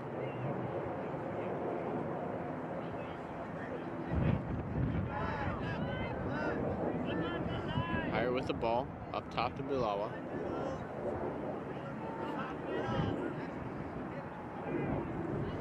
Over to Cargyle. Back up top. Trying to go behind the one beater, but Case Western sitting very flat on their hoops with control, and Zachary Blue knocks down that shot for the stop. All right. This may be the last possession, but not if Chan goes this quick. Driving right, goes all the way around, just going to take their time slows now it in the up. back. Beater comes out to meet them. Oh, they did the alley-oop in the other direction. Yeah, yep. They just swapped it. Flipped the entire Boston defense and converted from the opposite side. So, you know, that play still works, even if it's reversed. Change up the look a little bit, but it's still the same play. This is the last possession now. Case Western having gone on a run here. Score is 13-6. Higher with the ball, left side. Wrapped hard by Chan. Ball comes out and goes straight to a Case Western player. I think we may have a call here on the contact made by Chan. Already taken off their headband, so I think they know what's coming. Yellow card. It's going to be contact to the neck. They know that 0 is hard to take down. Yeah, and that's going to give them the ball back here with a chance to score before 20 minutes. There is a beater in front of them. As well as the keeper. There's a chaser behind the hoops to pick up the shot or get past to if it doesn't go through. And it doesn't. Oh, but it hits the bounces pole. off of the small hoop pole, and 31 falls on And it. that's the end of this first period. Yeah, number Figure 0. four. A little upset with themselves, but it was a good look, open look, and yeah, you'll try to get it again here after this 20-minute intermission. So, Case Western with 13, and the set score is going to be 190. So, Yeah, so they, have a comfortable lead right now, but you don't want to get complacent. no. BU can catch that flag, get those 35 points, keep chipping away. You still need to get 6 goals or the equivalent if you are Case. So you definitely don't want to ease up here. You want to still keep pushing it like you've been doing. Right, you are. Yeah, I think they can kind of afford to not dedicate as many resources to the flag runner game. You have a bit of a comfortable lead. You can kind of just force quad ball scoring. What you've been doing has been working, so they can definitely afford to keep their beaters out of the Quadball game. And as well to that theory, if I believe I'm seeing it right, that is Matthew Cooper suiting up to be our flag runner this game. Cooper, very formidable opponent for any seeker. So if I was Case Western, I would definitely trust them to fend off both seekers at the same time for quite a while. All right, so BU is done with their huddle.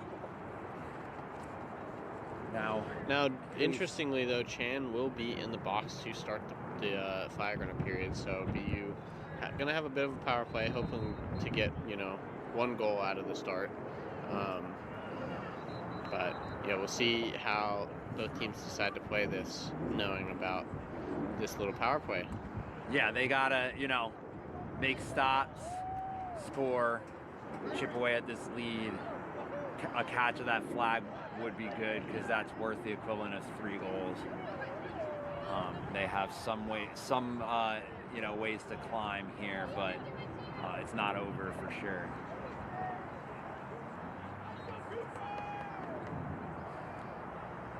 They do have, let's see who, they do have control, I believe, for Boston. Yep, Boston has control, it's hard to see that red dodgeball when it's being held by someone with a red jersey. Uniform. Case Western with the ball. Probably going to look to kill their power play. Beater's going to work to get control back, but with only... are released. Case's beater immediately beats out the Boston seeker, giving alone time for their player, but the broom is pulled out. Beater's making a chain in the middle. Great catch by Molly French. Ball is going to get tossed up to number 31. Oh, immediate wrap. That was nice. Okay, so a little bit of defensive seeking for Case, preventing Boston from getting close. And the calls of none mean Boston is going to want to run this and try to get a goal back. Chance still in the box. Thrown up to higher, but blocked out by number 31. And Case Western's going to get the ball back. So, bit of a slow recognition of the no dodgeballs there, and Boston's not going to come away with the goal. All right, so Case... High pressure from the Boston Beaters. Having some time with the flag runner. Boston focusing on the Quadball game with Great their dodge beaters. by Chan. Oh, nice hands. Floater deflect that. Does not go in. 31 gets it. Back to Chan. Driving right. Oh, Euro tried stepping to do the around, reverse. but the ball gets stripped. Great hands by number 5. Tried to do the reverse there. All right. So we have some defensive seeking by BU. All right, now BU's seeker getting some time. Case Western with control, just content to sit it in on the on the Cooper trying Quadball to, game. I believe Cooper hitting the Boston seeker with the gritty there. Yeah. May have almost cost them, but didn't. Matthew Blue's going to pick the ball up in the back corner, and Case Western's going to start their offense.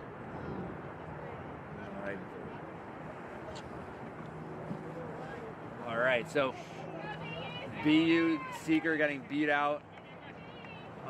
Cooper trying to pull the broom out of Case Western seeker, but is not able to do so. So still in pursuit of the flag is Case. Yeah, both teams, not really bothering with their beaters in the flag runner game. And that beat by Boston, I'm not sure if it missed, but 31's goal was called good. Do a Case Western player down, I believe a beater. I hope they're okay.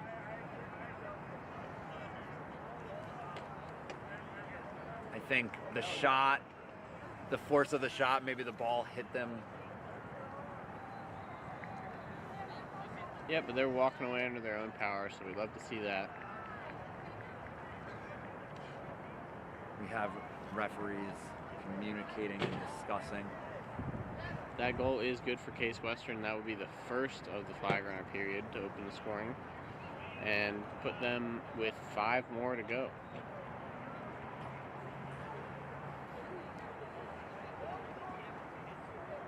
Oh, they're calling the goal off. I think no Beat good. before. Yeah, beat before is the call.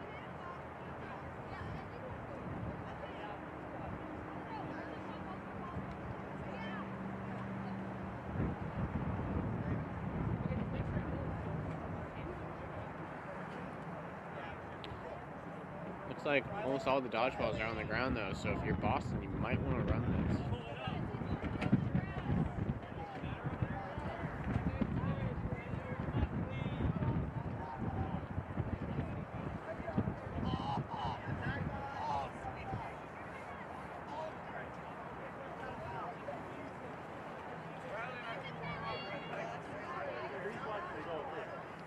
All right, so we resume play here. Oh, but Case Western first does to the quad ball. cover the ball. Higher, looking to push Case Western player out of bounds. Does so. So good play there And by gonna Boston to get the recover the inbound turnover. at their own bench. Boston defensive seeking. Now Case maybe defensive seeking. Matt Cooper just more than content to run in circles. And Boston going to try to use their control to get on the board here, as I don't think anybody has scored since the flag runners come on the field. Hargall driving Nice. towards the medium hoop. Backhand shot is good.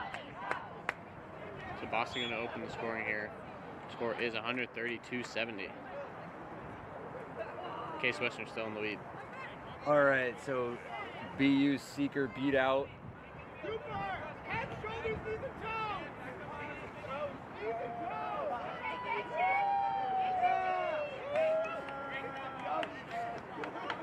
Boston more than happy to sit in that trees defense with control. Beat made on number 18, ball to 31. Backside, Zachary Blue. Rips it, and that ball held up by the wind is not going to cross the keeper's own line for it. Just a reset.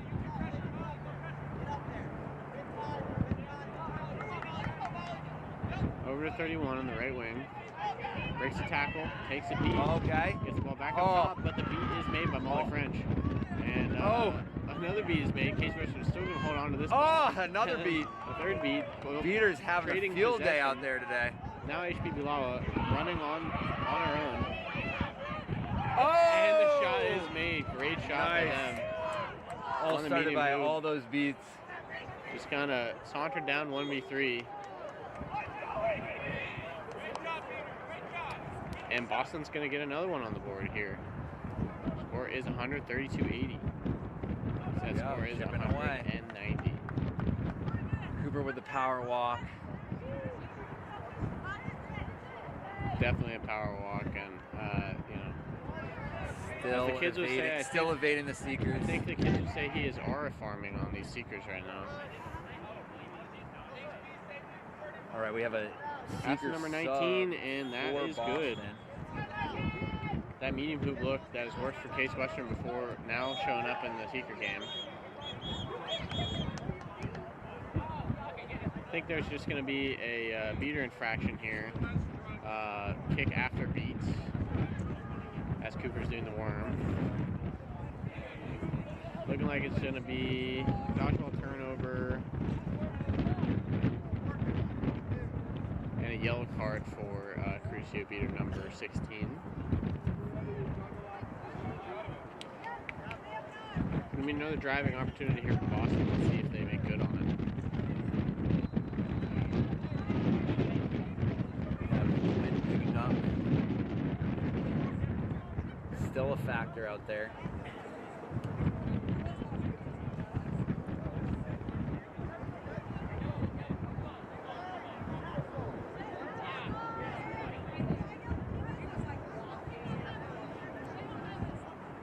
Boston looking to maybe push when play resumes here.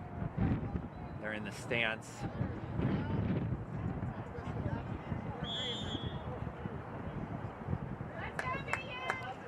In higher with the ball down the left side. Through two. Oh. Shot is ripped though over the top of the medium hoop. Thought they may have had the pass Yeah, there on the wing. not a lot of their fellow chasers were running with them on that one, so just tried to take it themselves and put a little too much air had under one. Oh. Seekers beat. May have been a high beat, but waved off.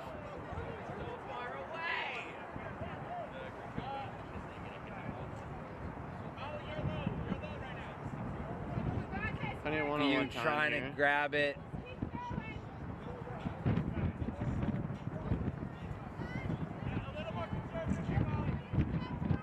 Nice.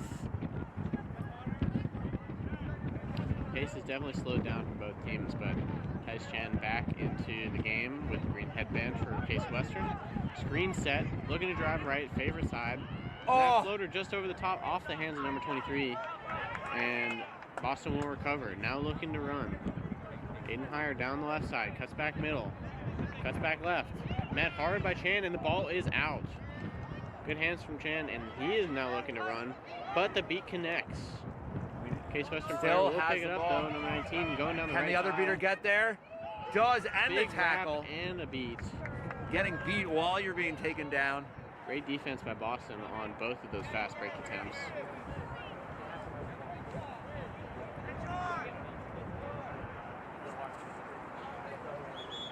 We are going to have a stoppage of play. In case Western are going to use their timeout.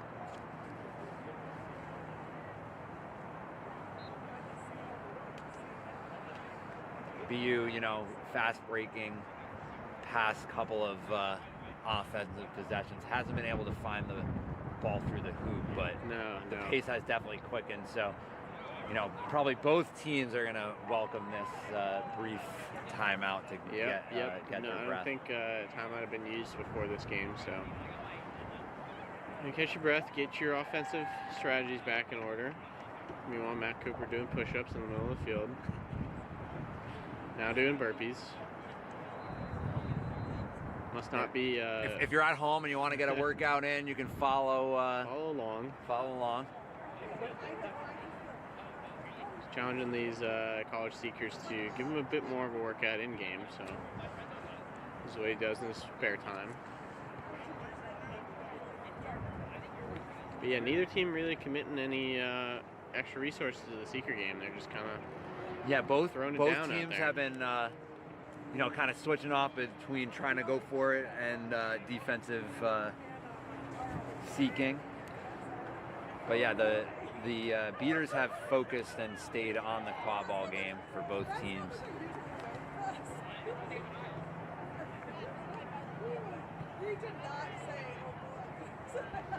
I think just the one goal for Case Western from this 5-runner period, where Boston has had 2. Still quite a mountain to climb, though, if you're a Boston Terrier.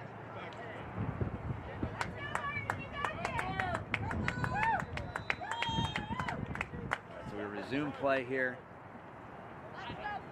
We have another seeker sub for Boston looking to defensive seek still.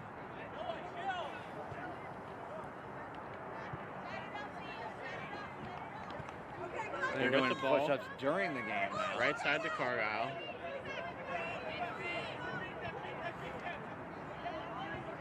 Working on number 6 in the right side. Pass back up top. Over to Higher, left side. Not challenging Titus Chan, and Liz Stone gives the warning for stalling.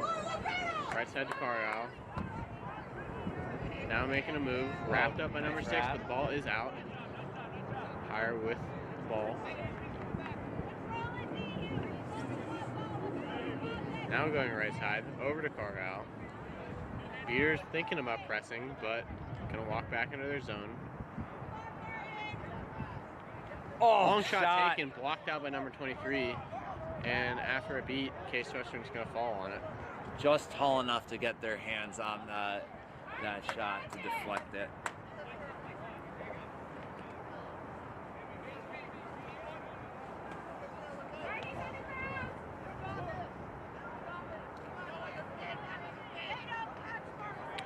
That Cooper's just trying stuff out there. I mean, you'd love to see a flag runner having fun. These college seekers are going to have to learn some new techniques to get past. Oh, they did the alley-oop. Big dunk again by Case Western on the medium hoop.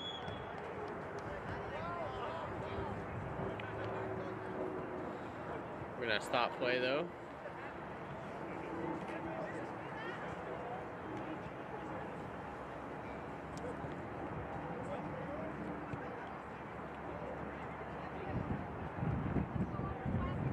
Goal is still good.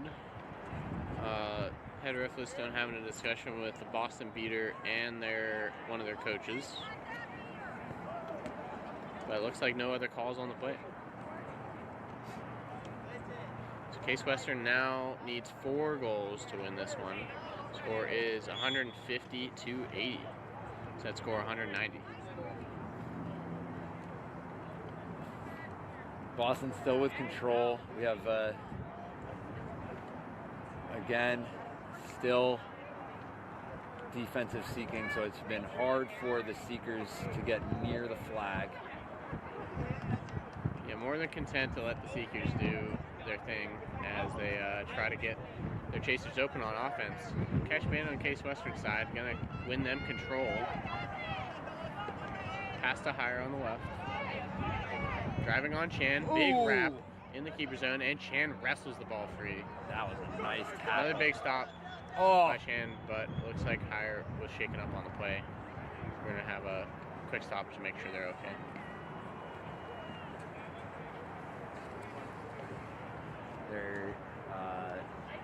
They got up, so that's good to see.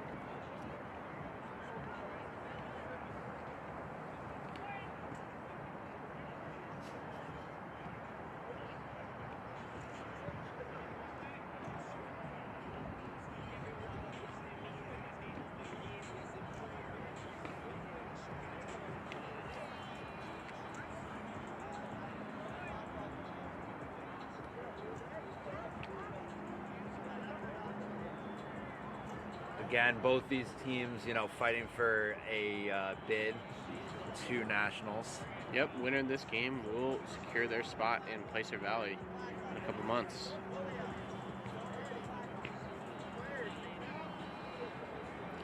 Chan with the ball after that stoppage, looking to run. One defender in his way. Easy shot through the small hoop. That's really, Chan's bread and butter. Yeah, down the pitch. I will say they did go left this time. Usually they go right. But gotta keep Boston guessing a little bit. Now the high press, looking to get the ball back. Oh, I think that might be an illegal reset. Yeah. Wow. Looks like Boston player good pressure. Backed up by Chan into their own keeper zone. Causing. Wow. And if forcing them back behind the keeper zone line. Lucky for Boston though, Chan was beat after that pressure, so the ball is going to go back to Case Western's side of the field. But yeah, freebie for Crucio.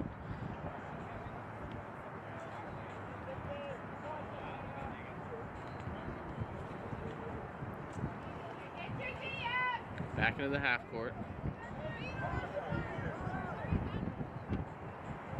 Case Western with control now, kind of going to sit back with it. Chan to the left side. Pass behind. Zachary Blue's going to keep that one in. Back up top. Beat is made, and shot is good. Case Western just now 2 away from this win. And the Terriers are going to take their timeout.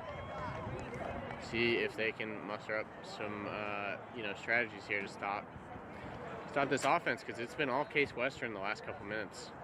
Yeah, in the beginning of the flag runner on pitch period, neither team really scoring. But now in the past few minutes, Case has, gotten closer and closer to that set score. So Boston taking this timeout, trying to prevent that momentum from bringing Case past what they need to get to end this game. Yeah, long way to go, long mountain to climb here, but runner has still not been caught, so there's always a chance that you can steal a catch and get the momentum on your side and get back into this game.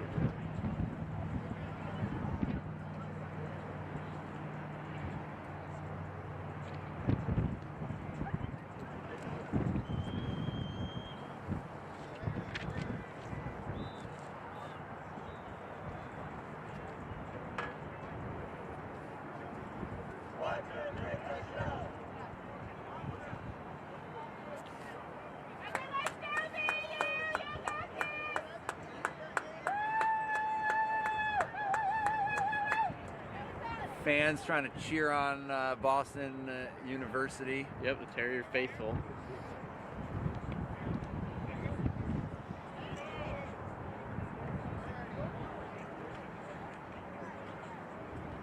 And we're looking to get play restarted here.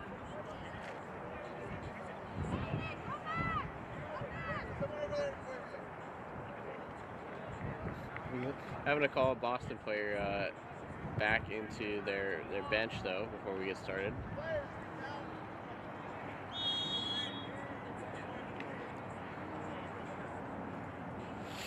And we're back. So Case Western has control, still comfortable in their 2-2 zone. Crucio trying to catch now. Nice. Yeah, Connor Ellison back in for Crucio, the starting seeker for this Case Western team. Getting some good looks, but you know, still having to fight through the defense of Boston. Definitely not had any beater help this game. Boston looking to get back on the board. Their offense really slowed down over this C4. And that Good pass, beater play there. well covered by the beater, and Zachary Blue scoops up the loose ball.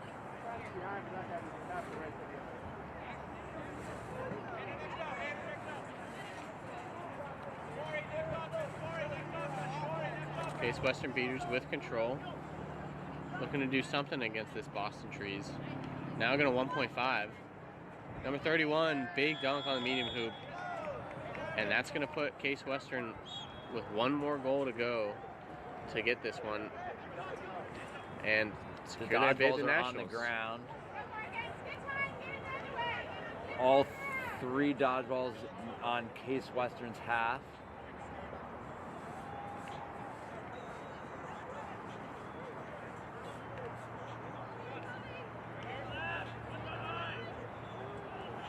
Carlisle back up top. Number 3, Bonnier. Over to Higher. Pump fakes in the beater game across to Carlisle. Beater comes out to be Lala in the back. Shot to the middle is easily blocked by Zachary Blue. And they'll turtle on it. Look to secure their final possession here Here we go. with a goal. Beaters with control. I'm expecting another 1.5 here. Hopefully, you know, they don't rush it. Get to their shot that they Chan want. walked in by the beater. Not with a screen. Gonna throw it Pass up to to 31 again. Goal is Oh, not they called said no good, but good. Zachary Blue recovers and a big dunk on the top hoop. If one dunk fails, try again. Quick discussion here with the refs. BU confident that it's going to be no goal. Liz Stone with a yellow card.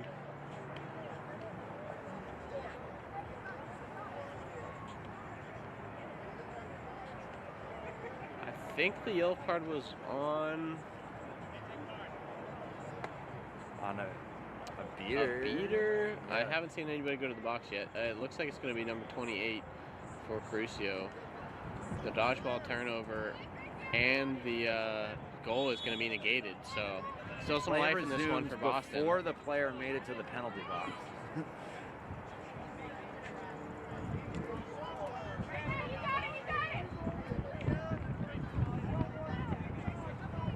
So beater power play here. Even with the beater power play, Still he's holding on still to with control. the 2 dodgeballs near their hoops. They have been doing this for a lot of the day when they've been down a beater in the box, still able to maintain control. Number 3, driving, blocked out by Blue. That 2-hand block has been defensive stalwart for the last couple minutes here. The one thinking about beater it. still able to keep kind of the control for Case on their side. Yeah, and I believe the wind knocked the medium hoop down, so Chan's gonna take his reset and get that hoop reset.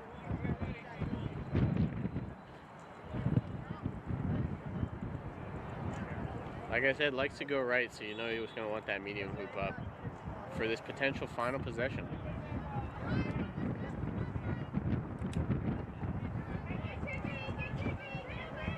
One beater in the defense for Boston, behind the hoops. Ball Now back they're up back top into to the Titus. play Over to for, number 31, looking to dunk Western. on that medium hoop. And That's that goal why- is good. That's why they wanted the hoop put Yep, back up. Yep. Game plan executed. No catch made here, but the final score is 190 to 80. So with that, Case Western will get a bid to Nationals. Yep, secured their bid with this win over the Boston Terriers squad. Great fight from both teams, but ultimately, I think the depth of Case Western just proved a bit too much for Boston, and they take the dub. All right, so the next game on this pitch gonna will be be the championship game. Finals. Brandeis versus UVA. Be sure to tune in, and so we'll be with you shortly for that game.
Welcome back to Pitch 1 here at Troy Park for the Howard County National Qualifier.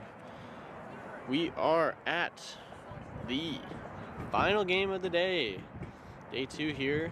This is the championship to determine who is going to be the college champion here. Both these teams have a bid already. They have earned their spot to Placer Valley for U.S. Quadball Cup 2026 in a couple months. But we have one more test here to see who gets the crown and the trophy. So a Hap 5 MQC matchup here. We have got Virginia Quadball, last year's Quadball Cup finalists on the left, and Brandeis Quadball on the right. Yeah, so I think it was expected, UVA to be here in the championship game. Not sure, if people expected having Brandeis here, but they definitely brought their game to this weekend, and they definitely deserve to be here, and I'm excited to see what both teams bring, and I'm just rooting for a great game of quadball. Yeah, very exciting games from both these teams over the weekend. However, Virginia making their first appearance here on Pitch 1, so we'll see if they can step up to the biggest stage. Brandeis going to start with control. UVA going to start with the ball. Joey Bay going to make a run for this dodgeball here, contesting the Brandeis beaters. And head ref Chris Lacombe is about to get us underway. We're off. All right, so Brandeis does get to the dodgeballs first. So Brandeis starting with control. Virginia with the quad ball. So early beats made. Nathan June going to take the ball to the right side wing. Back top to Riley Moraes. Oh, nice beat. Moraes driving left, shooting middle, but blocked out by number 14 on Brandeis. So early defense from Brandeis. Virginia able to come up with control, however. And that Brandeis beater pair has been quite formidable over their games today. So we'll see if Virginia is going to have anything to say about that. Both beaters, kind of on both teams being aggressive here to start this game. Ton Schwartz with the ball. Pass up top to 14. Zalowitz shooting over the top. And that ball going to roll out of the back boundary for a Virginia ball. So, I lied. Nice. Brandeis actually getting the tip there, but the inbound well guarded by Virginia, and they are going to come all the dodgeballs on the ground, but Virginia able to pick up one and the other. So Virginia staying with control. Nathan June with the ball spinning, going right side. Bay looking to make an opening. Pass behind to the rookie, Kamari Parker. Just a bit too high for Sabrina Berry, and that ball rolls out of bounds at the Brandeis bench. The unarmed beater for Brandeis grappling with the beater on Virginia, trying to get that ball back. Good energy there for Brandeis' beaters. They weren't able to come up with the ball, but I like to see that. Yeah, both teams' beaters kind of trading control here, and both teams' quadball core kind of starting slow. We haven't seen any real dunking, driving attempts, but Brandeis going to look to change that. Off broom, and the beat comes in. So still tied at 0 to start this game. Reyes with the ball. Brandeis very comfortable in their 2-2 defense today. I mean, it got them this far, so it's been working. With control, going to stack their beaters vertically. Ball backside to Tristan Schneider. Nice over to ball Nathan movement. June. Makes a move. Driving middle. Oh, beat. Cutting back to the small hoop. And looking for the good goal there, but I think the beat came in. Exactly. Beat before, I believe. Now number 14 driving. Stiff arm on the right side. But Ray's staying with him. Pass to Matan Schwartz is a little too outstretched. But the beat comes in by Joey Bay, and that's going to be a Virginia ball. Beaters on both teams locking it down, preventing either team from scoring. Yeah, and we're still tied at 0. So, good sign for this game to come if it's going to be this tight in the opening minutes. We'll see what teams, you know, can, what weaknesses they can find in each other's defenses here. June with the ball, looking to drive. Shot That rims shot. out on the medium hoop. Oh, Schneider fighting for the loose ball though, and gets beat. Brandeis gonna recover. You know, both defenses just locking each other down right now. yeah, if you like a intensive beater game so far, this match has been to your liking.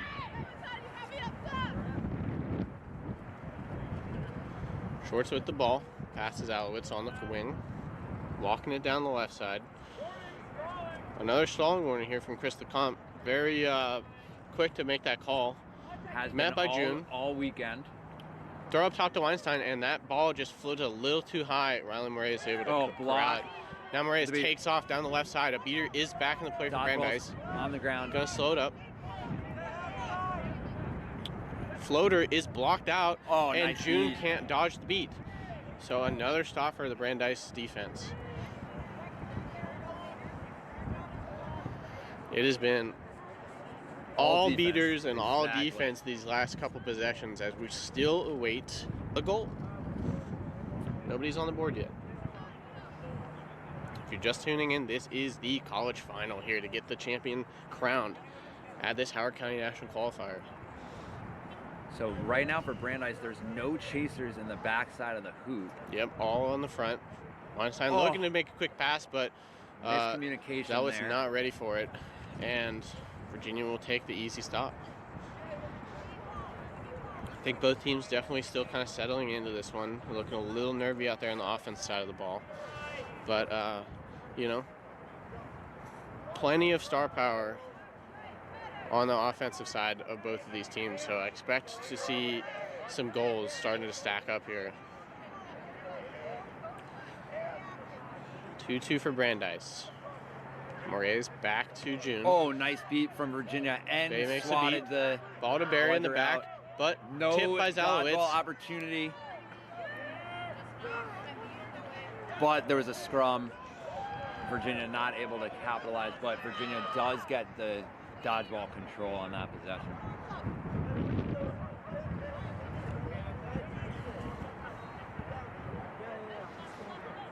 Schwartz with the ball back up top. It's number 8. Nice beat. Beat made on the Virginia chaser.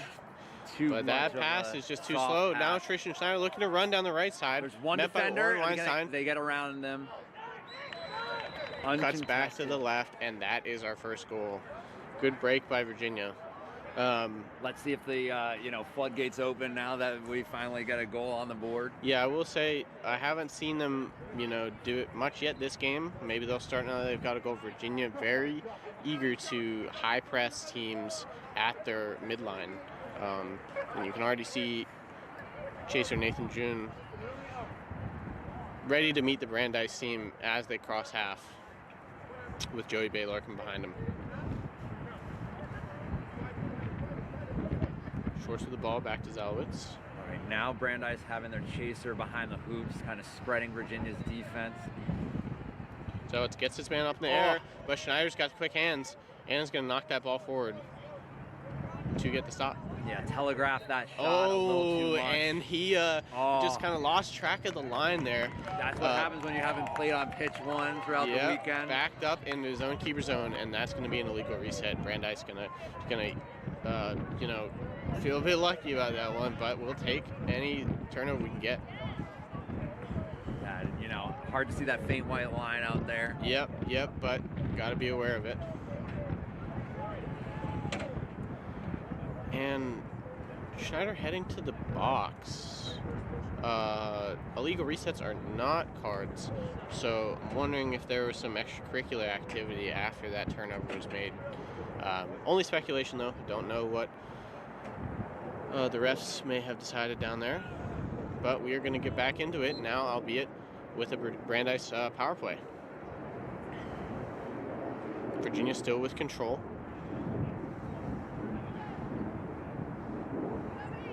Interesting defense. Zalowitz going to go left. Big pass to Schwartz in the Nice. back, and that dunk is good. Looks like we're gonna have a beater foul here though. Joey Bay jumping up and down, trying to get a call. Brandeis very excited about the beater play and the goal they just got, but I think there will be a dodgeball turnover here. Any beater. Yep, dangerous kick on Joey Bay, number 10. And because it was after the goal, penalty time Not negated. So Brandeis gonna get the ball right back. And with control, looking to take their first lead of the game. Virginia players seemingly a little bit frustrated out there. They're going to want to get themselves under control. Yeah, So still they- plenty of game left. You know, cooler heads will prevail. Onside with the ball. Back to Schwartz. No dodgeball. Oh, no. Virginia does still have a dodgeball in play. Oh! Schwartz with the jumping backhand shot on the small hoop is going to give Brandeis their first lead of the game. Very dramatic shot there, and that goal is good. All right, so Braves with the high ball. press from Brandeis. Good. Back off now. Gonna pull up. June looking for a beat by Bay. Braves back to June. Beaters causing chaos. We have a stoppage. Drive by June onto that small hoop. Couldn't quite see if the ball went through. But Yeah, we're gonna the have beaters were, causing chaos on the near side. Yeah. So Virginia decides to drive to the far side away from that. We're gonna have a stoppage either way. Head coach David Littleton out there consulting with his keeper as our refs determine what the call is going to be here.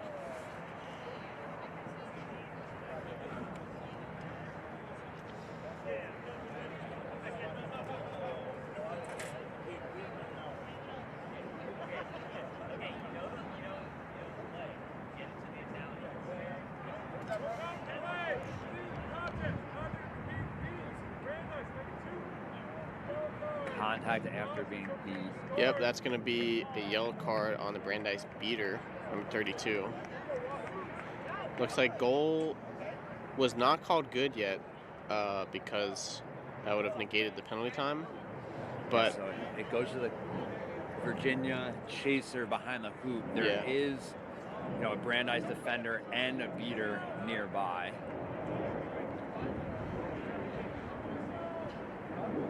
number 0, Kamari Parker with the ball, puts it through the small Able to hoop. put it through before the beat happens. Overpowered his defender. Yep. And that's going to tie us back up at 2. Virginia with control. One side with the ball, going around the right side. Back up top. It went out of bounds. Yep. Call from the AR is that the ball went out of the boundary. Oh, Big nice beater hit. Beater tackle. Nathan June looking Nice. to run with all the dodgeballs on the ground. Going right Nice. side. Slips his defender. The second defender, though, brings Immediately June down a whistle little call. high. And I think that's going to be a call for contact above the neck. Yellow card for number 14 on Brandeis. Going to give June the ball right next to the medium hoop. Defender is there, but Brandeis beater is, out of the play. yeah, no dodgeball anywhere close. So good opportunity for Virginia here to make this a 3-2 ball game.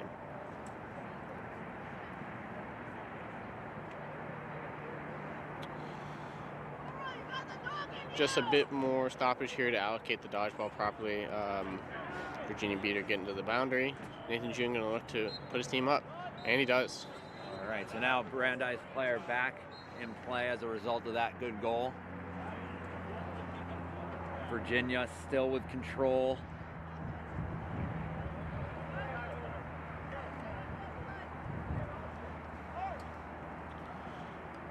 Yeah, this Virginia defense definitely not one Brandeis has seen before today.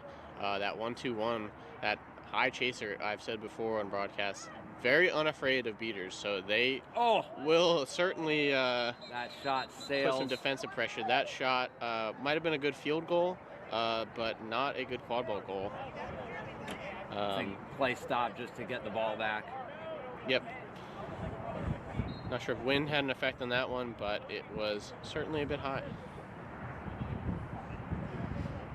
That's what we'll go with. We'll say it was the wind. So Virginia with control. Looking to extend their lead. June with the ball, left side, working right. Joey Bay makes a beat, but the ball is blocked by number 14. Almost came up with their own deflection there, but good hands by Brandeis. Number 13, up to Zalowitz. Still high pressure. Reset used by the big pressure from both Joey Bay and Nathan June. It's definitely a trademark of Virginia's game. We'll see if Brandeis wants to counteract it. Beat misses. Oh, no, Beat does connect. Oh, blocked. And big block. Nice. Number 14 looking to shoot. The shot is good. Got close enough because of that block. And push shot on the top is good. Brandeis beater almost caught the bludger. We're now tied up at 3, but Virginia seeing all the dodgeballs on the ground, looking all right, you gotta to run. Put your body. Gotta make a stop. Going left. Hand up. There went completely through the hoop, the Brandeis chaser. But so did the ball. So. Yep. Good tempo by Virginia. Brandeis still needs to get a dodgeball back. And that's why Virginia has a very high press. Yeah, now pressing into their opponent's keeper zone. Pump fake, gets the defender up in the air. Now lane 13 is driving down the lane. Back to 87.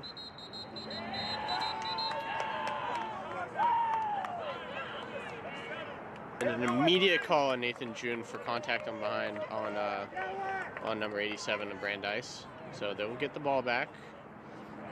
I liked how they kind of ducked underneath that high pressure, got around Virginia. Yeah, that's really the only answer to high press. You need to use the field vertically. Send people down the sidelines, and that's exactly what Brandeis did there.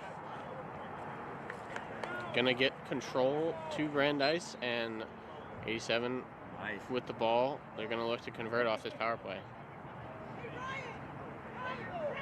Driving right side. Ball in the back, but off the hands of number 21. Gonna save it, but stepped on the line. Nope. And that will be Virginia ball. So, a couple of power plays already for Brandeis in this one. Need to be a little more methodical in converting if you want to put up points in this Virginia team. They are very disciplined, so when they get cards, you kind of have to make them pay.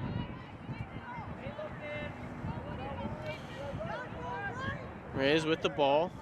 Looking down this Brandeis 2-2. Beaters are side by side.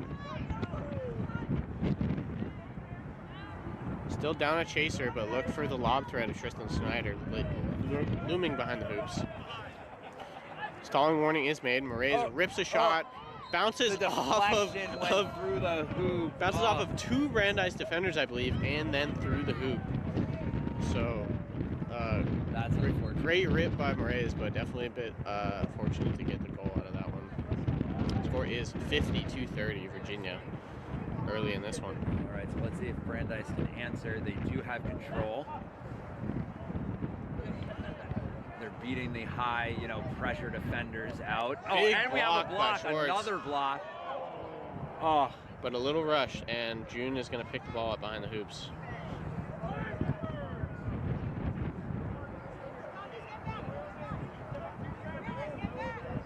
Virginia beater being very aggressive all the way into Brandeis's keeper zone. Gets the trade, but big opening though. No dodgeballs in the keeper zone. June spins out of a tackle. Ball gets beat out of his hand. In that rat tackle attempt, the hand drifted up. Jersey pulled. Still a yellow card for the contact. So number 18 for Brandeis is going to get sent to the box.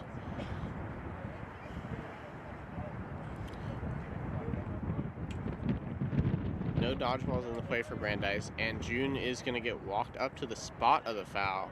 Much more advantageous position, especially for a player as shifty as they are. Couple pass options here. In a much better position, but there are defenders in front of them. Fakes right, goes middle, and the goal is good. That was a good fake because both Brandeis defenders went to that medium hoop, so leaving the tall hoop open. Yeah, score is now 60-30. Virginia with 3-goal lead. Warren Weinstein checks back into the game for Brandeis. Combo of them and Schwartz definitely formidable, as the Brandeis Beaters do have control. Pass to number 21 on the wing, looking to drive with a beater. Back up top to Schwartz. Probing this Virginia defense. Looks like they've sunk into more of a conventional 2-2. Now Schwartz looking to drive. Go. Pass a little low, Nice. but Weinstein does not care and Good converts cut. on the medium hoop. Great cut by that Brandeis chaser, number 34. Yeah, attempted beater play there by Joey Bay, but control kept by the Brandeis Beaters.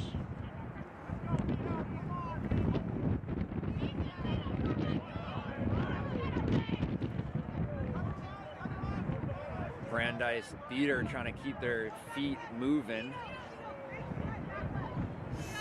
Stay attentive out there.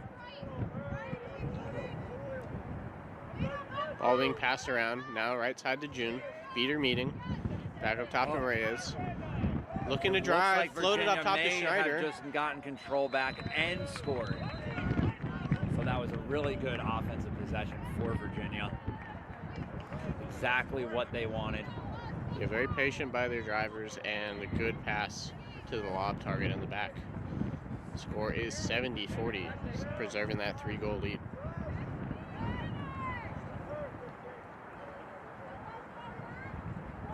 Brandeis, in this tournament has come back from being down 30, so, they're not worried yet. Definitely a dangerous seeker on that team, so... And and the two-handed shot just knows missed. it, wants it back. Number 34 hitting their head, knowing that they should have had that goal.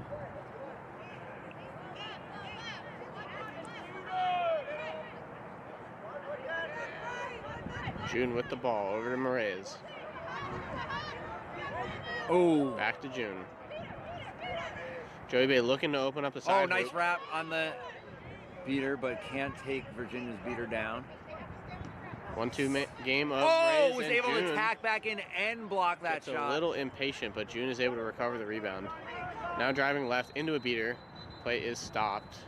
I think we're going to have some beater contact to talk about.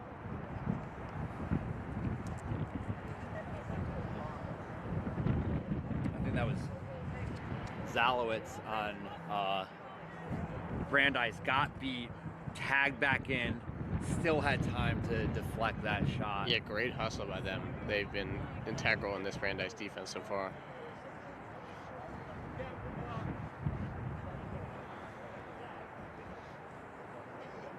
So we're still deliberating. Currently, Virginia has the ball.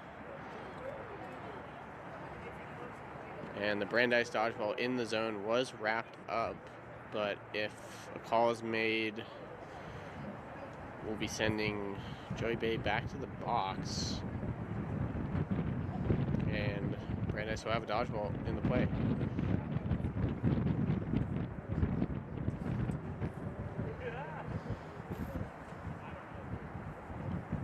All right. Trying to stay warm. Yep, it is Move definitely those legs. still a nice sunny day out here in Howard County, but windy. And we've seen it affect passes. Not so much in this game. This has been a lot of driving. Ref still deliberating here. We're going to see what they come up with.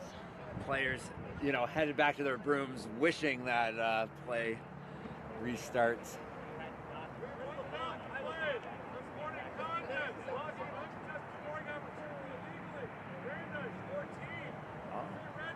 Wow.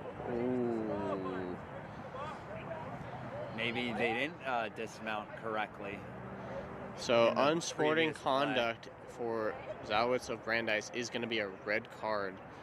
That is a 2-minute power play, Wow. regardless of goals for Virginia.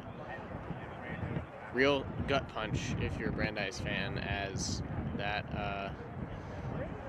takes Maybe you that's why they without were it. able to get to that block quick enough.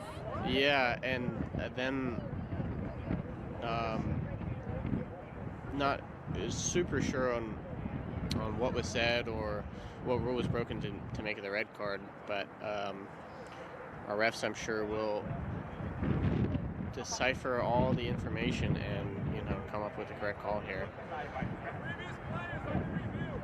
So we're gonna go to review the previous play. That call is being appealed, and once This is a huge call here. Yeah, once we come to a decision. Did they successfully dismount before, tagging back in and making that block?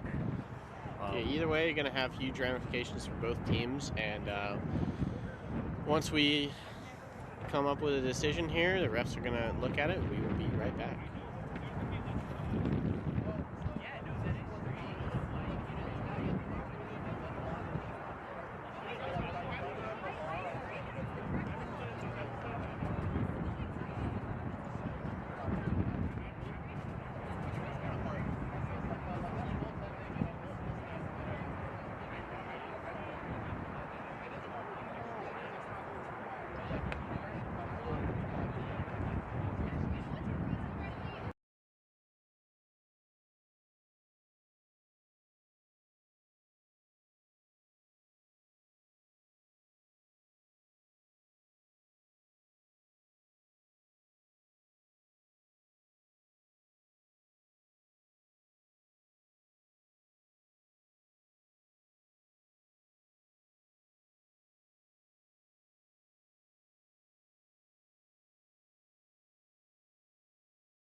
All right, we are back after a short review. Upon that appeal, the call stands.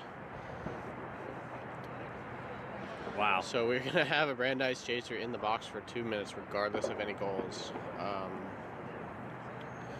to be a tough one to overcome as a Brandeis chaser, but you're going to want to play very smart here and try to slow the pace down as you kind of try to wait this power play out.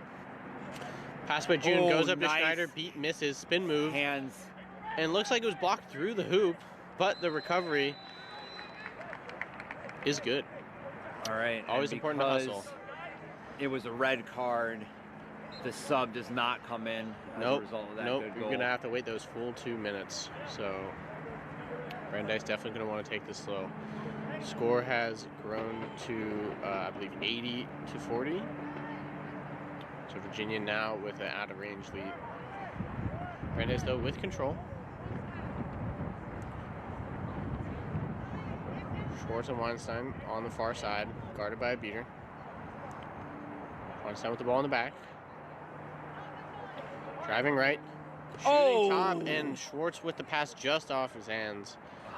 Unable to come down with it. Yeah, good alley-oop look, but just a little too high. Beats are made in the Brandeis defense to hold on control. June to Moraes. Gets a stalling warning. Back to June, now has to move. Ooh. June driving on Schwartz, going left. Push to the right, and Weinstein picks it up. I'm not sure if that was a pass to Schneider or not. But good defensive stop, even with a player down. Yeah, good. For Brandeis. Good hands by Brandeis to jump on that ball. So far, only having given up 1 goal as a result of that penalty. I think as of right now, they're happy with that. and still holding on to dodgeball control. Very important for how the rest of this game plays out. On side with the ball, looking to go right. Met by June. Over number 8.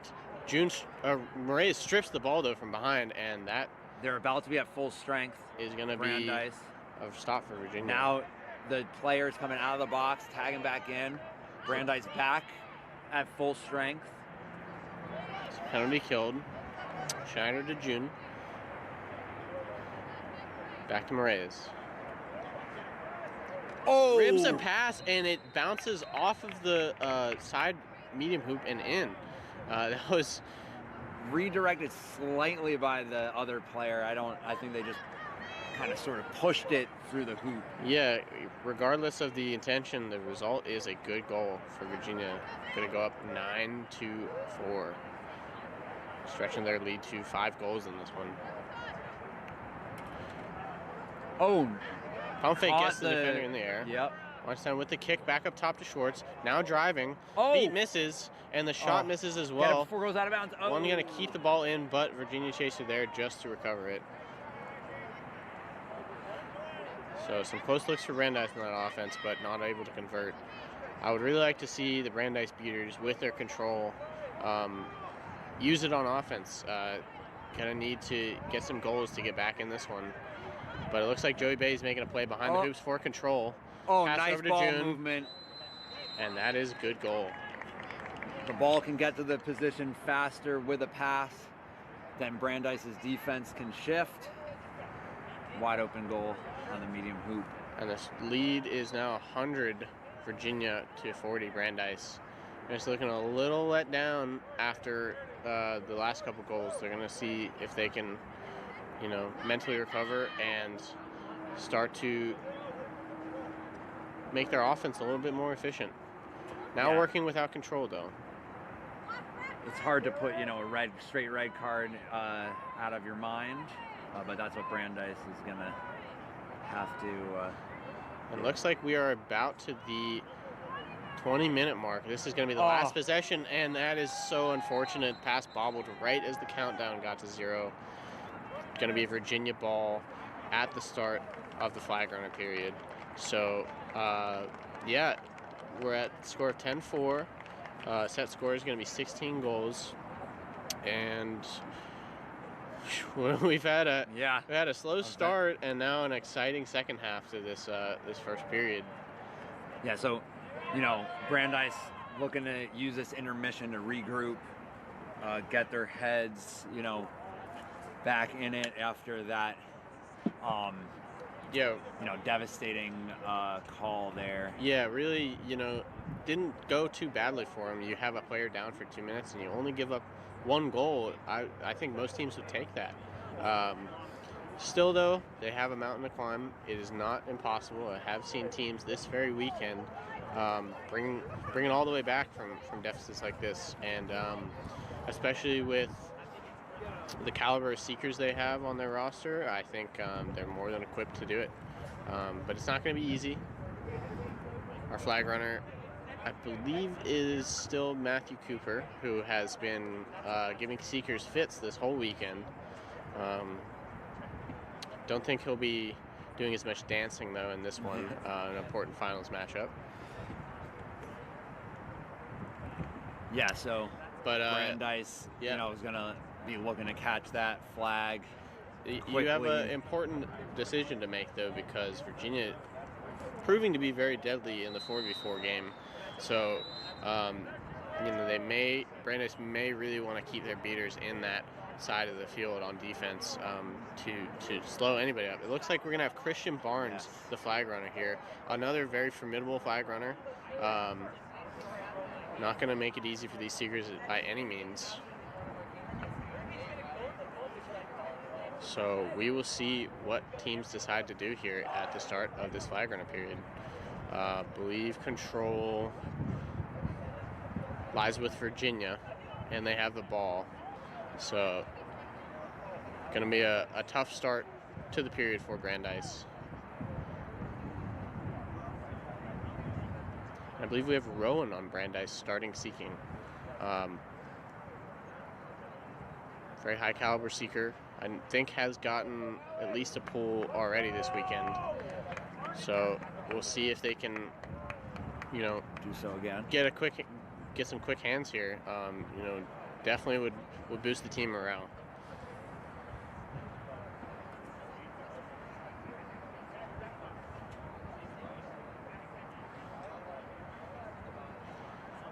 Just waiting to get restarted here. Virginia with the ball. Brandeis Spears probably going to drop all the way back to defense. Make sure no fast breaks happen.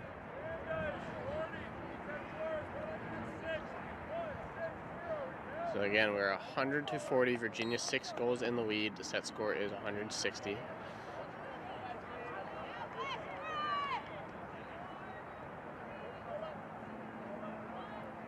All right, so the Seekers are released. Currently, Virginia Beaters staying with the Quadball game. June driving, shot over the top hoop. Bay is going to save the reset. Nope, never mind. Not going to save the reset.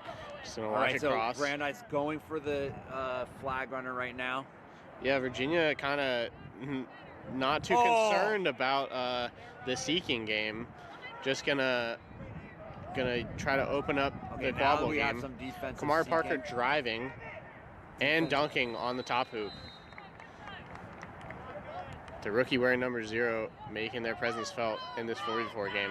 We have defensive seeking here for Virginia, but now they get beat out, allowing Brandeis' seeker to go after the flag runner.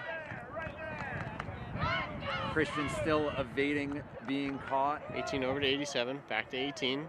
Met up top by Moraes. Beat out by Joey Bay. And, that looks like it's going to be... They didn't call it. No call on the play. Weinstein picks the ball up and finishes on the medium hoop. Great hustle there. At a bit of a broken play, but we'll get a stoppage to see if there was anything before that hustle play that's going to bring the goal back.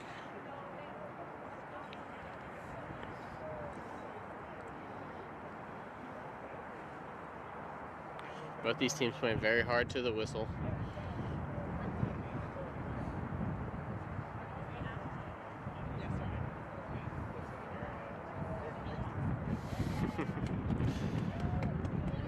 Flag runner Christian Barnes into the crowd, trying to get the crowd on their side, which we all are already.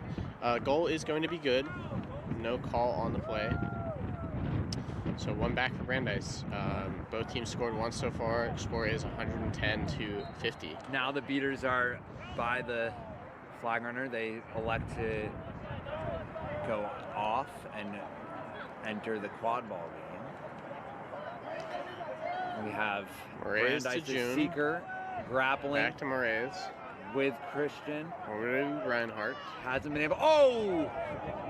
Tried to do back the swim move. Just misses. Patient offense by Virginia. June now driving right side to Reinhardt. Just rims out. But Kamari Parker picks it up and puts it through the small hoop. Virginia does get a ball back on defense. All right, so they are now 4 goals away. With the flag runner.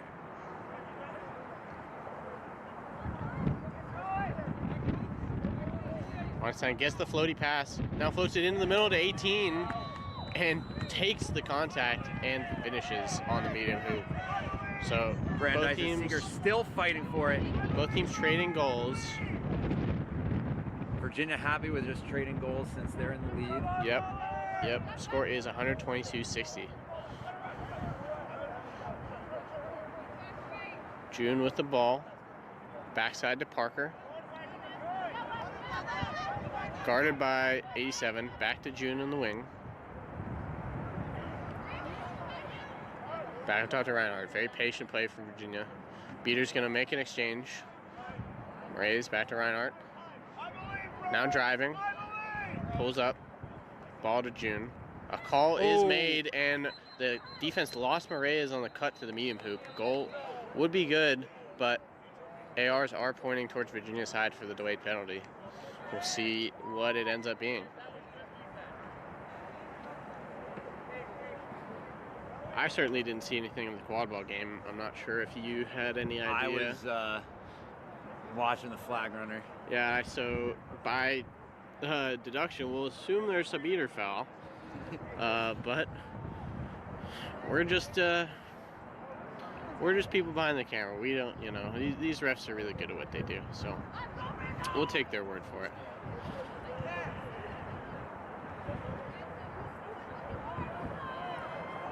There's no call on the play, and the goal is good. Virginia now 3 away from the club championship. All right, excuse me, college championship here at Howard County, Maryland. Yeah, maybe that's why we didn't see anything, because there was no penalty on the play. Yeah, our eyes did not deceive us.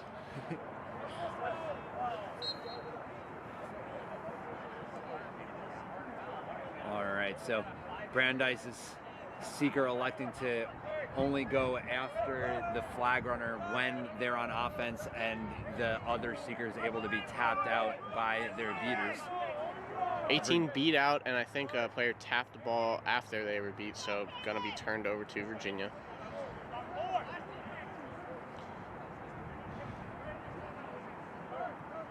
Christian Barnes, like I said, not making it easy for these two seekers, as they are kind of 50-50ing it. Both seekers seem to be defending each other, so no one really going after the flag runner. Exchange made in the beating game, but no dodgeballs for the time being. June's shot just a little too high on the medium hoop. The ball's been turned over, Brandeis's beater beats out Virginia's seeker.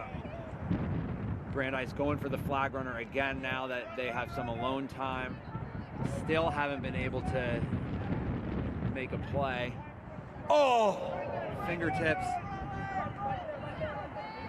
Crowd definitely behind the Brandeis seeker on this one. I think, you know, they just want to see more Quadball. Yeah, absolutely.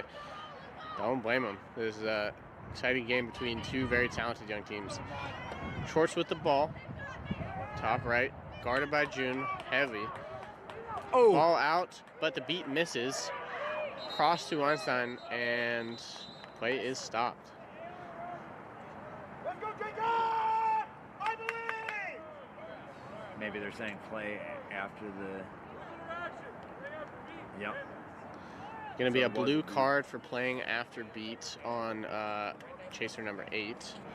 That's going to be a turnover to Virginia.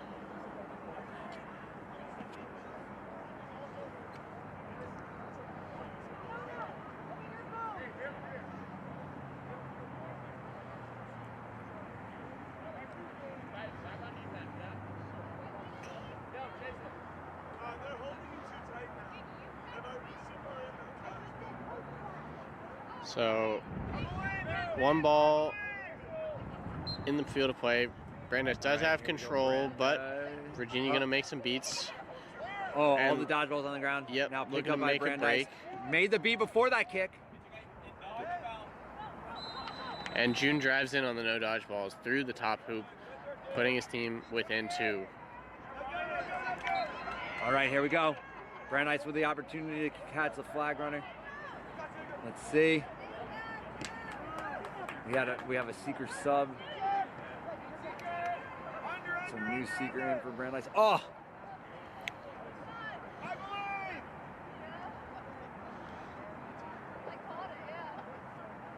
Right with the ball back up top to Schwartz. Nice Beat block. is blocked. Now driving on June. Floats it up, but tipped and corralled by Schneider. Now looking to run down the right side, but pulls up.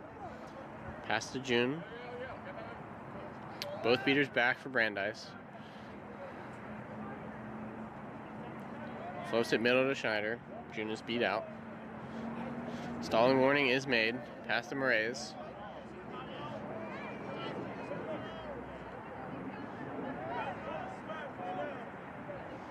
June with the ball. Forced to move. Very close to getting a stalling call, but over to Moraes. Beat is made. There we go. And Schwartz picks it up, but beat from behind. And now we'll have a scrum for it in the middle of the field. Beaters in the mix for Virginia. Gonna get their team the ball, but then the Brandeis beater comes in. And Schwartz does pick it up. Here we go. Now running down the left side. Around the defense. June makes the wrap. Schwartz does not care. Nice. and rips the shot on the small hoop anyway. Good goal for Brandeis. Score is 140. All right, we have some 270. subs for Brandeis. Again, both seekers defending right now. Because Brandeis needs to put their beaters in the Quadball game, the seeker defends. And during June that, makes defensive it possession. look a little too easy. Just waltzes into the defense. Push shot through the medium hoop is good. Virginia is one away from That's being the unfortunate. college Run champion out here. for Brandeis seeker.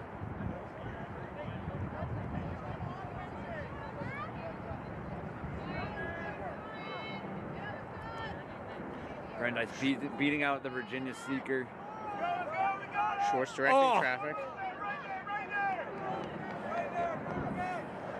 Oh, I love seeing Brandeis still going after Ball that. floated flag up to runner. Schwartz, and it was intercepted by June. All right. As he walks in another one. That's going to be the final goal here. Virginia scoring all 6 after the set score in the flag runner period was made, and they The flag runner wins that matchup. Yep. It does not get caught. Yep. And Virginia, with the score of 160 over Brandeis' 70, is going to be your Howard County College champion. Both these teams, like I said, have bids. They're going to be competing at nationals in Placer Valley in a couple months. So congrats to them either way. But Virginia comes out on top in this matchup. My name is Tony Bonadillo. And my name's Justin Bogart. And we've had an absolute blast here commentating from Pitch One's booth at this national qualifier. Hope you'll join us again for another live stream here in the coming weeks. I think we'll have a Champaign qualifier here coming up next weekend. So please tune back into US Quadball YouTube to catch some more exciting college and club action for that tournament. But for now, we'll see you later.